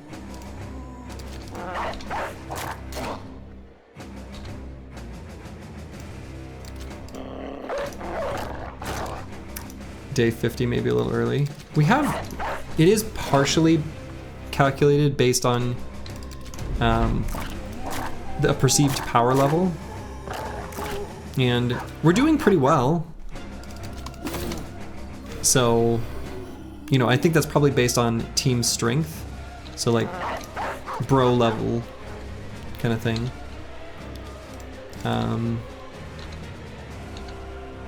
Which maybe we're there. I don't know. Feels a little early still.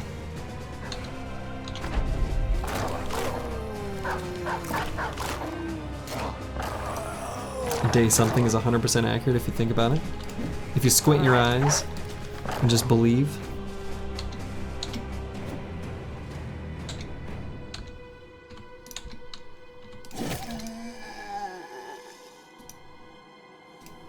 Not sure why, but Twitch keeps showing you this foot fetish ad over and over again. Maybe it knows something about you that you don't know about yourself. Aha! We've got the secret chambers of insanity. Oh my. And we got a level up on Mortimer Drock.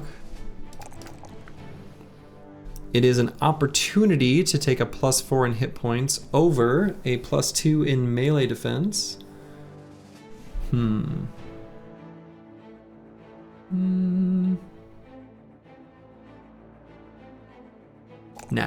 we'll go melee defense.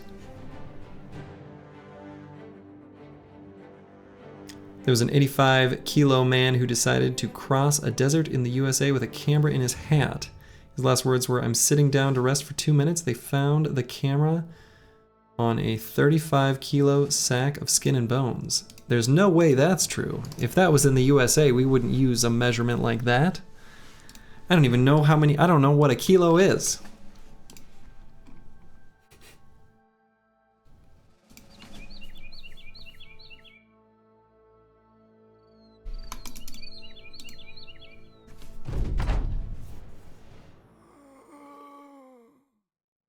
The 10-second ad that runs every hour is throwing you a bit. I don't think it was enabled before. I should. I have the ads set to the lowest possible setting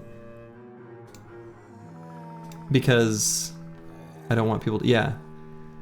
I should have a 30 seconds of ad every hour, which is the lowest that Twitch will possibly let me set it to.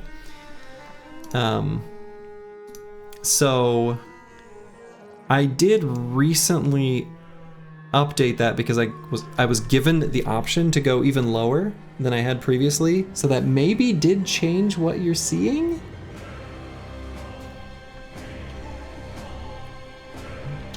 So there may be different ads now compared to previously. There should be fewer. There should be the fewest that Twitch will possibly let me set.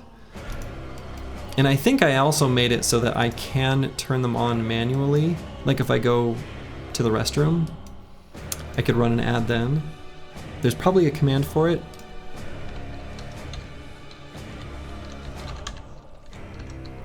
Maybe.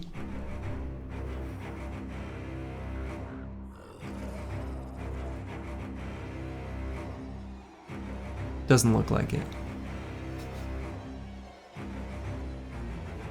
Oh wow, no, there's all kinds of things. Anyway, I'll figure it out eventually.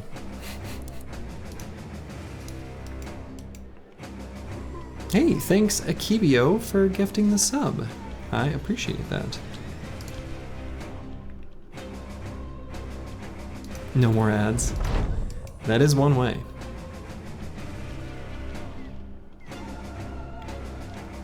It's funny because when I did set the ad setting in Twitch, they have a little bar where it's like potential max revenue. It's like, I don't know. Not to my interest at the moment. Hey, hello and welcome back, Manifest Destiny's Child. So this particular fallen hero is a bit spookier than your average, with the big great axe. The better than average axe.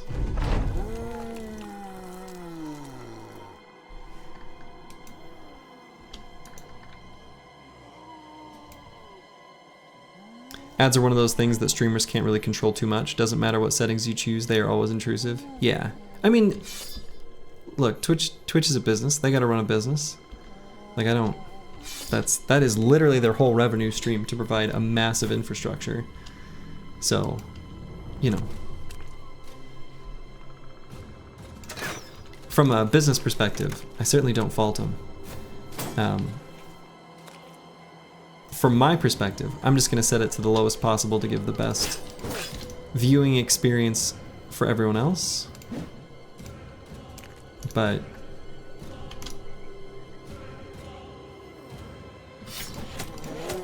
you know, I don't know. I do want Twitch to stay around, I'll put it that way.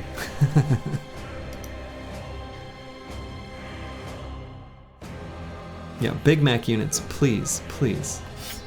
I only know weights in terms of the Big Mac.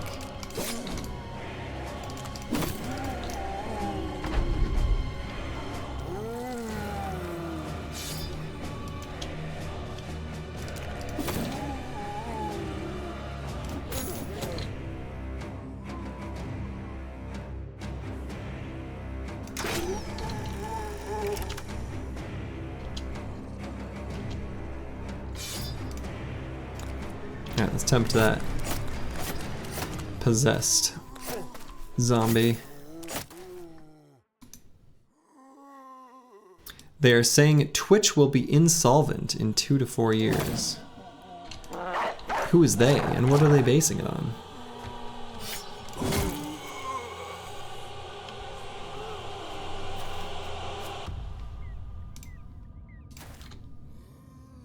Alright, we're probably just gonna take this fallen hero down the old-fashioned way.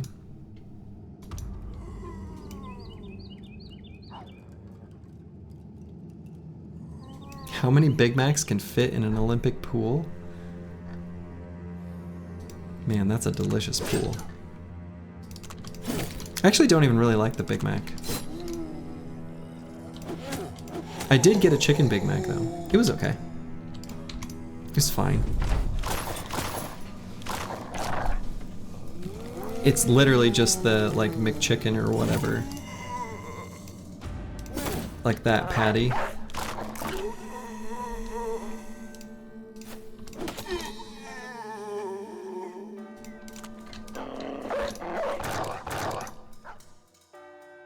You were too busy eating at Taco John's? Dude, Taco John's, hell yeah. There's a whole lot of Mexican going on at Taco John's.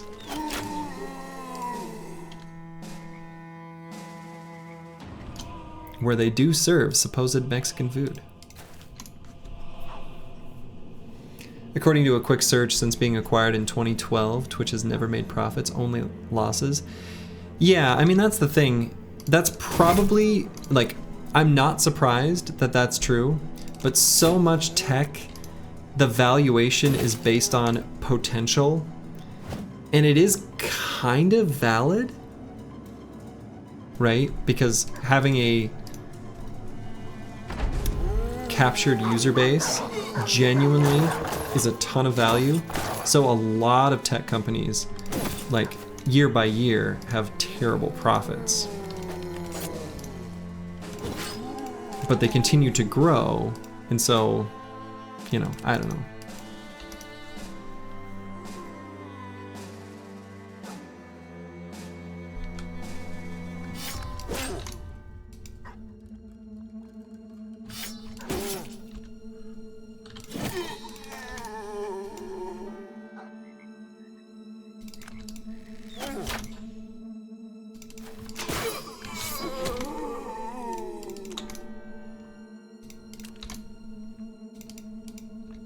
But yeah, I quite like Twitch.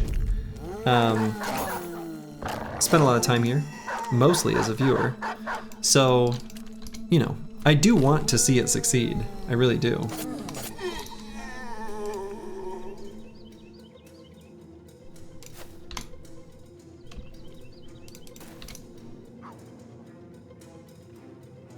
Yeah, for every big profitable streamer, they have to pay for infrastructure to run thousands of streamers for free.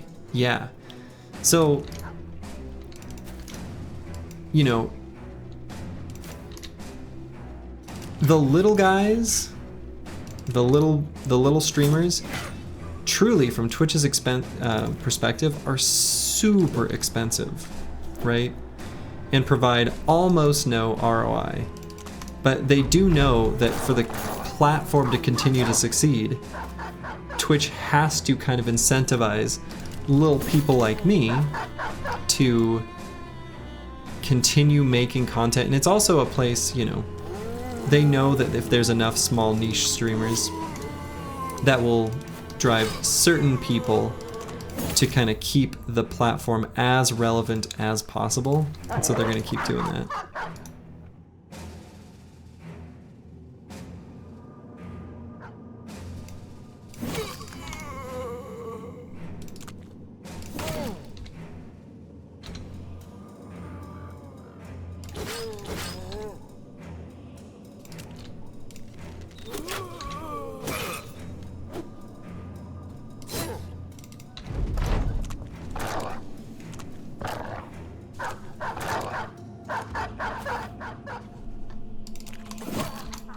Goodbye, Necromancer.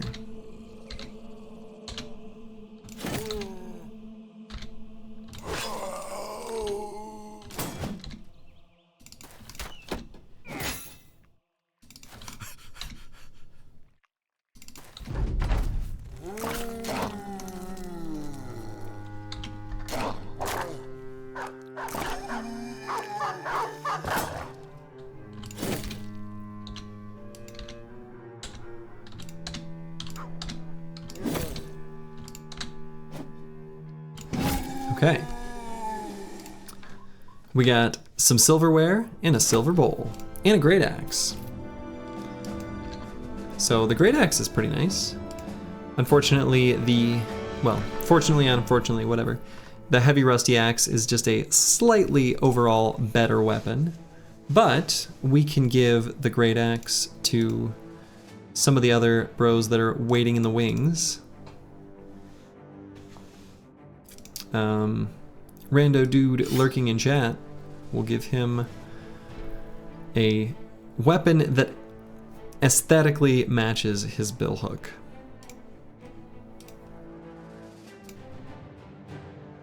Unfortunately, a 1 in melee skill. We'll skip it.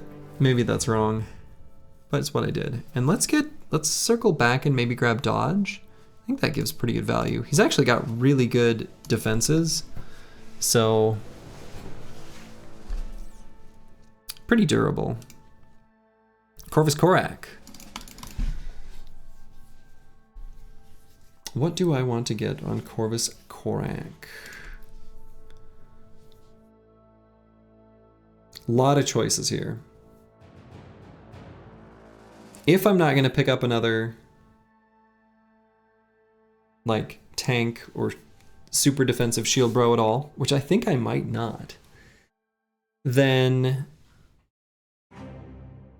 we will eventually want to get Lone Wolf on him for the handful of fights where that's relevant. Rotation. rotation's a choice. We could get rotate. We certainly could. I do think there is something to be said for this perk right here.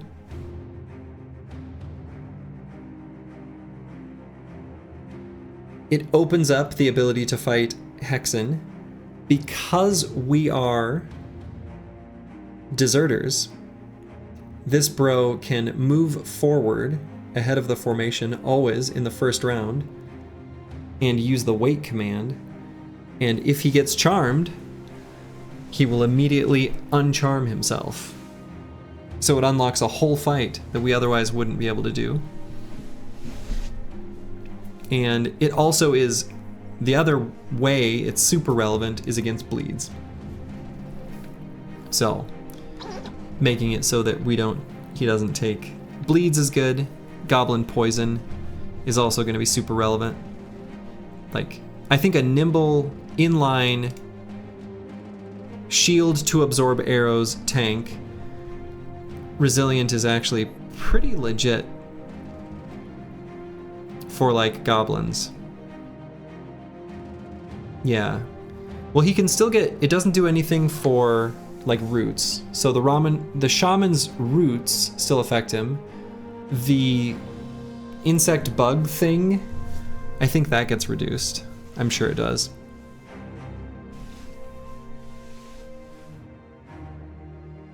There's also web-necked poison. We don't really care about that. I don't know.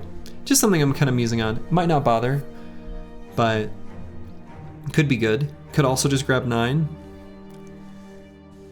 It's pretty okay. Could grab Pathfinder to be able to move to, you know, better positioning more easily. Does it work that if you wait and then get stunned, you lose the stun and connect? Yeah, so if you, yes, if you are stunned and you wait, so you can move up, have no AP remaining, use the wait command, get stunned. When your turn comes later in that round, the daze or stun will go away. 9 res path or indom route, Fort Mind. All valid choices. Fort Mind is also decent. Fort Mind is very good. Very good. Like,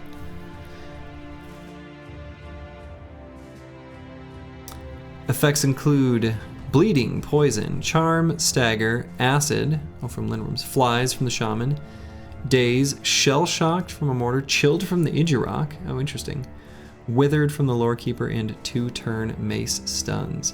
That must be from the Turtle's Guide. That looks like, that reeks of turtle. I smell the amphibian.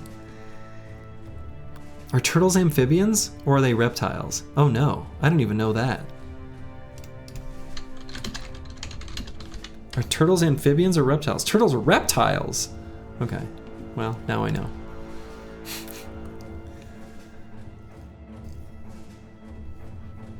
Alright. I already showed I don't know anything about cyanobacteria. I don't have to get whole classifications of extant creatures on our planet entirely categorized wrong. That would be embarrassing. Yeah, so we get 3 perks left. I'm definitely gonna do Lone Wolf for one of them.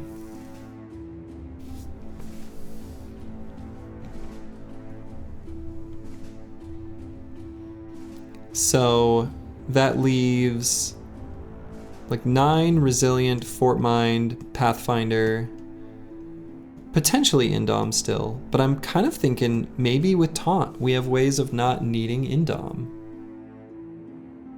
And I think Indom is a big deal on a Forge tank and less of a big deal on a Nimble tank. Not playing RimWorld detected. That's true. I have a buddy of mine who got really into RimWorld briefly and then just suddenly stopped playing. It does appeal to me though.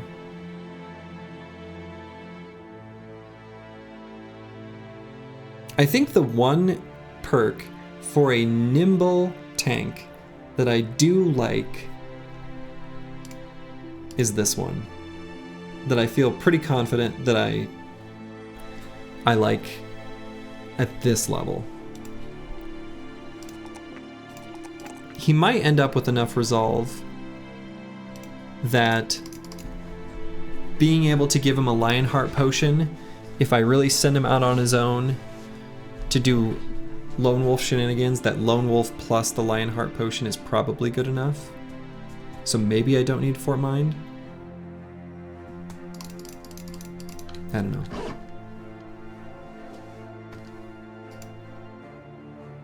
So do I follow these undead footprints? No. Maybe? Nah. I'm not gonna look for a... Oh. Yeah, let's see. Yeah, see, then they disappear. Yeah, it's too hard to find camps in the forest. So let's head back to, like, Gerheim.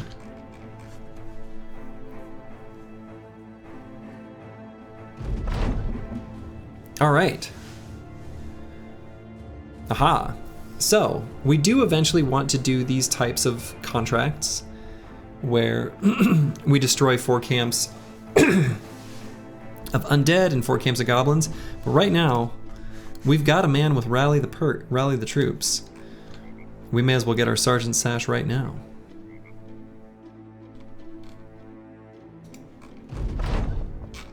Boom. This will help us greatly in days to come. Sergeant Sash acquired. Sergeant Sash online.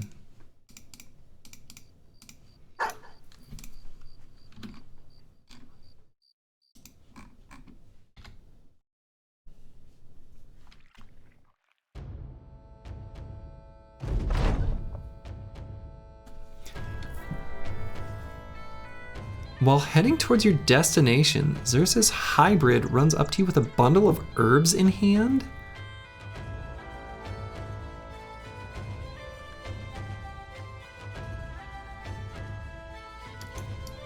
I actually don't recognize this event. I'm very blindly going to say they look good. Amazing. Great. Free medical supplies. I'm guessing the alternative is you could also just get sick.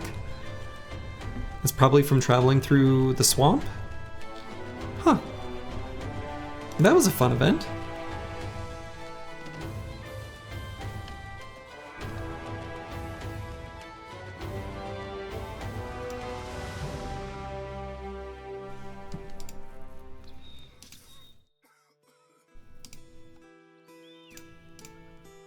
Alright, we could do a hunt down what terrorizes contract.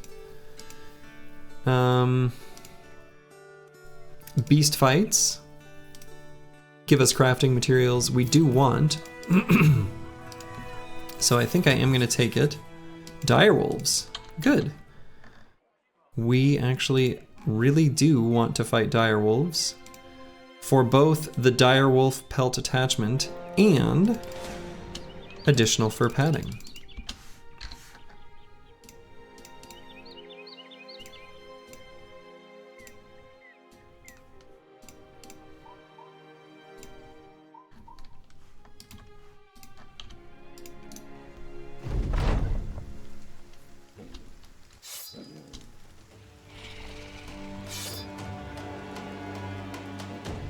Alright, let's let the direwolves charge in. It's nice being able to fight against armor attachments. That is basically all they are to me. It's true.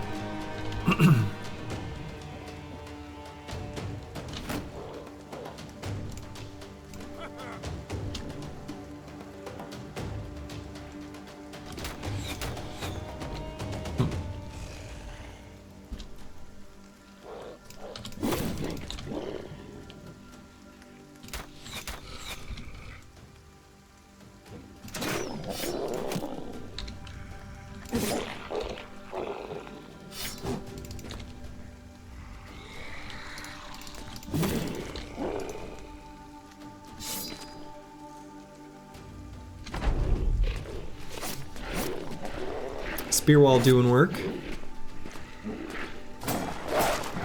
as they do, especially against beasts.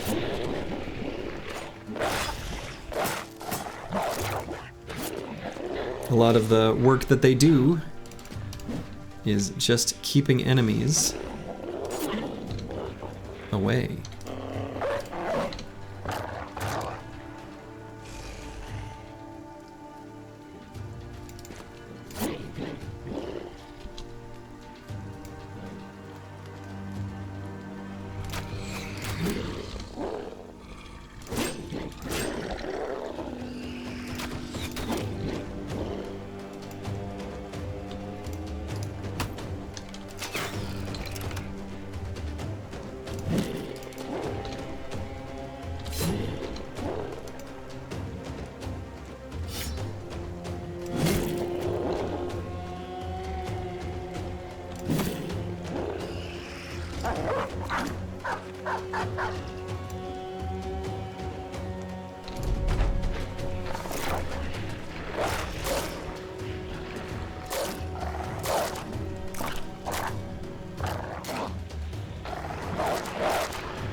Okay.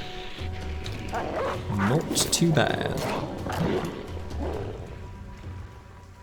Definitely want to make sure we get in range of this direwolf to make sure it doesn't run away.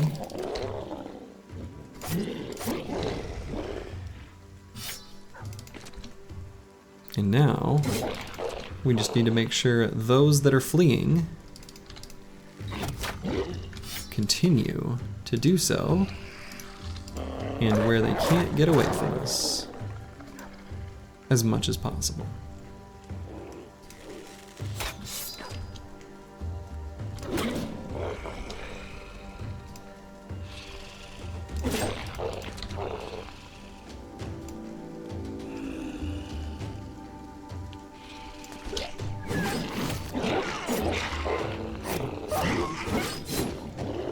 Hell yeah. Good.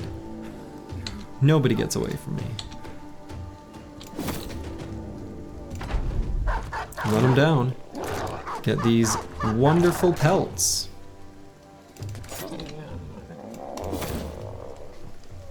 Hell yeah. Hell yeah. Alright, so we got enough for like 1 direwolf attachment and 2 additional fur padding or something like that. We'll see how we actually end up using those pelts. Could even do 5 additional fur paddings. It's a pretty good attachment, you know? It really is.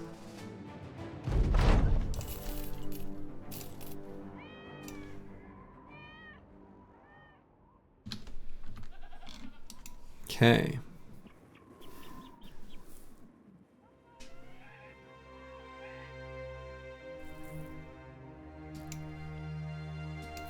So, still need tools. Was only able to acquire 1 stack of tools there. I want to fight these 2 camps on my way to Norstead. Rheinberg would be the other option, because I could get tools. Those furs are uber cheap. They really are. They're super cheap. Now, unfortunately, there's nowhere for us to sell them up here, so we would have to hang on to them for a little while. Yeah, the ammo is cheap. The other thing that is an option is, again, if I go to Rheinberg, the ammo is even cheaper there. And we need ammo, right? We're at 0. The furs being this cheap is tempting to buy them and then hang on to them for when I eventually go back south. There's nowhere I can sell them up here because everybody's got a trapper. So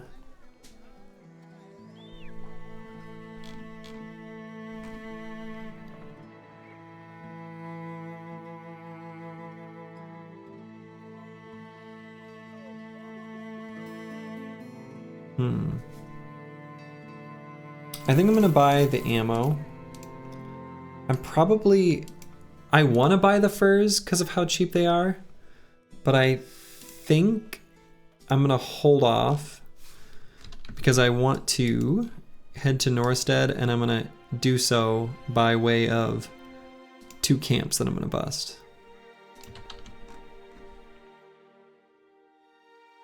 May end up grabbing the cart upgrade if I think I can get away with it before reaching that destination. We'll see.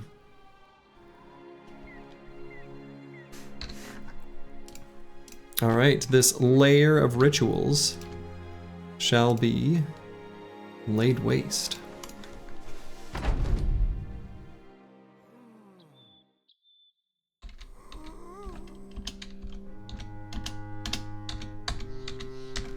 All right, pass the turn on everyone except for the ranged bros.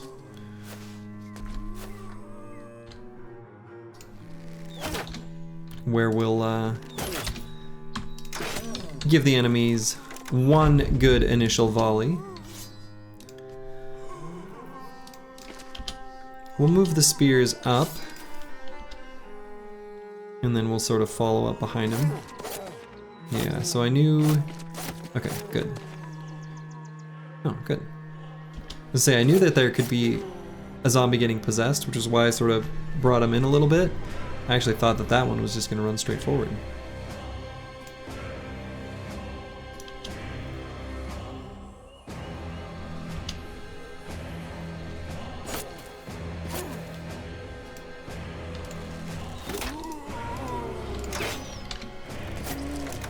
There are Geists that will be making their way here soon. There they are. There they are.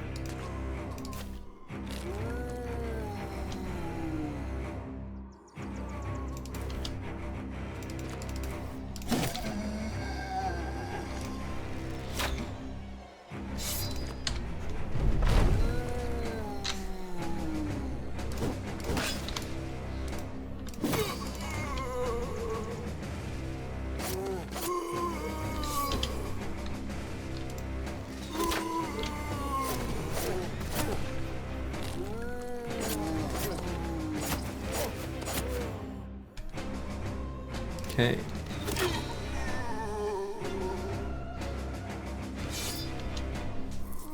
Spears holding them at bay.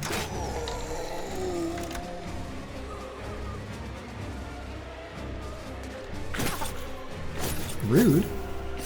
That was very rude of that little zombie.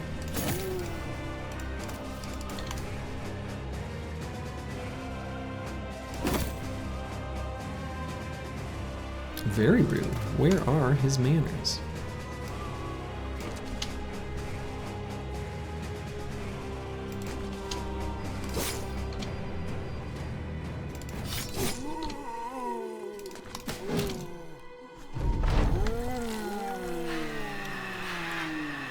Okay, not too bad of a scream from the Geists.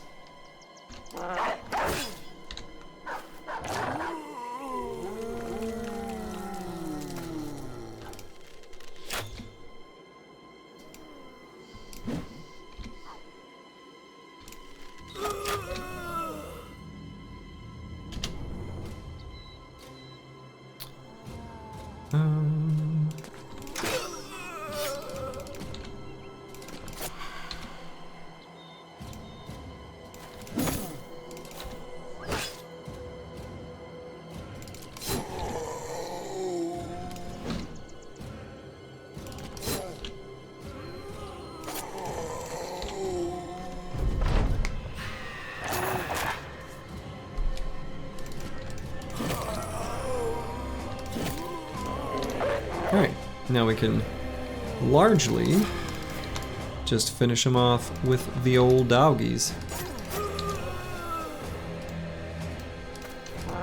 Let the dogs go have their fun. Oh no, that dog is having too much fun. No, no, no, no, no, no, no, no, no, no.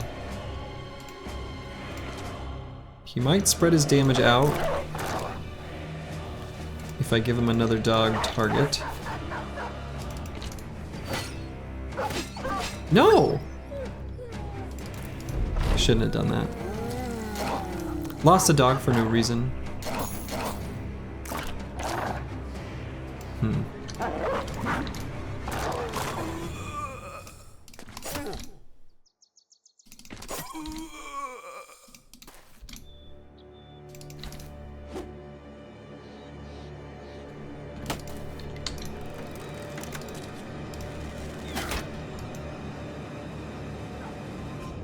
Looky dookie just shot Corvus Korak in the head. That's not what you want.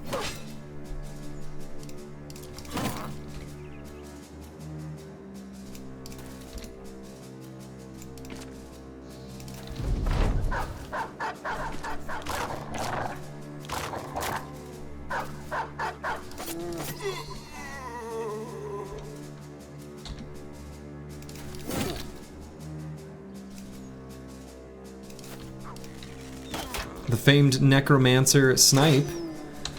Just done. The Reddit special.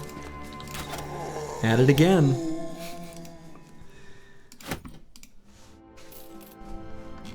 Alright, and then we'll head up to the Child Snatcher's Cave.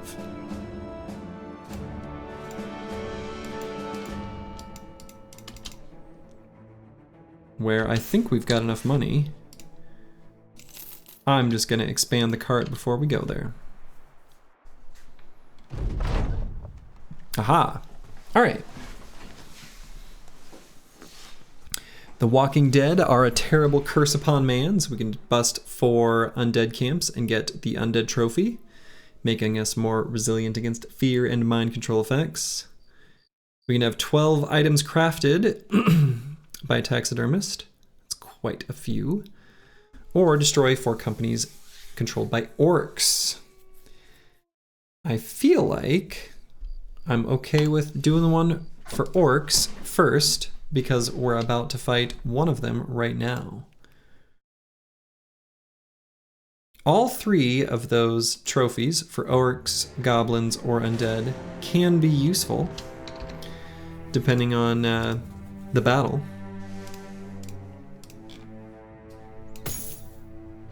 All right, Xerxes here has gained nimble. Much more durable now. Much more. Unfortunately got a +4 in range skill. Had been rolling those +5s like crazy, but not this time. But to make up for it, got a +3 in melee defense. Xerxes is actually looking, and another +3 in melee skill. Xerxes is looking real good for throwing and melee combat.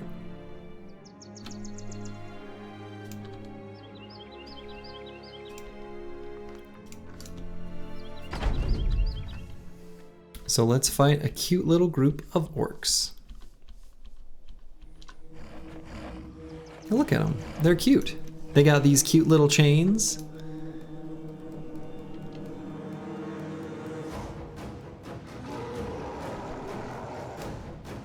Alright, so if I spear wall here, and then Christoph spear walls right there, I think that's should be pretty good.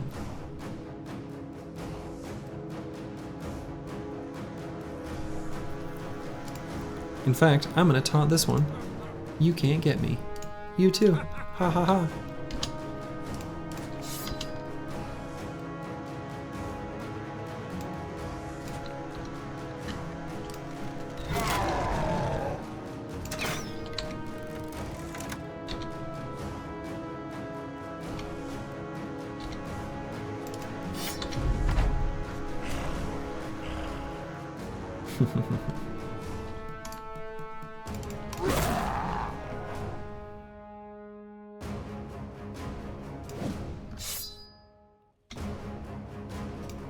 Rando dude lurking in chat could take a big slam from that berserker if we're not careful.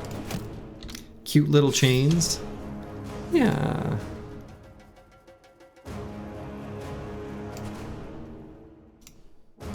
Let's go ahead and taunt that one.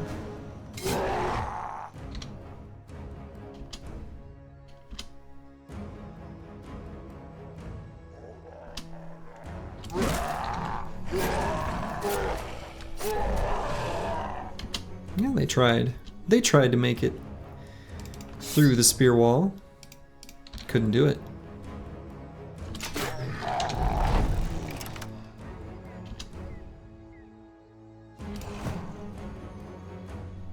Not gonna put a dog down. No reason to give him something that can give him a berserk.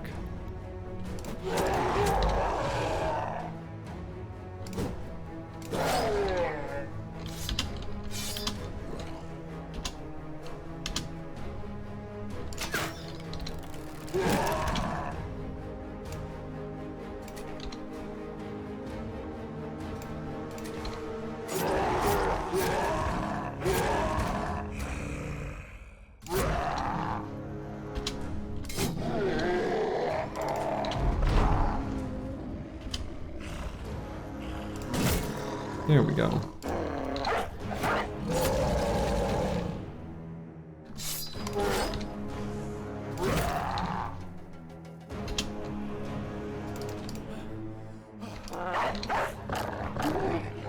And this last little Orc-young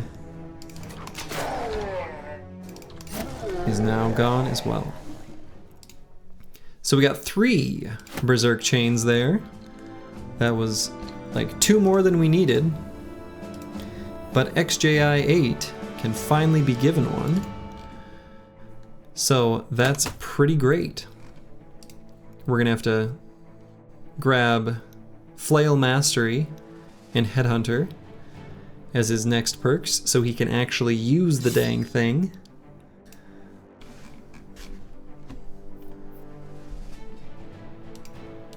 And I don't think I'm gonna do anything with the other Berserk chains in this run. Had fun with them last run, and they were a nice item for the Peasant Militia run. But I think in this one, we're gonna limit it to just the one bro who's got Brute. I think that's where we're gonna limit it.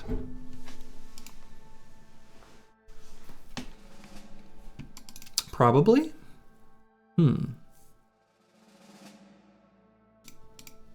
There's a piece of me that actually realizes that maybe it's not terrible as another option for the bros who have Polearm Mastery.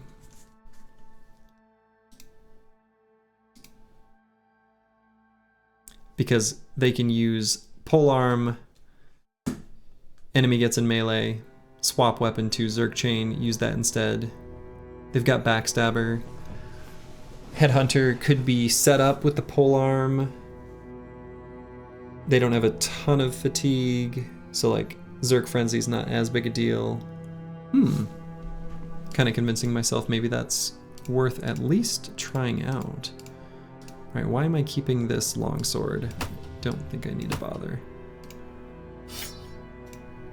We'll keep a couple Zerg chains. I might use them, actually.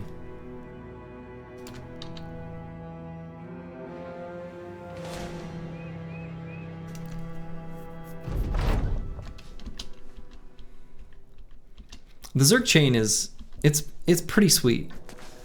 Flails, when they chonk, when they hit, it's pretty cool. Well, this is some unfortunate high ground. Well, maybe not. I say that, but Kirchhoff can get up there.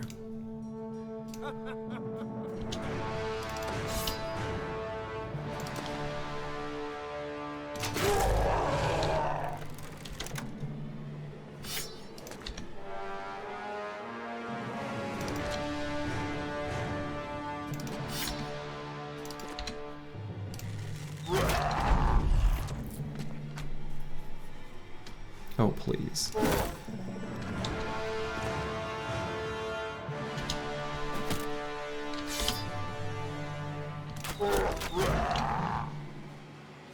And that poor Berserker waited too long, and now he's too afraid to even charge.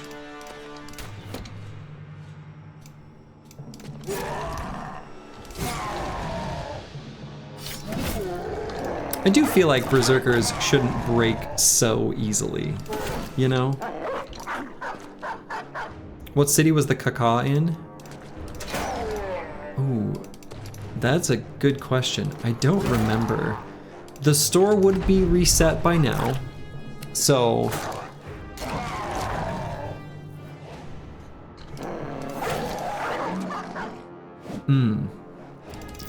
the store would be reset by now, so it wouldn't be the same caca, but I like where your head's at. I do want me a good caca.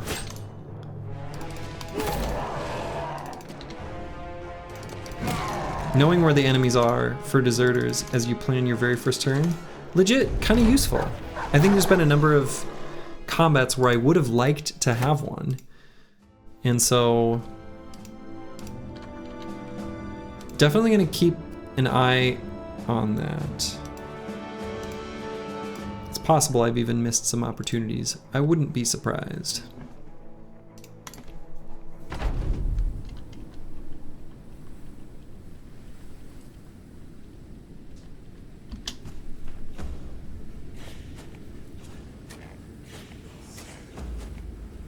Okay, opportunity to get some more throwing weapons.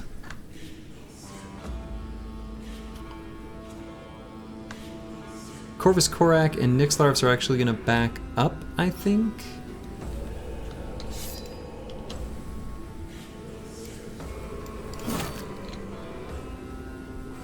So then I'm going to have this back line back up as well.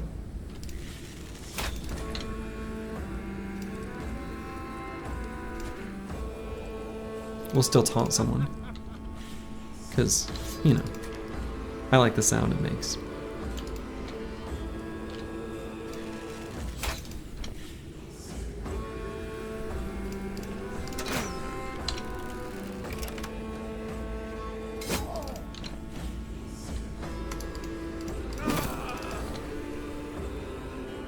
Okay.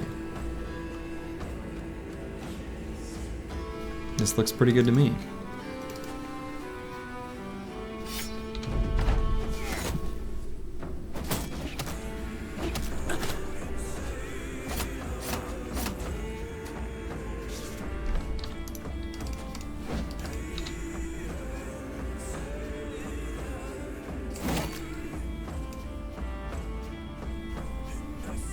Let's put the dog down here. Time to find the icy cave soon, yeah? Probably. I should take a look at the squad to see who I want to do it.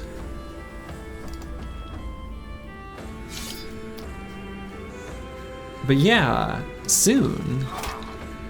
If we're able to, I think we should. I think there should be a pretty... There should be a good enough bro. I think if I were to look at the squad, I'm sure I could find someone.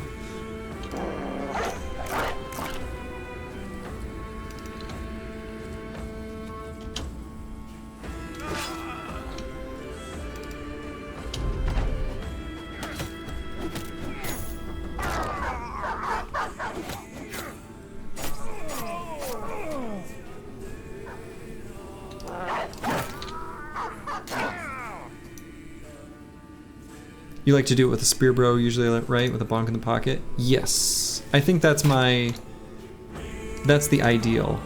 Yep.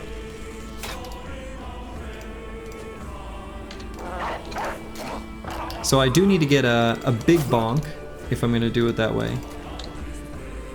Not a barbarian bonk. We need the real deal, you know, if we're gonna do it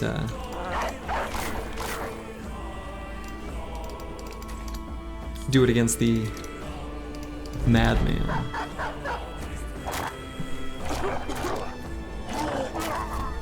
But yeah, icy cave. That is definitely... It's definitely something we'd like to find. It was even, you know, plausible that we would have found it in this little area here, but did not.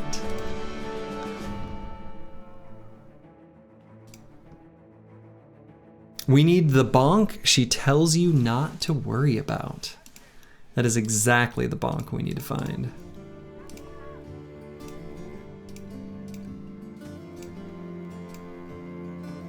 Always be skeptical towards the nobility, my friend. You never know what their real agenda might be.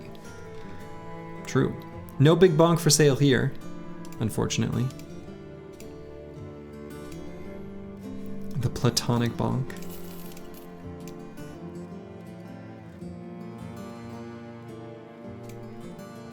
All right. So here's where we sell a bunch of stuff. We can already go ahead and replace these throwing weapons. And do I just sell the old javelins? I think so.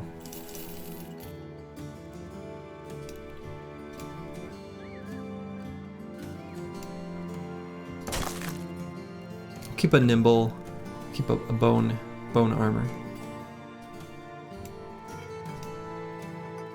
For nimble brothers. And then we're just gonna fire sale it, sell all of this stuff, get as much money as we can, buy tools. Mansplitter.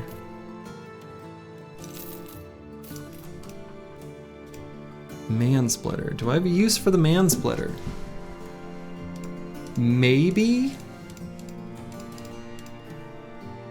But I know I've got a use for the gold.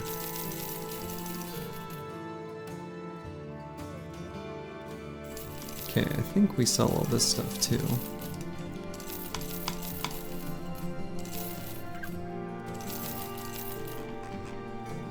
Okay, now we are well supplied. Christoph has hit his next level. And here's where I feel like things are pretty open. There's a lot of choices here. That was a pretty easy one for level up. As previously mentioned,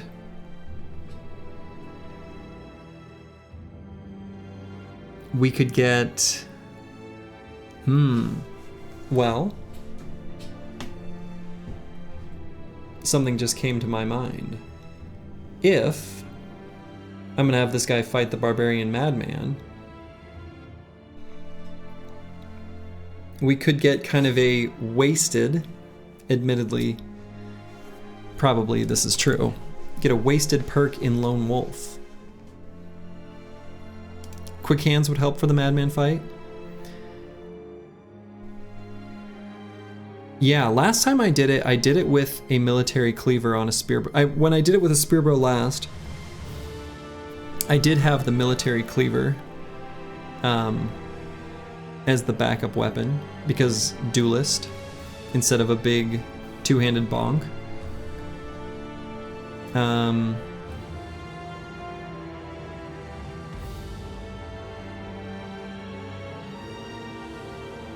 And quick hands would help in that case. I think even better is Lone Wolf, though.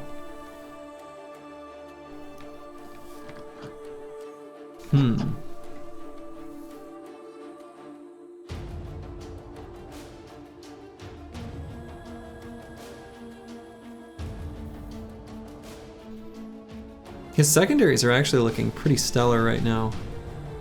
Hit points, fatigue, and resolve. Certainly much better than Baron von Pone, relatively. So we could do Lone Wolf specifically for the Madman fight. I think if I'm going to do it that way, I'm gonna wait and see if I find it.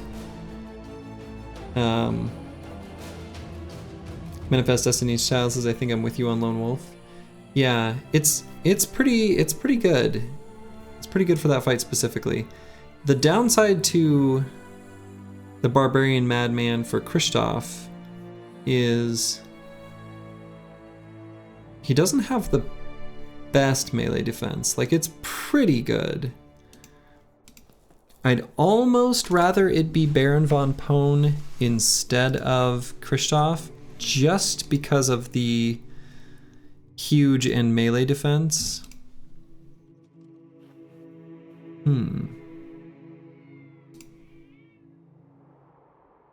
So I could have Baron von Pone do it and get Lone Wolf.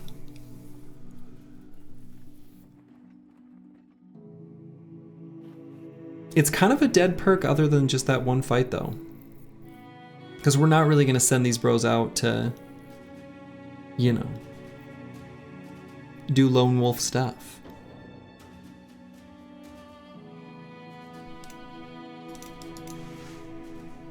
The other perks that I would choose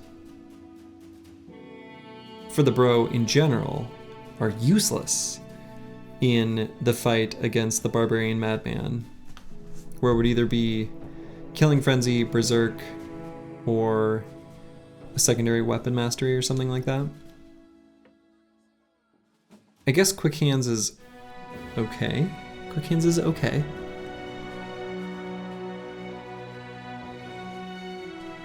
Just craft an oblivion pot. Maybe that'll happen by the end of this run. Maybe it will. It could. Maybe we'll find the Kraken. Maybe I'll fight the Kraken. Maybe that'll happen this run. Deserters would be a good one to do it. Because you can move your slow as hell bro with the Goblin Trophy to make sure it's in range of the Irrelict, whereas your other ones can all go hide. And normally you don't get the luxury of being able to make sure the bro you want them to surround is in vision before they start moving. So there is a benefit to moving in the first round to deserters specifically for the Kraken fight.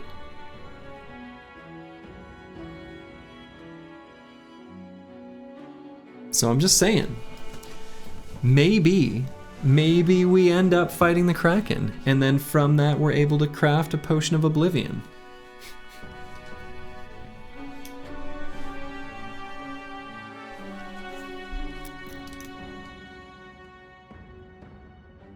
But maybe that's just wishful thinking. I'm gonna hold off on Kristoff's perk point for now. Let's go ahead and allocate Lukey Dookie 09. That's easy. It's nimble.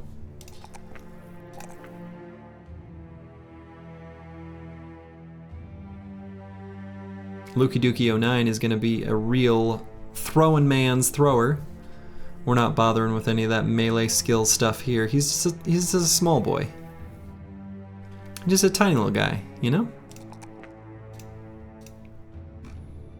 And so let's get him an armor befitting of his new perk. It is done.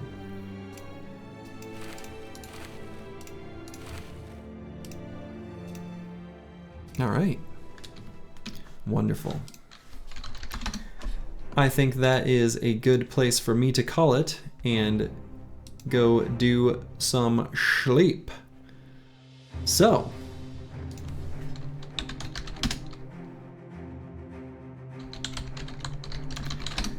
we'll go ahead and raid another Battle Brothers streamer.